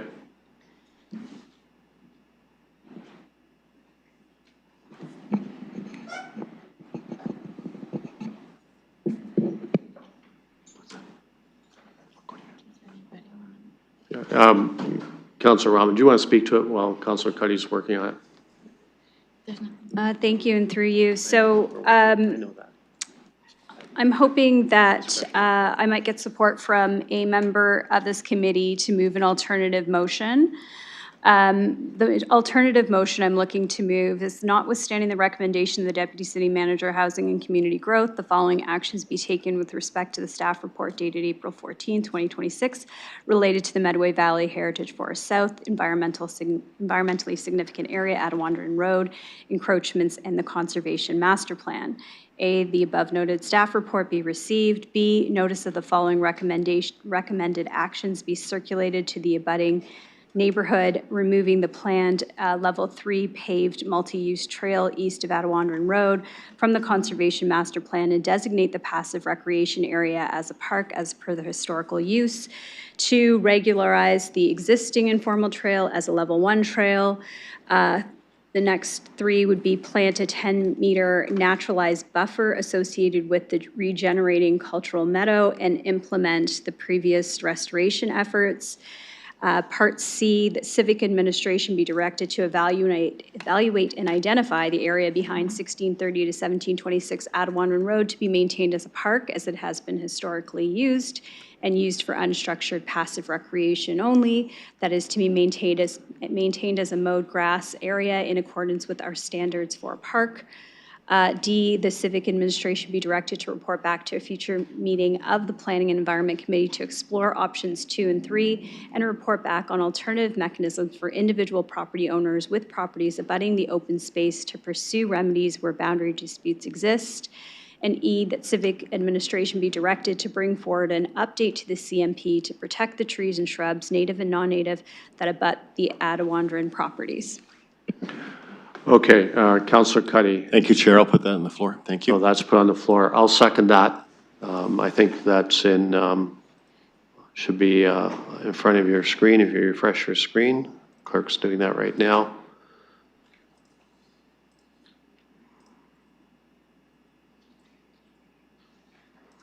And it's up. Okay. So that's on the floor, moved and seconded. So I'll open it for comments or questions. I'll go to Councilor Rongo. Thank you. If I may just provide rationale for the discussion that we're having, as I turned off my screen by accident, just a moment. I wanted to share that it was less than a year ago that we were here discussing the Medway Valley environmentally significant area and the Attawandan Road encroachments and Conservation Master Plan. A reminder that we got here because the Conservation Master Plan included a recommendation for a level 3 trail. And this triggered a lot of the encroachment issues being enforced in the area. And a lot of those encroachment area issues, as you can see in the report, exist behind properties from 1630 to 1876 Attawandan Road. And they include misaligned fences, one, I think, retaining wall or something of that sort, structures, and trees and shrubs for the most part, onto city-owned open space. The level 1 trail meanders and opens into a grassed park-like area. In fact, it has signage that calls it Attawandan Park. As the trail extends south through the mowed area, which has been this way since the late 1970s towards Museum of Ontario Archaeology, parking area, the trail path becomes progressively less defined as the area, but the area is still firm and stable. And I'm not sure that it's necessary to define it further in that area as it has been used as a park. I'm in agreement with the 10-meter naturalized buffer that is currently in place. And when I say currently in place, the neighborhood has, in their submission and the added agenda, included where those markings exist. And it should be established along the forest edge to protect the identified features that is marked and right now contains a lot of invasive buckthorn. The existing mowed open space area should be maintained in full while providing a sufficient naturalized buffer to protect the natural heritage features and functions over the long term. As noted in the package, there was historical encouragement for property owners to plant trees and to have these tax-paying property owners maintain the landscapes of the sloped boundary area abutting the park on behalf of the City of London. I support pausing the tree removal of the non-native trees from city-owned lands within the Meadowlily Valley ESA until this can be contemplated and revised in the Conservation Master Plan. Many of these changes require the city undertake a PPM. My request is that the PPM take place when the encroachment matters are also dealt with. Otherwise, it will be difficult for residents to separate those discussions and may create further complications in the public participation meeting process. Many did participate in the PPM and participate in the discussion when we were first discussing removing the level 3 trail. And as such, they are aware that the decision was made to move it to a level 1. Revising the Conservation Master Plan to incorporate these changes would require a bylaw amendment later on to remove the planned level 3 trail from the sustained trail concept figures included in the Conservation Master Plan and add a new figure to provide a more detailed concept plan for the Attawandan Road area. And with this in mind, that would be the time to bring all of these items together for a public participation meeting. And that's my submission. Okay, thank you. I'll look for comments or questions from members of the committee or visiting councilors. Councilor Trusso. Yes, I just want to say in advance, I can't vote here today, but I'm fundamentally opposed to this amendment. I support the staff report. I think the staff report is much better policy. I think it involves much less by way of legal risks, and I think there's a lot of work that's been done on this file over the last few years. And I think that yes, there's going to have to be a public participation meeting. But I think it's a mistake. I think it's a huge mistake, specifically D. I think D is against the interests of the city. It's prejudicial. It will be viewed as biased and unfair by other people who have complied. And I think overall it's bad policy. So I'm going to, at council, I'm going to oppose this. I hope you will vote this down and recommend the staff report, because I think the staff report is much sounder, and I think that's really all I can say right now. Please don't adopt this as an amendment, and I think the staff report should be accepted. Thank you. Thank you. I'll look for other comments or questions. Councilor Farrar. Thank you. I guess further to that, I can't support this either. We see that there's 17 of 45 properties that have already complied. What are they going to say if we pause this and look into the other options? The removal of the level 3 path to the level 1 trail is already, in my opinion, not good, not a good way forward as it is. But just kind of going back and just looking at these other options and continuing to potentially allow these encroachments to exist, I think is not the appropriate way to go. Like, my neighbor has asked me, who has their property abutting on city property, if they could extend their patio out onto city property. And I was saying, no, you can't do that because that's city property. How am I supposed to explain this movement? Like, in that case, if this were to be something that would be pursued, they may be able to do that. They may be able to just go encroach on that land. Then hopefully we decide that, we'll come up with an agreement that they can take the land. I don't think that's a very good way to go. I think we should enforce the city's legal authority over the public land as the city owns it, especially when it comes to parklands. And I won't be able to support this at council. I can't vote here, but I can't support this direction either. Thank you. I'll look for other comments or questions. Councilor Frank. Thank you. I just have a few questions to staff to understand this motion a little bit more. I'm just wondering, does this then take ESA land and turn into parkland? I'll go to staff. Through the chair, this amendment is requesting that the historic use of the open space behind the Adewandran homes be taken into parkland, which has established processes and would require environment and infrastructure to initiate their processes. In addition, we just would like to note that all ESAs are currently located within parkland per se, and that there's a variety of different parkland components, whether those be activated, whether they be ESAs and preserved for ecosystem preservation. So we would be potentially changing the maintenance mechanism and associated zoning. I'm not sure if there's. Councilor. Thank you. And then I do see some similarities between the staff recommendation and this one, so the buffer. I'm just wondering if the buffer changes at all between the two motions? Go to our staff. Through the chair, staff are recommending a buffer associated with our recommendation as well. However, just based on the councillor's comments, I would be unclear what line work she is basing it off of. It does appear that the submission by the neighborhood is noting that the line would start within the feature and then be 10 meters off of that, versus our line work does start at the drip line of the feature and includes areas that have already been naturalized as part of Friends of Medway Valley and other ESA standard practice works. Councilor. Thank you for that clarification. And then in regards, I heard some comments about saving non-native trees. I'm just wondering, because I'm not as familiar with this file as some of the other councillors are, is there a proposal to remove some non-native trees because they're in the ESA and they're non-native? I'll go to staff.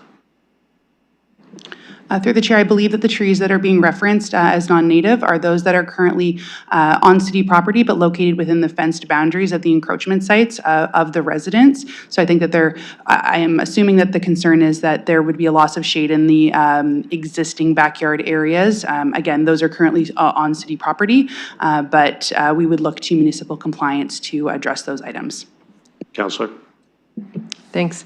Yeah, I'm probably gonna have to sit with this a little bit more, but at first glance, I'm not supportive of the alternative motion brought forward.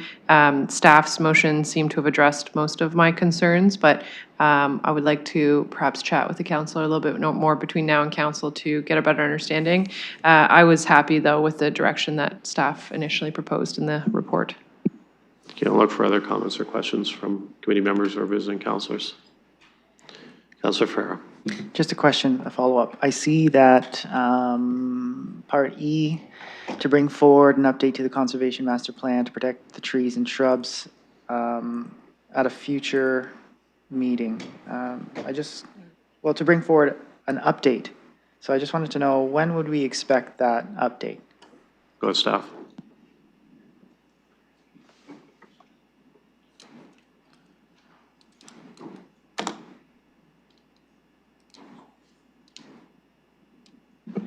Through the chair, that affects our work program, so we don't have any timeline at this point. Councillor. Okay, thank you. And then, I guess, same question with D, that administration be directed to report back to a future meeting of PEC to explore options 2 and 3. Would we be able to know when to expect that item to come back? Go staff. Thank you. Through the chair, that would be the same response. They would come together, but at this point, we don't have a timeline. Councillor. Okay. All right. I believe that we should probably have a timeline put in there. I can't do that at this committee, but just knowing when to expect this to come back, especially when it comes to extending the time to explore, meaning we're not going to be enforcing encroachments, that just can push things out, and I have risks with that. There are risks with that. Go staff. Through the chair, was a comment or a question? Councillor? It was just a comment. I'm worried about the Okay. risks associated with extending it out and not having a timeline coming back, and I would wonder when it would come back. I think we should resolve this matter quickly. We have a good report back in front of us. I think option 1 answers all the questions and puts us in the best position for any type of exposure. So those are my comments. Okay, I'll look for other comments or questions. Councillor Rahman. Thank you. I just wanted to address some of the questions and comments that have been discussed so far.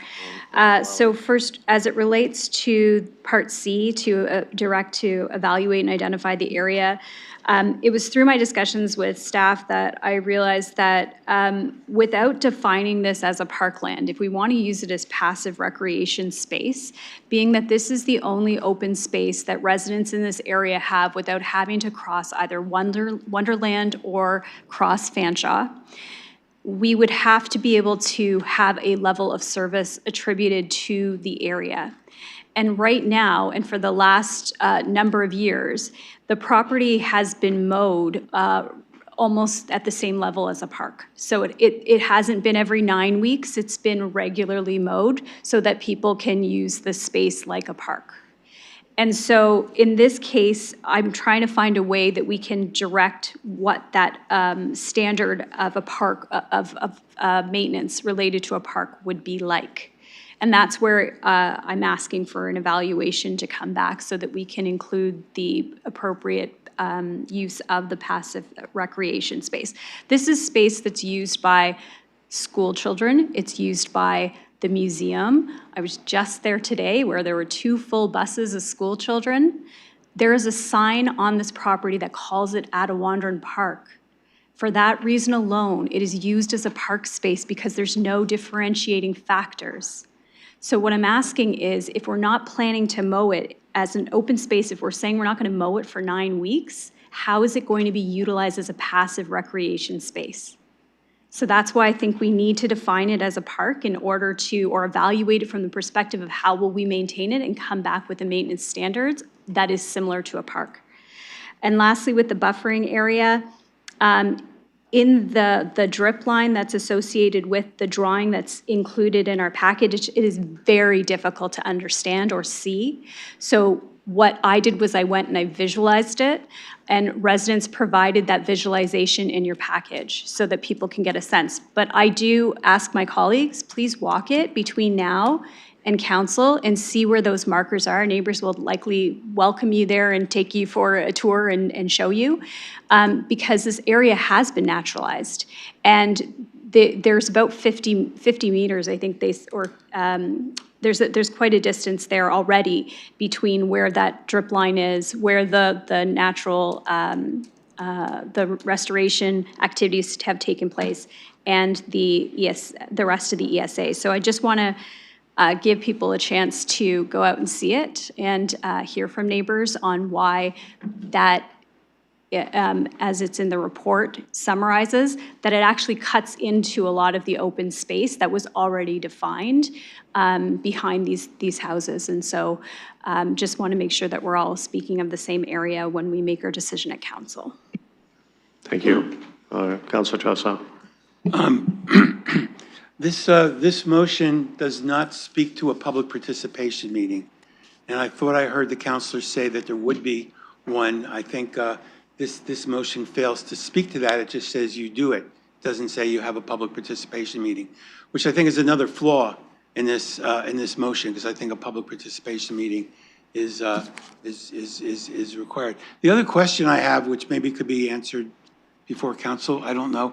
If we're going to start doing the kinds of maintenance that we would have in a park, what's that going to cost? And I think it's reasonable to ask, if we're going to make this change, what are the budgetary implications of that? And this doesn't address that. I think it should. And I'm not going to try to improve this, because I think it's wrong as it is, but I think that that's something that should be addressed, as well as the public participation meeting.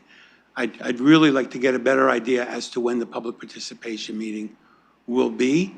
And I know that that would be very, very difficult for staff to give us a date right now, because they are so backed up and pressed, particularly with respect to planning applications that are under statutory deadlines. But I just think this is, there's so many holes in this. Thank you. Thank you. I'll look for any other comments or questions. Councilor Farrer, you need to raise your hand higher. I can't see your pen. Thank you. Please go ahead. Thank you. I just wanted to clarify, like, my immediate concerns are not only with the removal of the level 3, which I know we decided on the last one, and putting in, or looking into level 1 for the level 1 trail. My real concern is the fact that there are encroachments, that there are individuals who have complied that were encroaching, that we have cases before with other types of encroachments that have complied. And my real concern is kind of what this direction is subtly implying to the rest of the city. Our city lands, our public lands, able to be encroached and then potentially taken by adjacent property owners. And I feel like that is the real risk that we're running into. So I just wanted to clarify that. Thank you. Look for other comments. Councilor Pribble. Thank you, through the chair, to the staff. I know I heard word precedence, and please remind me, I believe that within last 1-2 years, we had a situation with one property in Old South and backyard to the parkland, and I believe we have approved it, and we did allow encroachment. Please remind me if I'm correct. I'll go staff. Through the chair, there is one instance at which time we did sell parkland. I believe that Realty can speak to this further, but I believe that the instance for that one was with respect to land lock and that there was no municipal need identified. Councilor, where would you rather go to? Yeah, thank you, through the chair. Yes, that land has been declared surplus with the intention of selling that particular piece of property. Unfortunately, we haven't come to a resolution at this time, and it will be subject to a future report to committee and council. Councilor. Okay, thank you for that. And one of the councilors mentioned additional costs, and yes, there certainly, I'm quite sure there will be certain additional costs, but I think the primary, as we are talking about our recreational master plan that we discussed yesterday, we do need green space for young people, as we heard. It's used by the museum, it's used by schools. There were a couple of school buses today. So I think, yes, cost is certainly should be associated with it, but on the other hand, the use as well. And we all realize that we do need that. I do have actually a question, not specific one to what's in front of us, but actually feedback from the staff, what is actually in front of us. If we can receive any feedback, because I just saw it recently, what's in front of us, and I'm not sure if staff has seen it before. If they have, if I can receive feedback. I'll go staff. Through the chair, we just want to be very clear that we brought the committee report forward and we have a recommendation associated with that. So that's really what our thoughts and recommendations are related to. We're happy to progress and to move this forward as committee and council sees fit. But from a staffing perspective, we've laid out our position. Councillor. I'm sorry, Mr. Mayor, through the chair. I've missed the last 3-4 words you said. Please repeat. Through the chair, so the committee report that we submitted in our recommendation, that outlines what we would suggest, but we're happy to bring forward whatever council and committee would like us to bring forward in the future. Councillor. Okay, thank you for that. And I will also, I certainly wouldn't decline what's in front of us right now, but I will, before the council, I will have still communication with the council and the staff what's in front of us. Because again, I do think that when I hear that it's being used and by children, by the classes, by the school buses, and as I said yesterday, when we talk about Parks and Rec plan, we do need these facilities for Londoners. Thank you. Thank you.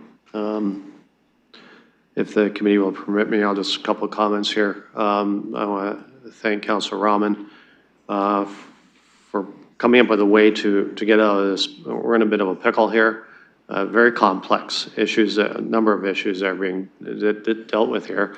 Yeah, I mean, I think we had movie in the park here a couple of years ago, so there is confusion on where this stands, especially for those people that abut this area. Pretty supportive of all the things here. Still questioning D, you know, with encroachment issues, but I'm going to have to work through that. But for now, I'm going to support this just so we have something to start with. And between now and council, whether there's amendments and vote on things separately, we'll see. But I'm going to support it as it stands right now. We have a motion moved and seconded. I'm going to call the vote.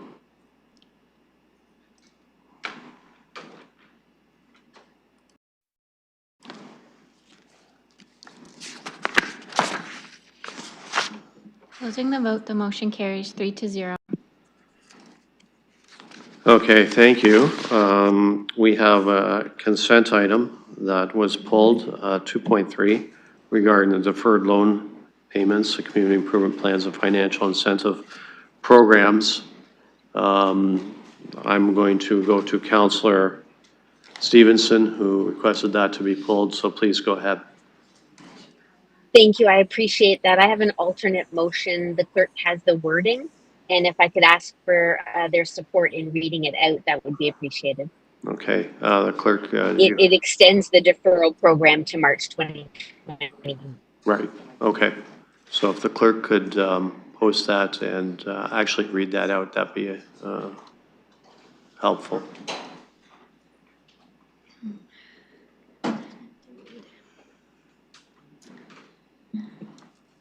Through the chair, Councillor Stevenson's alternative motion reads that the staff report dated April 14th, 2026, related to the deferred loan payments, community improvement plan, and finance incentive programs be referred to a future meeting of the Planning and Environment Committee to direct that the Civic Administration work with the OEV and downtown BIAs on an extension.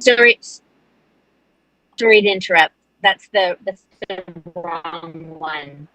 There's a motion that extends the deferral program to March 2028. We had two motions worded. Did you, Counselor, did you email that to the clerk? She did. I did.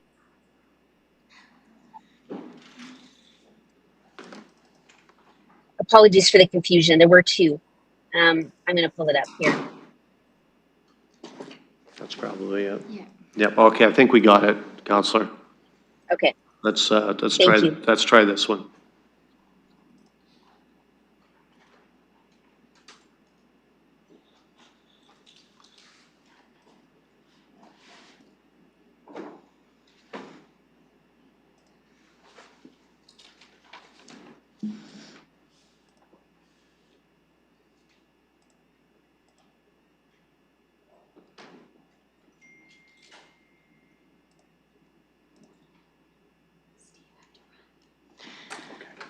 My apologies. Okay, so the motion at hand that the following actions be taken with respect to the staff report dated April 14th, 2026, related to the deferred low payments, community improvement plan, and financial incentive programs.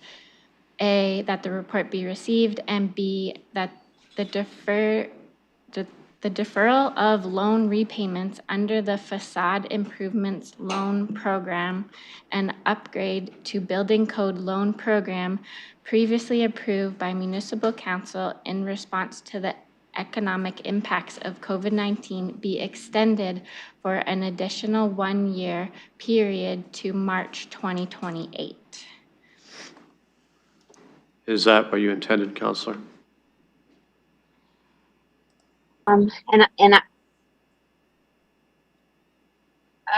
Honestly, it is and it isn't. It was and I apologize. Let me just pull it up. I did approve this wording, but it's just instead of in response to the impacts of COVID-19, we had wording that said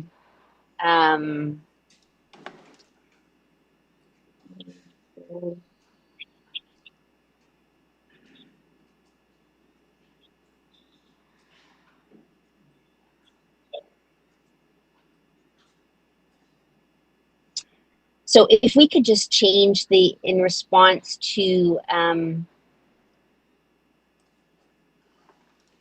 the economic impacts currently being felt in this area, or what it was supposed to say was in response to our current strategic goals and the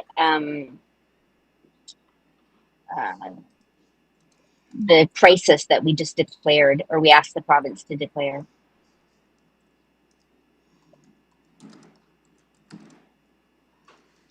So if we could change in response to if we could change economic impacts of COVID-19 to in response to the current conditions, our strategic goals, and the crisis.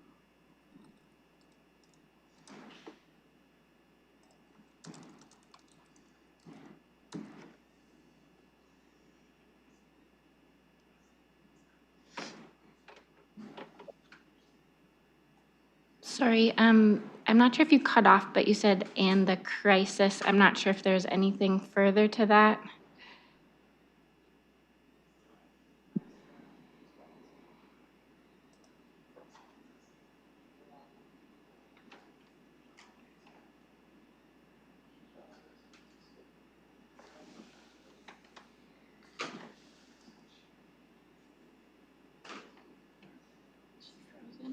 Is she frozen? Counselor, you might be frozen.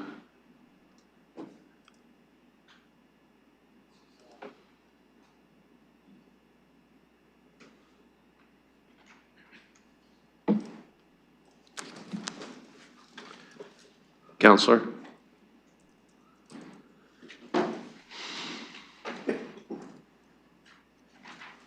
Chair, if you permit me. Yeah. What Councillor Stevenson was saying, what I heard before she cut out there, was she was looking to change the part where it said COVID-19, and she was saying in response to the economic impacts currently being felt. Now, I don't want to be speaking for her, but that's what I heard her say, I believe, before she cut out. Yeah, I think you're right. I think she's logging in again. I'm going to find out from her directly.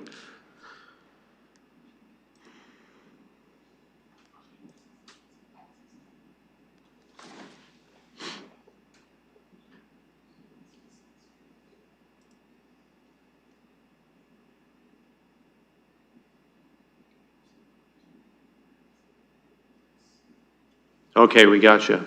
Okay, apologies, I'm back. And All right, so can you, Counselor, can you read out after, in response to what you'd like to see?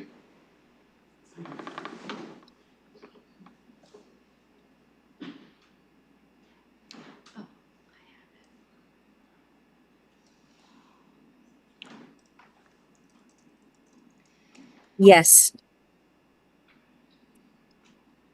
Just give me 1 second. Yeah, I've experienced the glorious VIA1 internet. I know what you're going through. I have it. I have her version. Do you? Yes. We might have found your version, so we might have.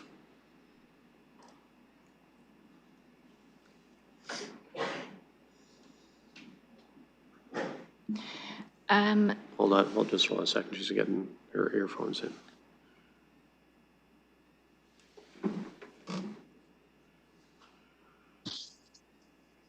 All right. Counselor, can you hear me? I can now. Okay. Okay. Let the clerk read it out. I think we found the wording you intended. So Okay. I'm gonna have the clerk just read out that after in response.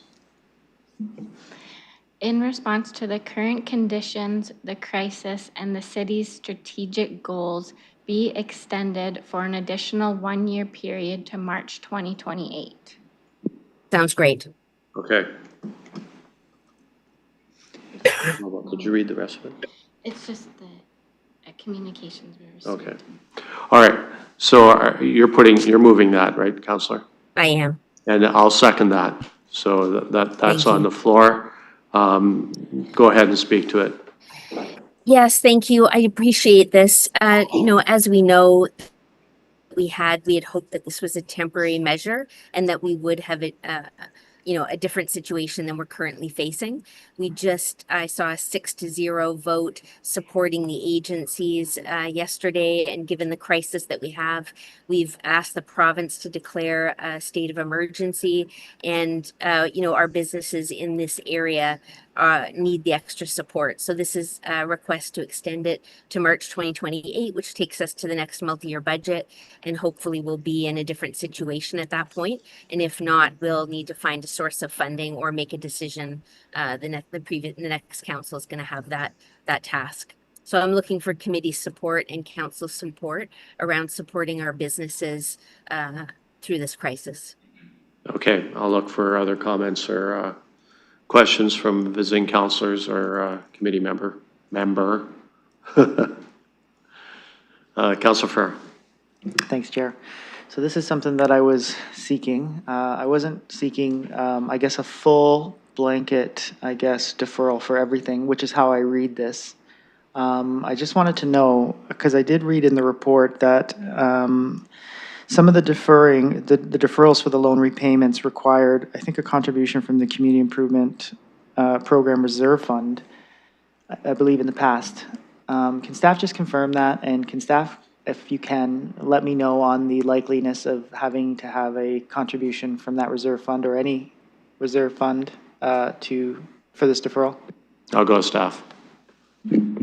Thank you, and through you, Mr. Chair. So yes, these programs, the particular loan programs in question here, they do flow through our Community Improvement Program Reserve Fund. So what that means is that the funding to fund the loans themselves up front comes from this reserve fund, and then the ultimate repayments of these loans then replenish the reserve fund in order to then fund other financial incentives under the various community improvement plan programs that the city offers.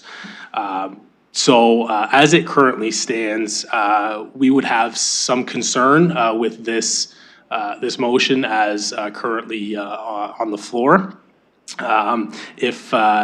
If the repayments that are currently anticipated to resume this September, if they do not resume now until March 2028, that would put the CIP reserve fund in a very precarious spot, I would suggest. And so we would have some concern about that and our ability to fund that. So I think our preference, or perhaps suggestion, if there is a desire to head in this direction of providing a further deferral, is to have staff report back on what that might look like, what the financial impacts of doing that are, and if there is a need for a source of financing to address that, that would be the opportunity to identify it as part of a report back.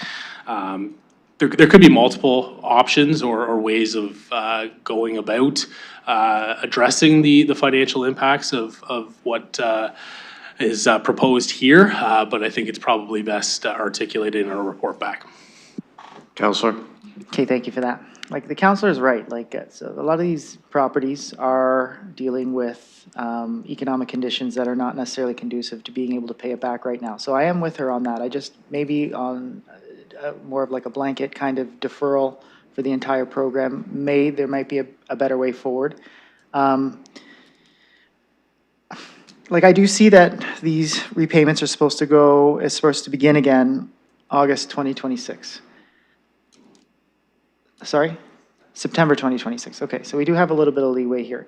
And I do, like, my concerns are, I guess, business or properties that are the most impacted, and I did have some properties that I've been discussing with that have been recently impacted by the N-Wave steam decommissioning as well, so they have these extra challenges that are coming up as well.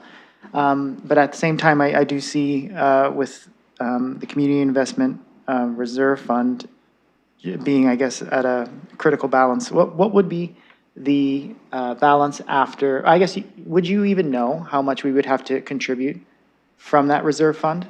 I'll go staff. Through you, Mr. Chair, I don't have that exact amount here today. I do know that in terms of the monthly repayments that are in question here, we're talking probably in the neighborhood, and Mr. McCauley can confirm this as well, but probably in the neighborhood of around $60,000 a month. So it adds up over the course of what's proposed here is 18 months of further deferral from September of this year to March of 2028. So you are looking at probably north of $1 million, but we'd have to do some work to kind of refine that a little further. Councillor? Okay, thank you for that. I think I said the Community Investment Reserve Fund. I meant the Community Improvement Program Reserve Fund. All right, something has to be done. Like, a deferral needs to be made, but maybe there's a better way forward that would be less impactful on our budgets. But I do support where the councillor is going with this, because I know that we need this as well on my side of Adelaide.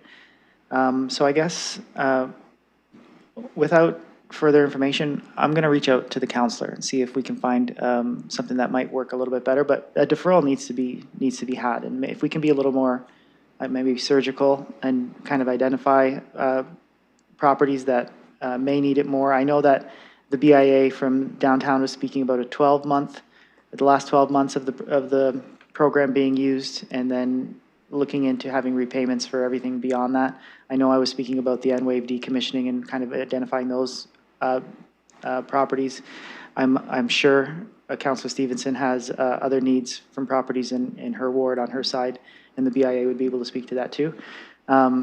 But I guess I'll be reaching out if the council is okay with that, and see if we can find something better. But if we can't, then I would be supporting this as it is, because it is needed.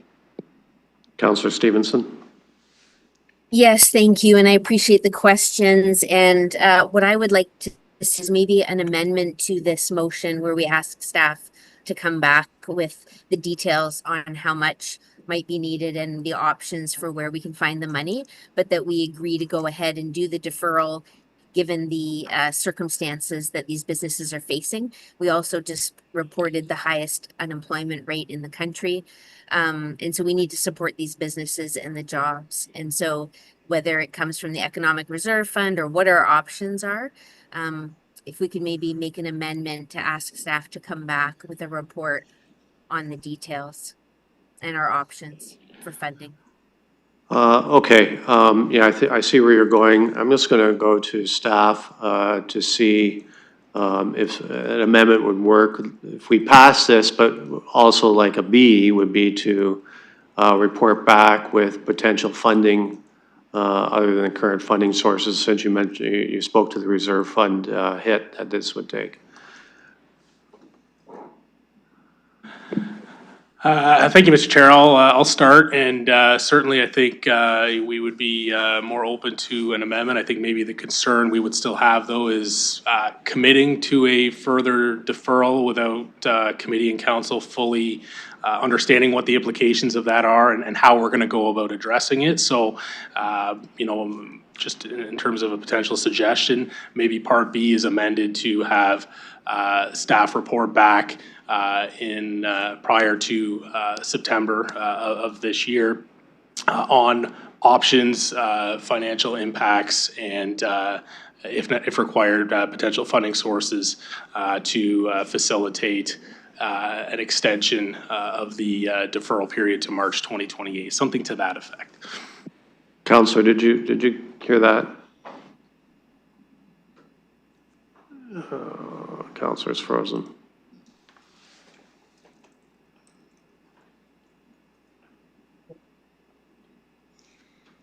I can make a comment. Go ahead. Through the chair, just to let you know, if that was the case, Mr. Murray, it would be contrary to what B already says. Yeah, that's what I was So wondering. either a new part would need to be made or B would need to fail. Yeah, I was wondering about that. Okay. We're just waiting, the councillor's lost connection again, so we're just waiting for her to reconnect.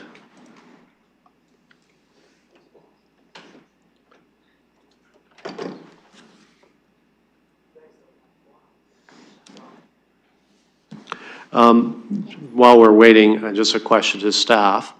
Would it be possible to have that kind of, oh yeah, we're not quorum. Sorry, we're not quorum, I'm reminded. Yeah, Yes. got it, yep.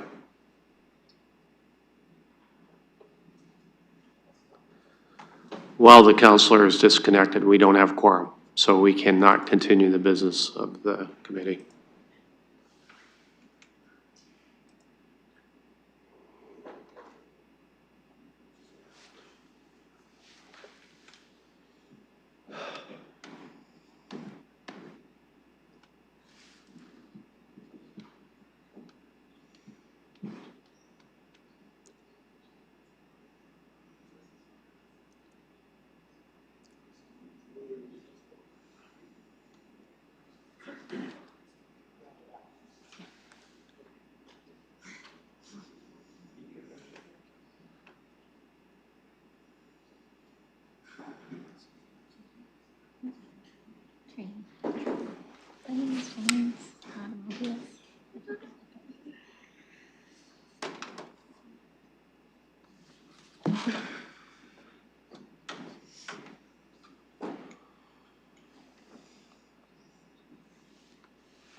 I didn't take this one.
Counselor, welcome back. I'm not too sure where we were at.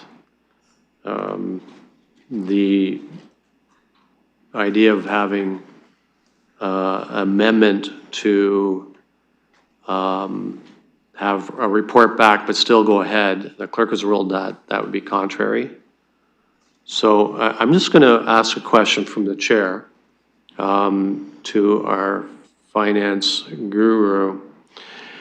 Would it be possible between now and council to have that kind of information available for council? Let's say we pass this motion, but then when we go to council, it can be asked to view these questions regarding the reserve fund and concerns you have there.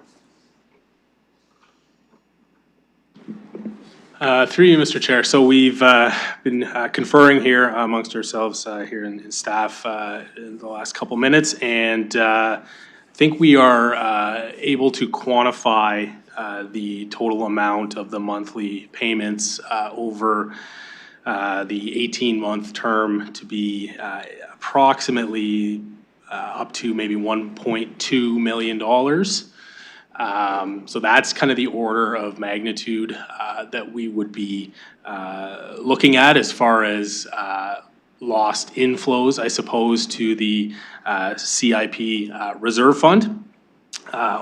In order to offset that, committee could consider directing staff to fund it from an alternate reserve or reserve fund.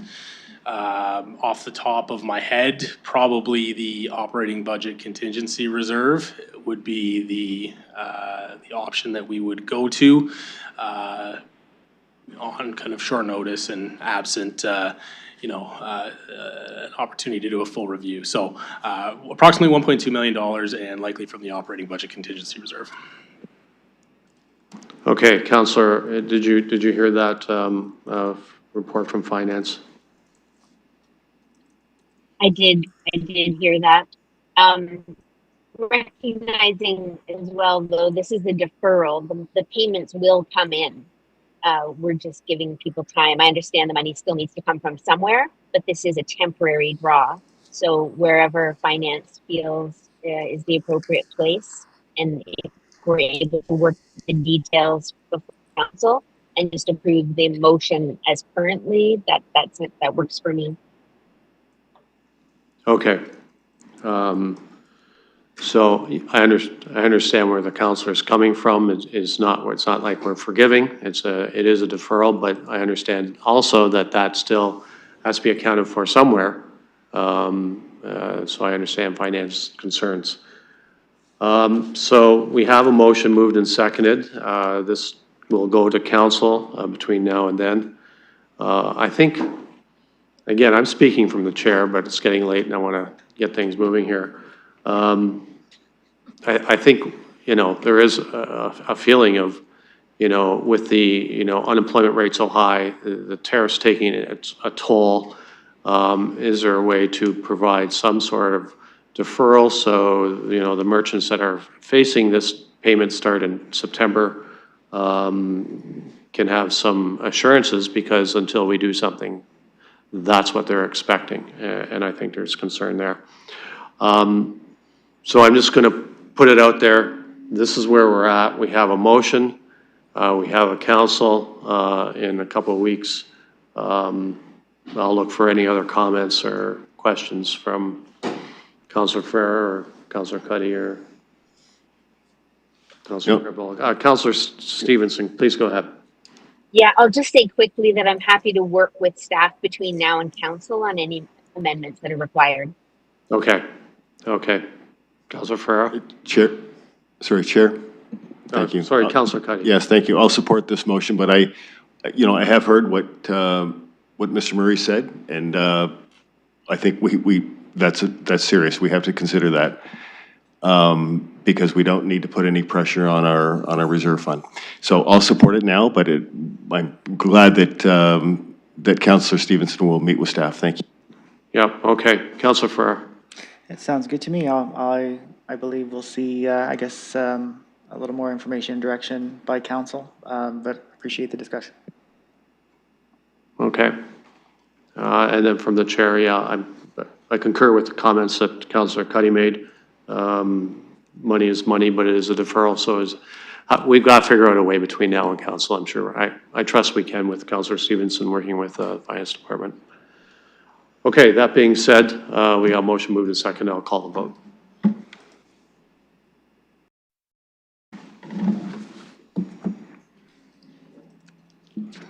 Closing the vote, the motion carries 3-0.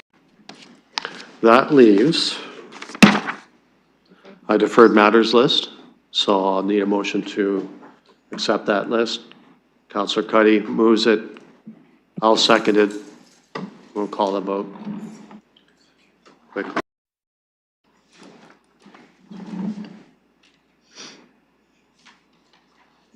Again. Closing the vote, the motion carries 3-0. Thank you. So I think that's just a motion to adjourn. I'll look for a motion to adjourn. Councillor Cuddy, I'll second it. Hand vote. Motion carries. These folks that went longer than